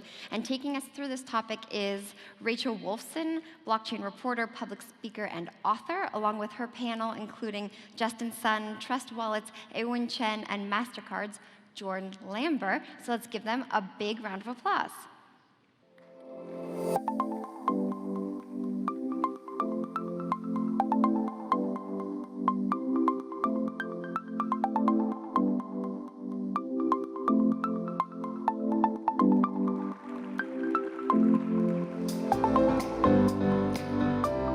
Hi, everyone. Okay, great. Thank you all for joining us. Thanks again to Binance for having us here in beautiful Paris. I'm loving every minute. I know that we only have 30 minutes, so I'm just going to kind of dig into the panel and get started. So obviously this panel is about Web3. We already have an established definition of what Web3 is. We often associate it with the likes of digital assets, NFTs, and the metaverse. However, there's more to Web3 than just that. So panelists, if you could kind of explain, what Web3 is aside from the obvious. And anybody can start. Justin, do you want to? Okay. I believe Web3 is the future for web, basically. Eventually, everything will move to Web3. Even today, we might talk about Web3, some brand new idea we need to learn. But eventually, just like Web 2, right? So eventually, everything move on to Facebook, Twitter. This is become the apps you are using every day. So I think Web3 is the same concept. Probably it's new for us today, but eventually it will be used by us every day. But I think at that time we probably need to move to Web 4. Yeah, I will add to what Justin said. People commonly know Web 1 as read only, Web 2 as participate only, or read and participate only, and Web 3 is execution, including ownership. And I personally see the previous 20 years of the internet involvement that achieves the freedom of information.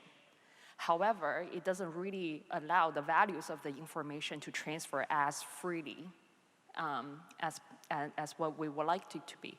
But Web3 is potentially with the technology of blockchain that have one of the highest chances to create that value transfer system as freely that goes along with the information. And that's what's exciting about Web3 to me.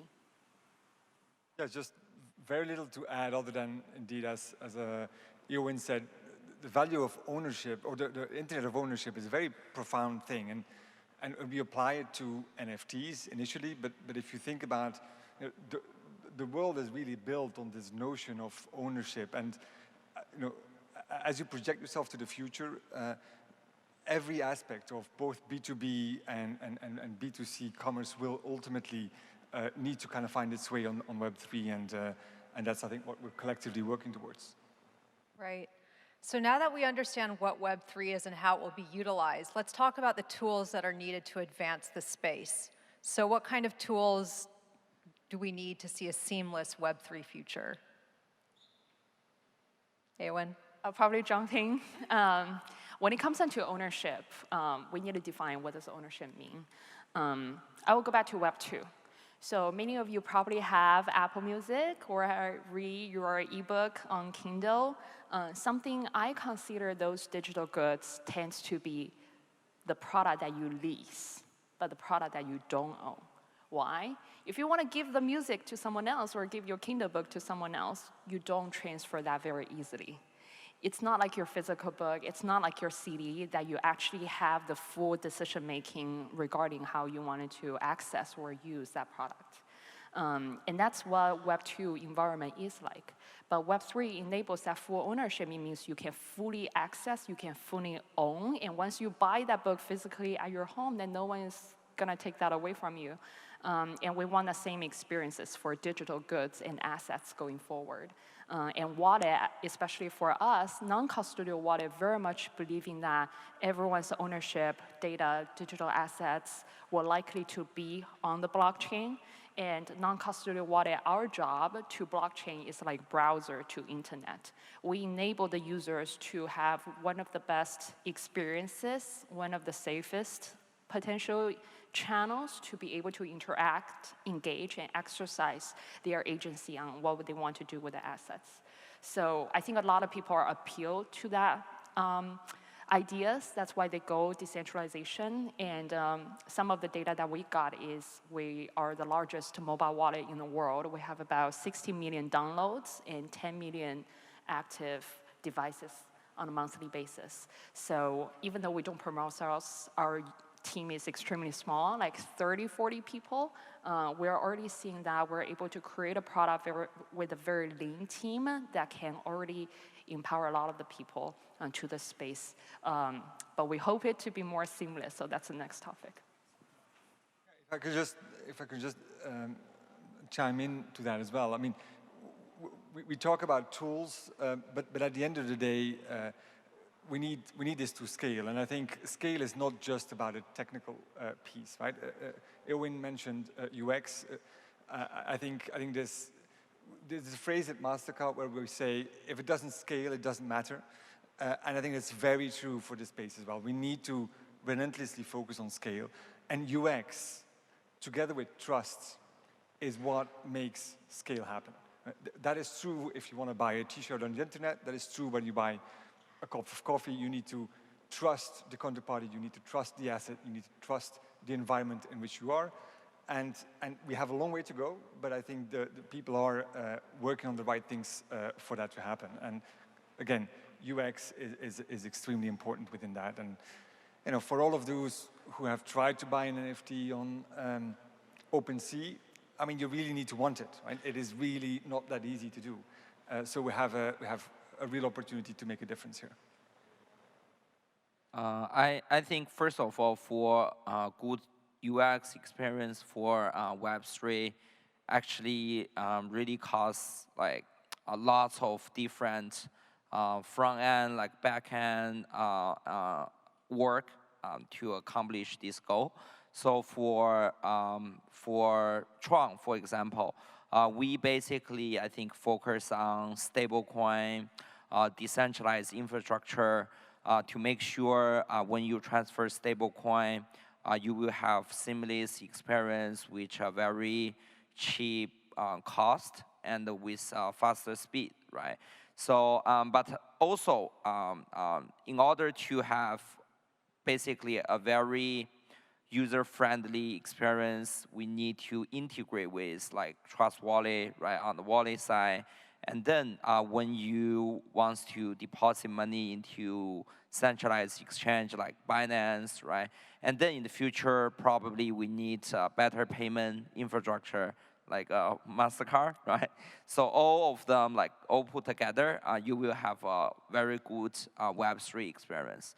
So that's why also we see some obstacles today. It's because all these parts is kind of like decentralized from one another. So we need like experience integrate them all together. So for example, like if you want to buy NFT OpenSea today, probably the first like hard thing to do is to get into blockchain first, right? You need to either like buy ETH or buy stablecoin, and then create wallet, deposit into it, and then buy NFT, right? And then after you buy it, it's very hard for you to store it, right? And also sell it. So that's why I think we still have lots of things we need to integrate here. I mean, I hope in the future we can open like any application, you can buy things just like with one click, right? But that's the future. All of you make really good points. Justin, I think with a lot of the things you said, education is still required. So I want to know from all of you how you or your company plans to educate the mainstream and crypto natives on getting into Web3. Eowyn, do you want to?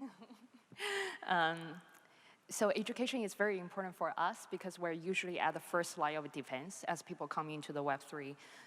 Besides making the product easier to use, build better product, we also want to build in education in the product. I personally see people's Web3 experiences is like your gaming experiences. Every time you're trying a new game, you're going to get familiar with how you move your characters around, how you're going to shoot, how you're going to get things. And that is the kind of a curated experiences I think that we need to get people to have the first taste of the Web3. No matter that's to buy your first digital assets on chain, or this is how you're going to protect yourself on the security side. That is something that I hope that we can sort of gamify it and provide the level up experiences for users and prepare them to go to the Wild West of all the open Web3 innovations that they can navigate through. But besides that, there's only so much that the product can do.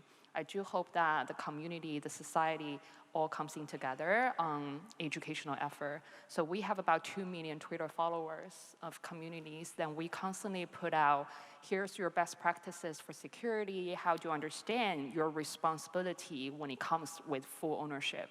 And also, here are the new types of scams that you should be careful with so that we can always keep up to date. Something else that later on I think communities can experiment different way to govern for better risk control, and then we can see across the board if there are any best practices that we can work with the public stakeholders to bake that into regulation so that it's more sustainable going forward. Those are just some initial thoughts that we have about how to have better education, safety for the space for the next 1 billion users to come. So again, whatever Eowyn said, I can only agree with. I would also say, though, that all of the effort that's happening through the DAOs and to the education are useful, but at the end of the day, the product has to deliver for the consumer, because at the core of it is trust, right? And if you lose trust because of a scam or because of the technology falling over or because of the asset becoming worthless, no education in the world can help you. And I mean, to make an analogy with what we all know today, and which I've been spending quite a bunch of time on, which is credit card payments. There's scams all the time. We know that. But consumers know that they have recourse. They know that there is consumer protections there. And that's why it's okay to use it. We don't need to actually explain day in, day after, day out what they have to be on the lookout for. We do, and they are. But there's recourse and there is consumer protection. And we need to get to a point whereby we can provide the trust to the consumers alongside that education so that it sticks and people can go in it without having to look over their shoulder every step of the way. Yes, I think education for like Web3 is really important. I can give you an example. USDT on Tron is like very popular these days. But some like scammers just create like a fake USDT and send to like even my friends, receive like fake USDT. Just like some people may scam by the fake Elon Musk on Twitter handle, right? Some of the users, they don't really understand, actually, for example, like Elon Musk, you need to verify by, the Twitter handle, like name Elon Musk. They just check the name is Elon Musk with Elon Musk profile. They saw this is the real person. And for USDT on Tron is the same. So you need to check the smart contract addresses to make sure this is the USDT issued by Tether, which is the USDT company. So sometimes they will take for granted like the name USDT, but actually it's just like on Twitter, like everyone can name themselves like Elon Musk, right? And anyone can create like a USDT token. So that's like how she got scammed in the first place. But we really put lots of efforts on that. So we have browsers. So later we put all the verified badge for the token, right? So if this badge, we will check on the browser, name themselves like USDT will take them down on browser. But still, I think this is a long process of like education and measurement we might take to fight scammers, because they will always try to, take advantage of like most of people don't understand like Web3, and they might take granted, right, for the name or easy for the scam. Yeah. So, Jorn, you make a good point with credit cards, for instance, using that analogy, because we all know that there are credit card scams. And yes, there are scams in crypto and DeFi as well, but we have to educate people on that. And we don't have this assurance that there's going to be some sort of a backup that if we do get scammed, we'll get our assets back. So, that in mind, how do we ensure that assurance in the Web3 space, because it's decentralized and because we don't want to take control from users? How can we ensure that there is protection from users that are essentially anonymous, I guess? Yeah, I can start, and feel free to chime in. So the first thing, I mean, we spoke about OpenSea experience earlier on, and how challenging it is today to get ETH first and then to kind of buy the NFT. What we've done earlier this year is that we've set up arrangements with about 9 NFT marketplaces so that consumers can buy their NFT directly with their credit card. They don't have to go through the step of onboarding or uploading first ETH or USDC in order to then buy the NFT. They can do it in one go. And as they do so, the same consumer protections that apply when you buy a t-shirt actually apply when you buy the NFT as well. And that, I think, we should be pragmatic in this approach. We shouldn't throw away what exists. We should say, actually, in order for us to unleash the entire purchase power of the globe, we need to actually find these bridges. And so that is one, and we're obviously looking at on-ramp and off-ramp with players like Binance to make this kind of easier and to apply what we've learned over many years on how to protect consumers also on Web3. There's a long way to go, and actually, as we discussed before this panel, a crucial piece that Web3 needs to resolve is the question of identity, decentralized identity, and the ability to know who your counterpart is in any transaction. There's a ton of work happening there, and actually that is the key to not only bring much more scale to Web3, but then also apply appropriate consumer protections, appropriate safeguards for scammers, for terrorists, and what have you, onto the web. In that sense, I'm really bullish about where this is going. And I think we need to find that pragmatic bridge from what we know today in the real world to, it's not like Web3 is not the real world, but the next real world out there. Okay, my turn, yeah. Yeah, definitely. I think first of all, this is like a huge responsibility, right? So like every step we are talking about here is about real money, right? If people get like scammed, they're gonna lose their money instantly.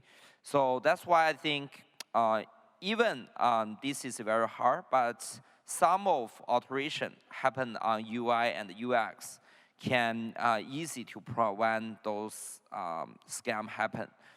For example, right now we apply like different kind of the warnings on the browsers. If we find out the token is kind of like similar with like USDC, USDT, or is like TRX in terms of name, or we got like user report on the token or on the smart contract, right? So we might like warning like everyone about the fake token or the scam contract on Tron blockchain.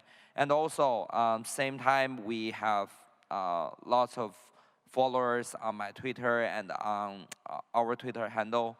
We posted lots of education material to remind like user about like how to use DeFi application, smart contract in a safe way.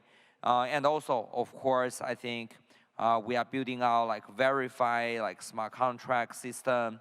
So to make sure all the smart contract used by most of the people is get verified.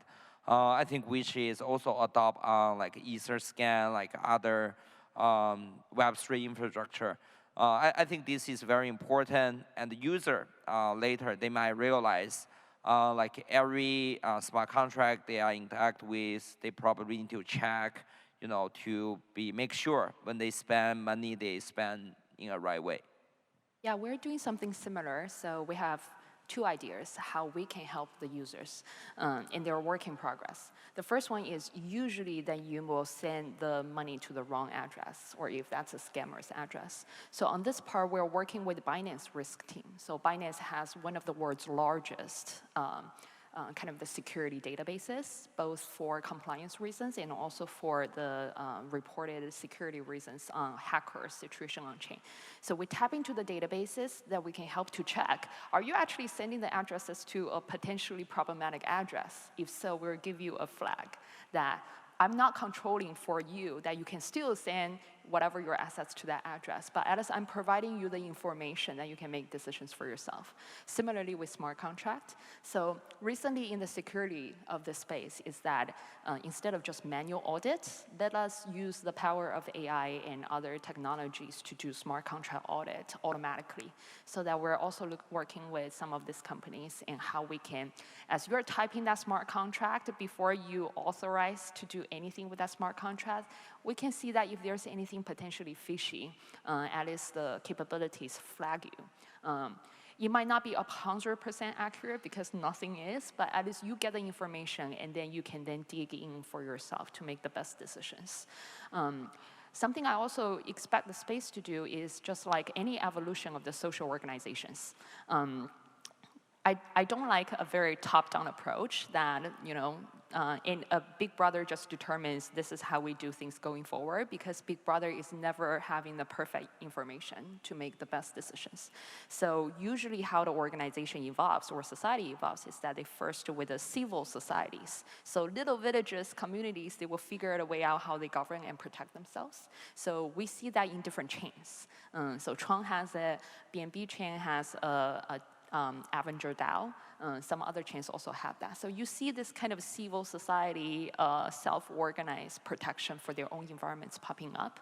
And then we can see as the experiments goes, which one works better. And as I said that, we can set up the right regulatory environment that's constructive for innovation, at the same time protective enough for every players on the ground. That will be the equilibrium stage that we will be aiming for in a few years. But our industry is still young. That's why experiments are still everywhere.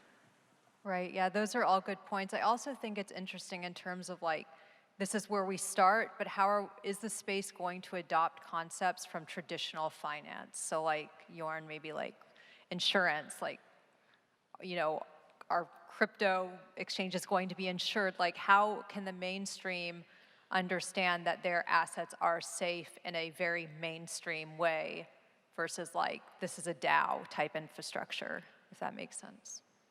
Yeah, so it goes back to some of the concept that we talked about before, and user experience and trust is at the heart of it. I think the industry is making real steps, and what we discussed, kind of being able to flag suspicious addresses or being able to flag not great behaving wallets. There is technology for that. Several examples, and one of them you may have heard of is CipherTrace. I think that's good baby steps. I think a big leap will come from what I mentioned earlier, identity. You won't see mainstream financial services put a toe in Web3 until you really can identify, or you really can have assurances that the counterparty that you work with has been KYC'd, has been sanction screens, etc. Right? And that's where regulators are focusing on as well. That's where I think we need to go to, again, unleash the world's spending power onto this. But it's baby steps, and what I find extremely encouraging out there is that there's probably an entire room here, but an entire world out there of people innovating, of people finding applications. And what I would say, at the end of the day, commerce makes the world go round. And if you have an application and you're doing commerce, come to people like us. We are open for business to kind of figure out how do we actually instill both the user experience and the trust and the compliance in that environment so that we can tap into every person on the street, including my mother. There's still some way from my mother, but hopefully we'll get there. And I add to the decentralized identity piece, this is what we really are following and think could be really interesting. In recent news also came out that Binance launched the BAB, which essentially kind of verifies and gives people a verification that you're KYC to Binance users. And Binance have tens of hundreds of millions of the users now that pass through the KYC to be verified. I think a lot of the centralized exchanges who are leveraging this potential technology are going to be industry infrastructures that help the Web3 space to have some level of trust, but still protects the privacy.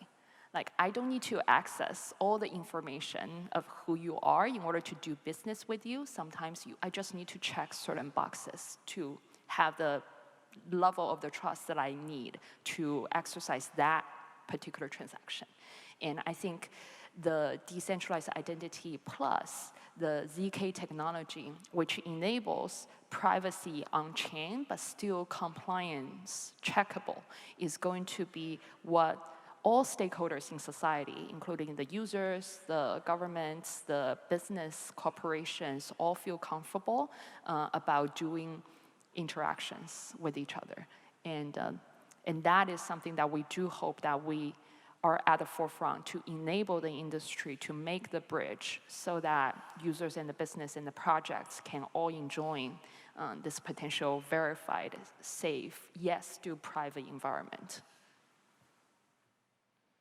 Yes, I do think there's lots of things we can learn from traditional financial institution, because all the financial institution has been run for like 100 years or something. I think they have a very thorough due diligence process, internal risk control process, and measurements. For most of the, I think, blockchain founders today, even myself, I think I have started my company for almost 10 years now, but still it's a very relevant short period of time compared to all the financial institutions. So that's why recently, even when our company doing like interview, actually I prefer those candidates with a very long-term career in financial institution. I think they can really bring lots of new way of thinking for us.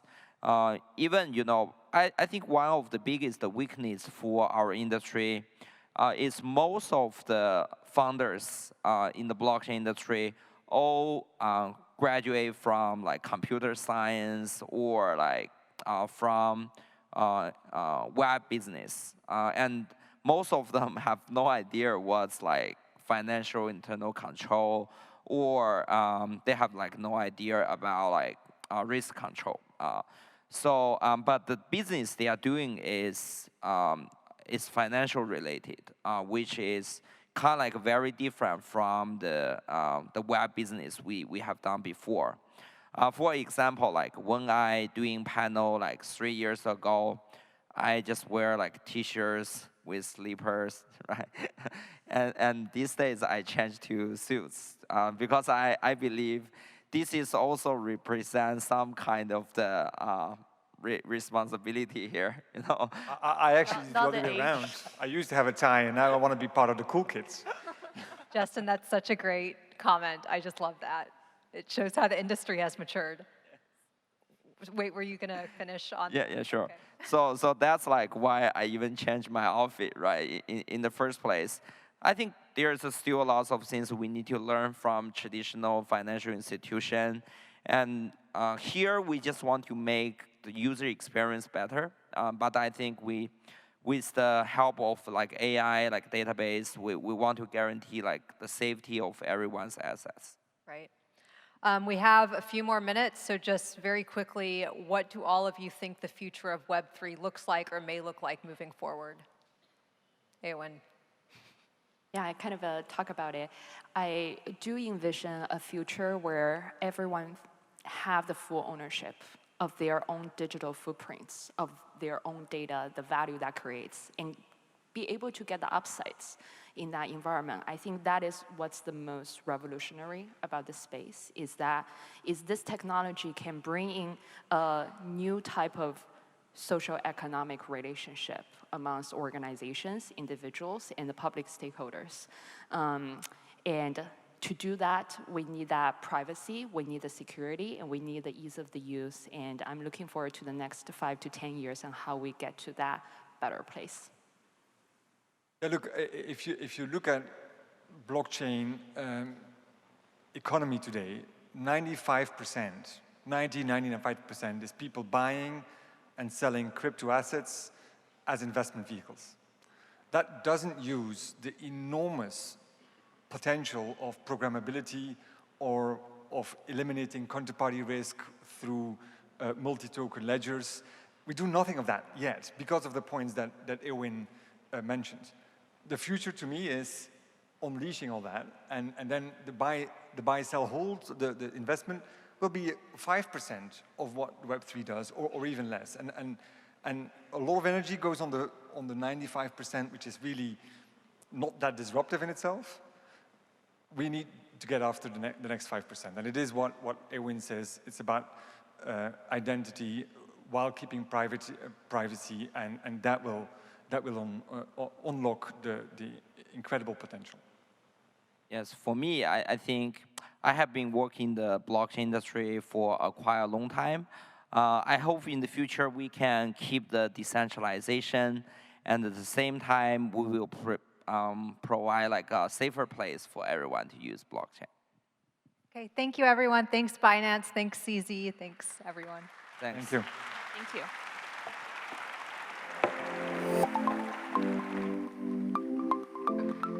And thank you, Rachel, and of course for your guests, for sharing your insights. The last panel of the day before we have an Ask Me Anything.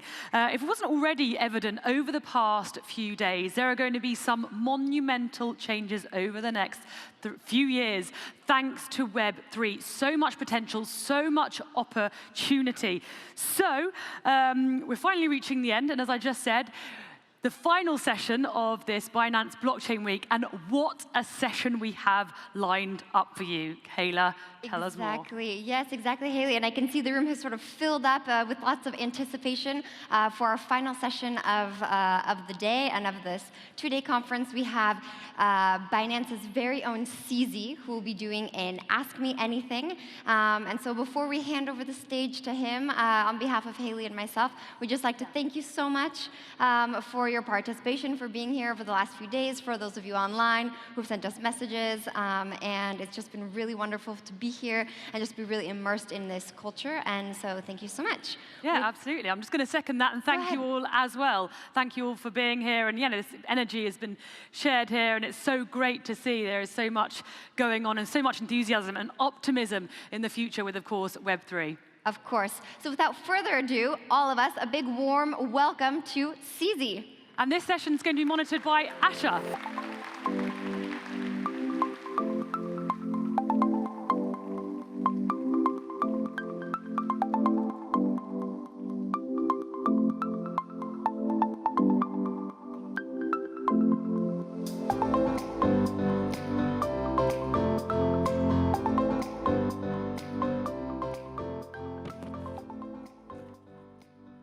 Hello, everybody. That's a lot of people. Hello, French guys. people, how are you here? Thank you, thank you. First of all, thanks for your presence today. It's very important. And we will enjoy this moment to ask some questions from the community, from Twitter, directly to CZ. CZ, thank you for your time.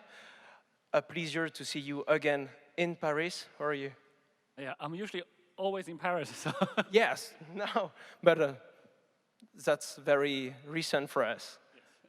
Yes. Thank you for For that, we will start by some questions organized by your team and from the community. You can also scan the QR code if you want to send some questions. The Binance team will prepare the most relevant one and we'll add it directly to the list. Yes, QR code is here. So, let's start? Yep.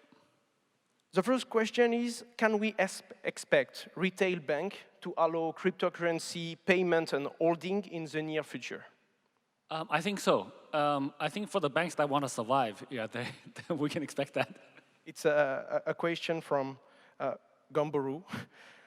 A new question from Tamaro. If an unforeseen major event happens, are the customers insured? Insurance, right? Yeah.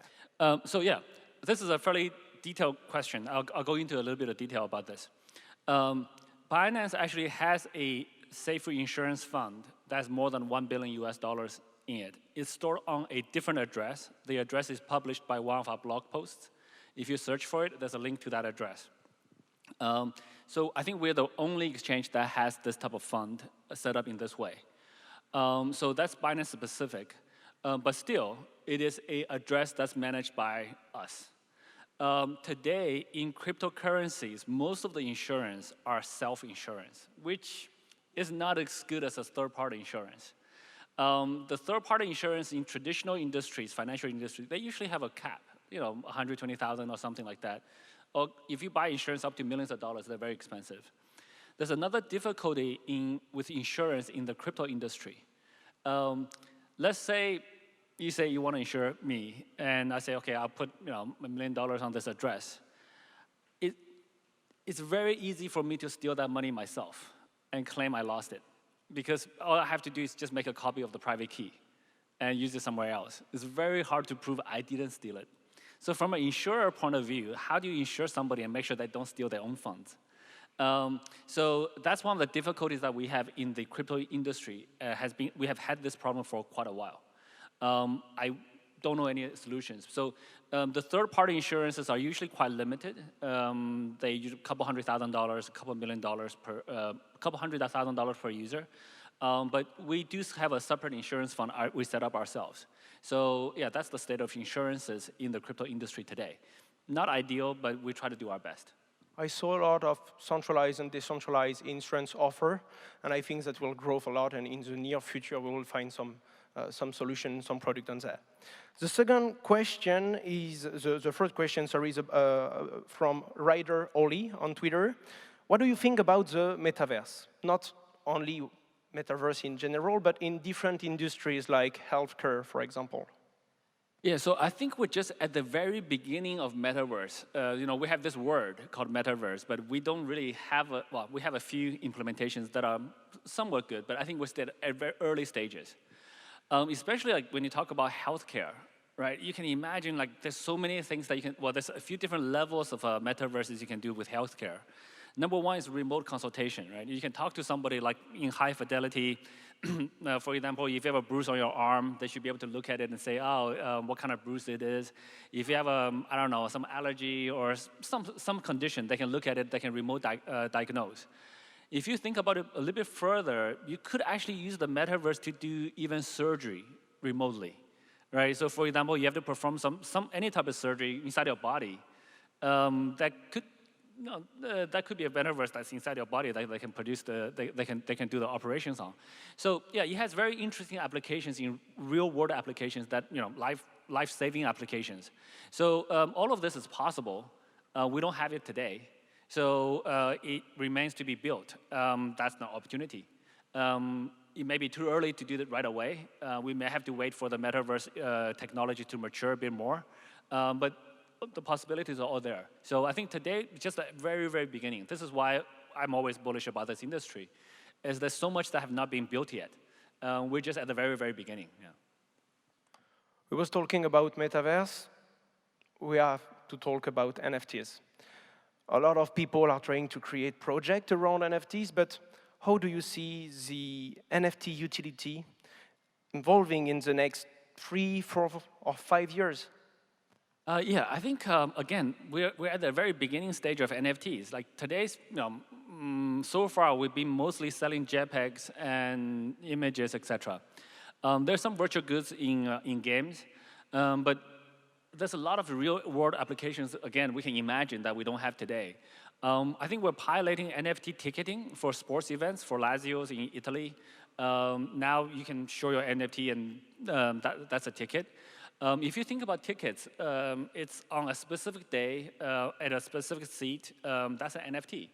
And even after you use it as a ticket, there could still be residual value. Like if it's a ticket used by some famous person, people may want to collect it. Collection is only one small part. Even also with sports clubs, they have huge problems on, say, merchandise, right? So, a famous team here may have fans in other countries, in Asia, or there may be a lot of counterfeit merchandise that the teams don't get the benefit of people buying it. The fans are not supporting the teams when they want to.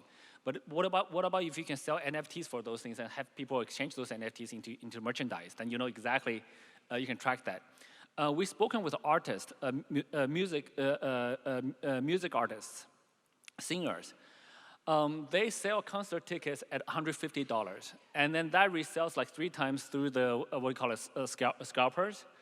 And then it sells for like $600, $3,000. And guess what? The artist gets $150. When we spoke to them, they say, this is like a, I don't know, I forgot the real number, but they said this is like a $10, $20 billion industry. And for this artist alone, right? So this artist, like, we're very willing to change this. The artist will only sell the tickets through NFTs. And you can engineer the NFT so that the artists get a royalty, however many percent each time it's resold. Or especially each time if it's resold at a higher price. So the artists still get a percentage of the later sales. And this is a multi-billion-dollar industry, and the artists want to do this. Again, we don't have an application for it today. We haven't made it work yet, but it's totally conceivable. There's many, many, many other NFT use cases. I can go on forever, but today, the way I look at it, I look at this industry. It's like in 1990, we had the internet, we can send emails, we can use bulletin boards. I don't know how many of you guys are old enough to remember those. But we can envision video conferencing. We can envision teleconferencing. But guess what? The technology only started to work in the last few years. And even then, it doesn't work so well. Teleconference is still not as good as in person. So all of this are still yet to be built. We're in 1990s for the internet. There's still so much more to be built. We will need 30 years to create an NFT utility very great, or?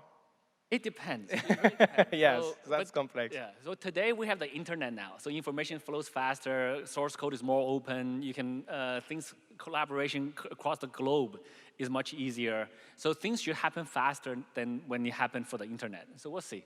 Yeah. A totally different kind of question now, because it's from David from the first row. It's it's easy to connect you to a call, but how do we connect you with builders?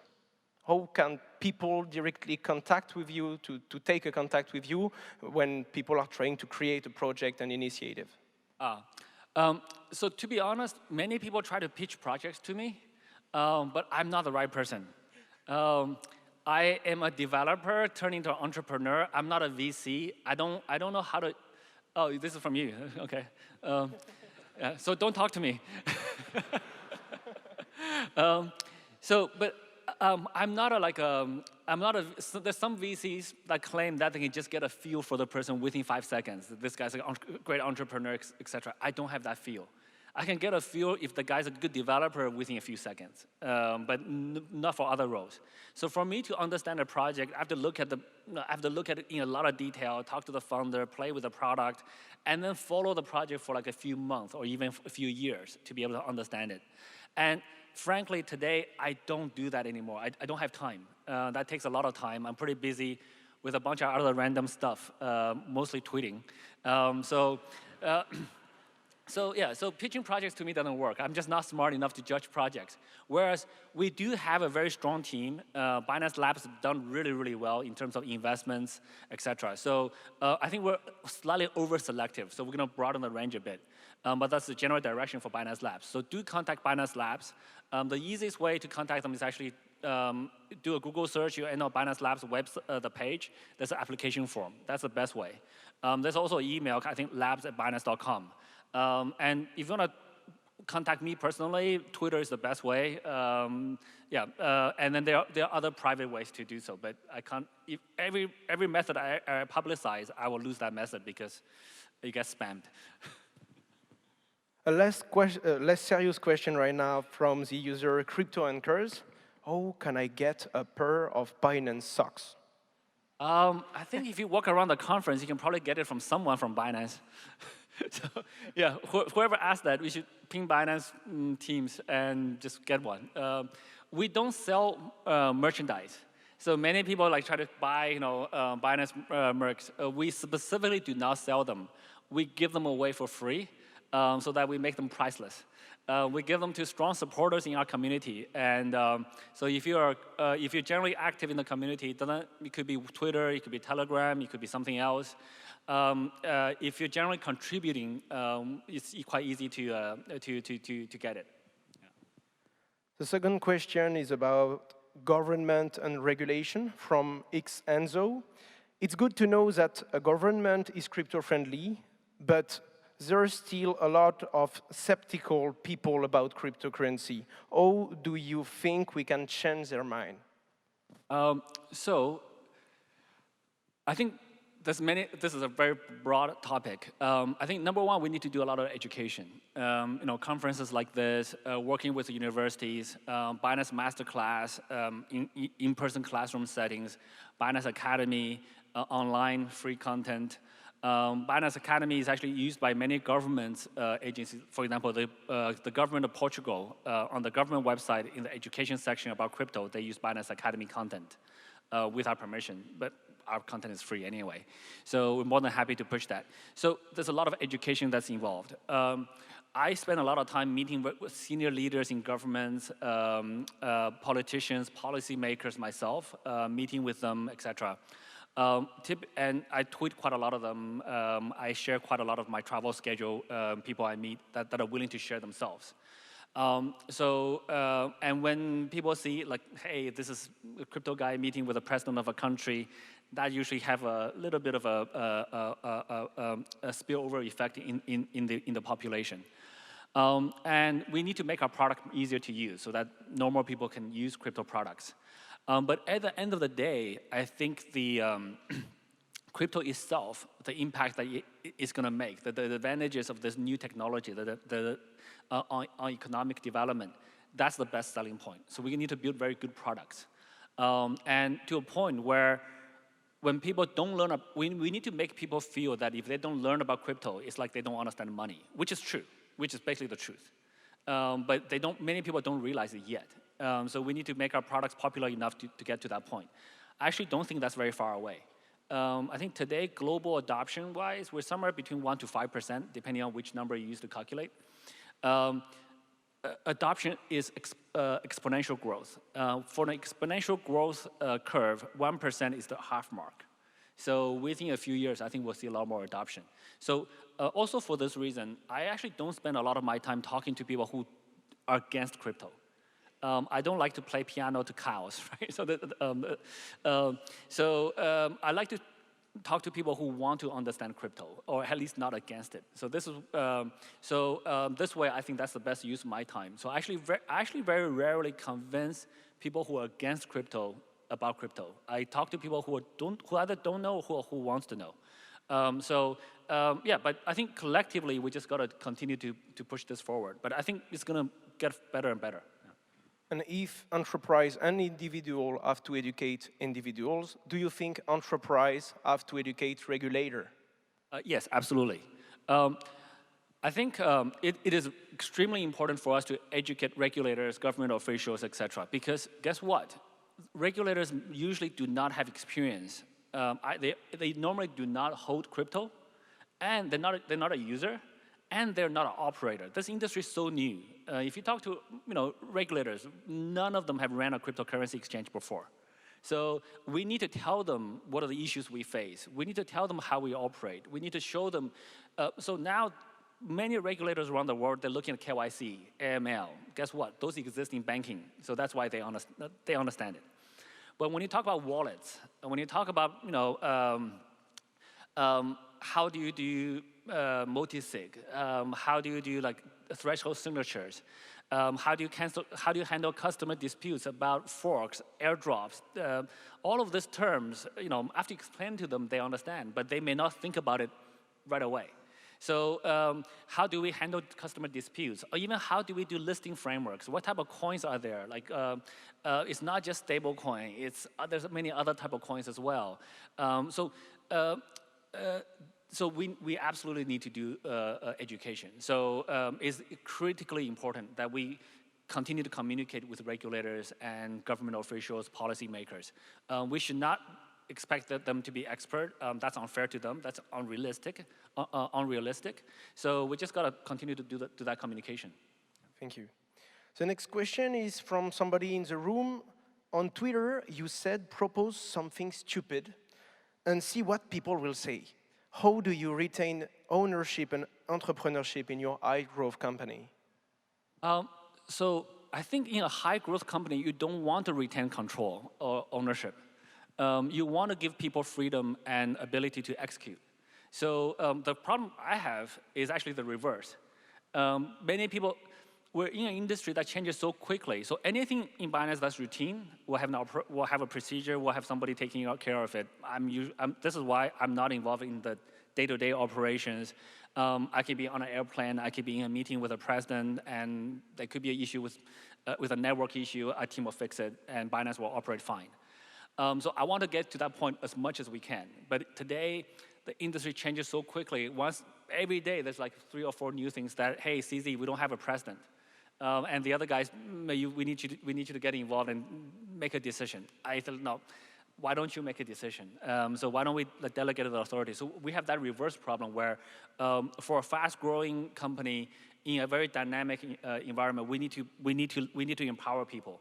But at the same time, it's easier said than done. With a large team, different people have different agendas, different people have different priorities. Not that the agenda is bad, they just, one guy may be focused on NFT growth. Another guy may be focused on something else. They will do things differently. How do we collaborate? And how do we communicate? And how do we not over-communicate? Because we're in so many groups. The message keeps popping up, everyone clicks it, it wastes time. How do we stay efficient? So all of these problems have balances that comes into play. So this is something that I actually do spend quite a lot of time thinking about. I don't spend a lot of time managing the actual operations, but I do need to spend quite a lot of time thinking about the organizational structure. And overstructure is bad too. If you're overstructured, you optimize for one thing. When the world changes, it's kind of very hard to change. So some chaos is okay. But we're a financial institution. Many regulators will jump up even when I say some chaos is okay. But some chaos in terms of innovation is okay. So so it's a tricky balance. Yeah. And a personal question this time. You have to structure it. Over-structure is dangerous because you will lose a lot of agility. But it is complicated to, I just saw in my different companies that the most complicated thing is human resources. And I don't imagine how much is complicated to manage a real decentralized team. And you have employees in different countries in the world, different regulation, different law. It is a challenge? Yeah, it's a challenge, but we get a lot of benefits too. So there's advantages and disadvantages in a remote organization, in a global organization, etc. So there's many advantages. So I'll talk about them in random order. First of all, global talent pool. Today, we can hire the best talent anywhere in the world. You can be a developer, you can be a marketing guy, you can be a compliance person. So we can tap into the global talent pool. We hire from every country, anywhere. I think we have people in more than 100 countries now. And so no other company before us have really tapped the talent into this way. And we also tapped into the local expertise. So because we have users in 180 countries, and we can't just run the platform in a single, we can't just run it in the French way. We can't run it in a American way. We can't like, we have to be local. So I always tell our team, we have to make Binance global by going local. So we need to follow the local customs. We need to know the local events. We need to know the local cultures, and that's how we grow globally. Today we do a decent job at that compared to other global targeting exchanges, but we very often are actually weaker than local providers. But our product comprehensiveness makes up for that. People don't have to commute to work. That's a huge saving, especially like in big cities. Like traffic is bad. You don't have to get to work all sweaty and stuff. And you have flexible working hours. You can take an hour off, do some year-end, pick up your kids at 4 o'clock from the kindergarten, stuff like that. And then, because we give people flexible hours, they're much more willing to pick up the phone at 11 p.m., jump on a call with the colleagues across a different time zone. And we run a 24/7 business. It never stops, not even for New Year, not for Christmas, just always going. So we always need people online. So there's many benefits here. There's some drawbacks. Not being able to see each other in person is sometimes the human relationship. We still need to meet people in person, ideally at least once. But we can't do that with our team. So we have people working on our team for 2.5 years. And when I met them, they said, CZ, you're the third person I met in Binance after working for us for 2.5 years. So, but the remoteness is also have some other really subtle advantages. For people who want to slack off, they can for a short period of time. So they can slack off for a day, they can slack off for a week, but after a month or two, the results won't be there. It's actually easier to identify the guys who are slacking off because we can't micromanage them. So there's a lot of disadvantages and advantages. And then we have local teams talking with regulators in every country. This is very important. Laws are very different in different countries. And that's why French people make a second KYC. Yes. And so our French team is very strong. And that's why they told me, say, CZ, we need to be in France. France is the best place to be. So that's why we came. So without people on the ground, we wouldn't be able to find out. So there's many advantages. There's some drawbacks, but once you work through the drawbacks, it's okay. Yeah. We will change the field for the next question. Few people in the room are asking the same thing. We have a lack of visibility in the future with the traditional finance, a traditional economic, with after COVID period, but also the war. Some people are asking, how do you think will Binance, but more generally cryptocurrency, will react to a global economic collapse? Yeah. Yeah. Okay.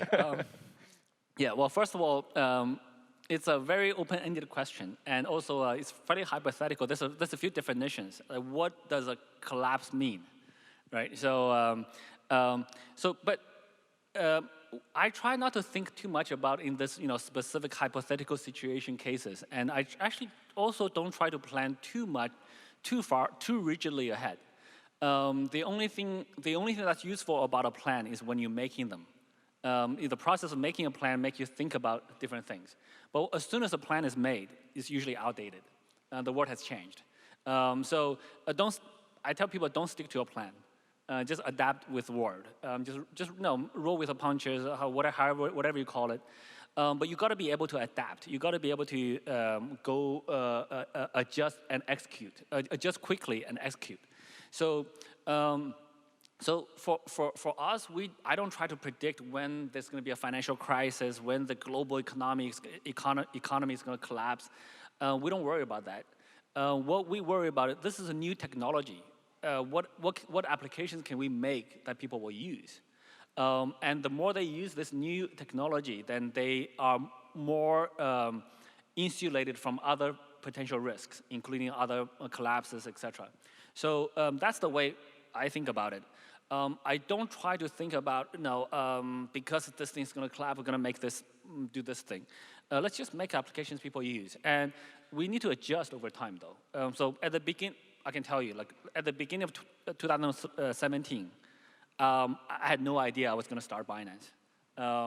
And it was up until May that we decided, okay, let's do a crypto-to-crypto exchange. And then we picked the name, and then we started. And then it was at the beginning of June, we said, maybe we should do an ICO. And then mid of June, we launched the ICO.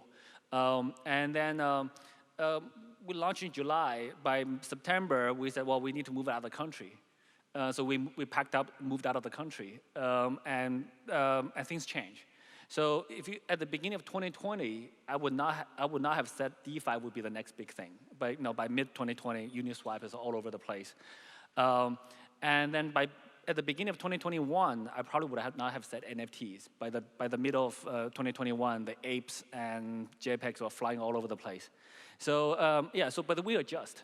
But we have an NFT platform. We have a group of developers developing the BNB chain, the Binance Smart Chain that turned into. So we have all of these things that happen fairly organically. But we have the ability to execute quickly when things change.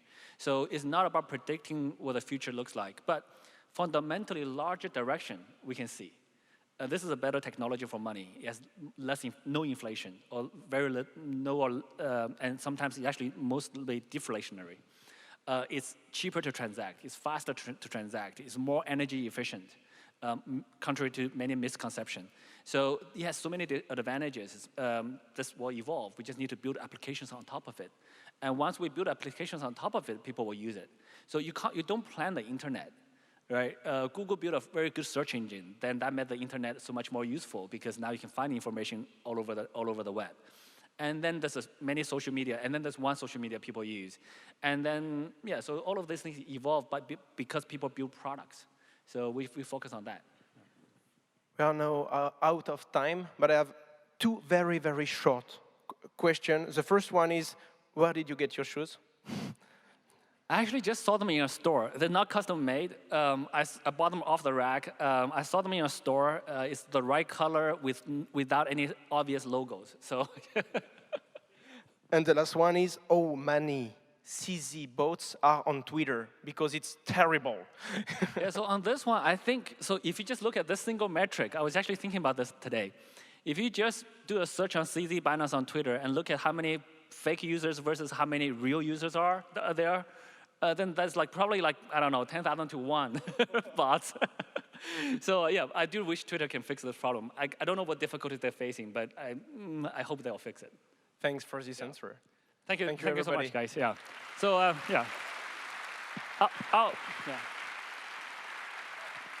I'll stay a little bit outside for selfies for whoever wants selfies. Yeah. I'll take one here with all of you guys. I don't know if the lighting will be a bit tricky. Let's do a selfie here. Good lighting. All right. So I'll be outside if you guys want to take selfies. Yeah.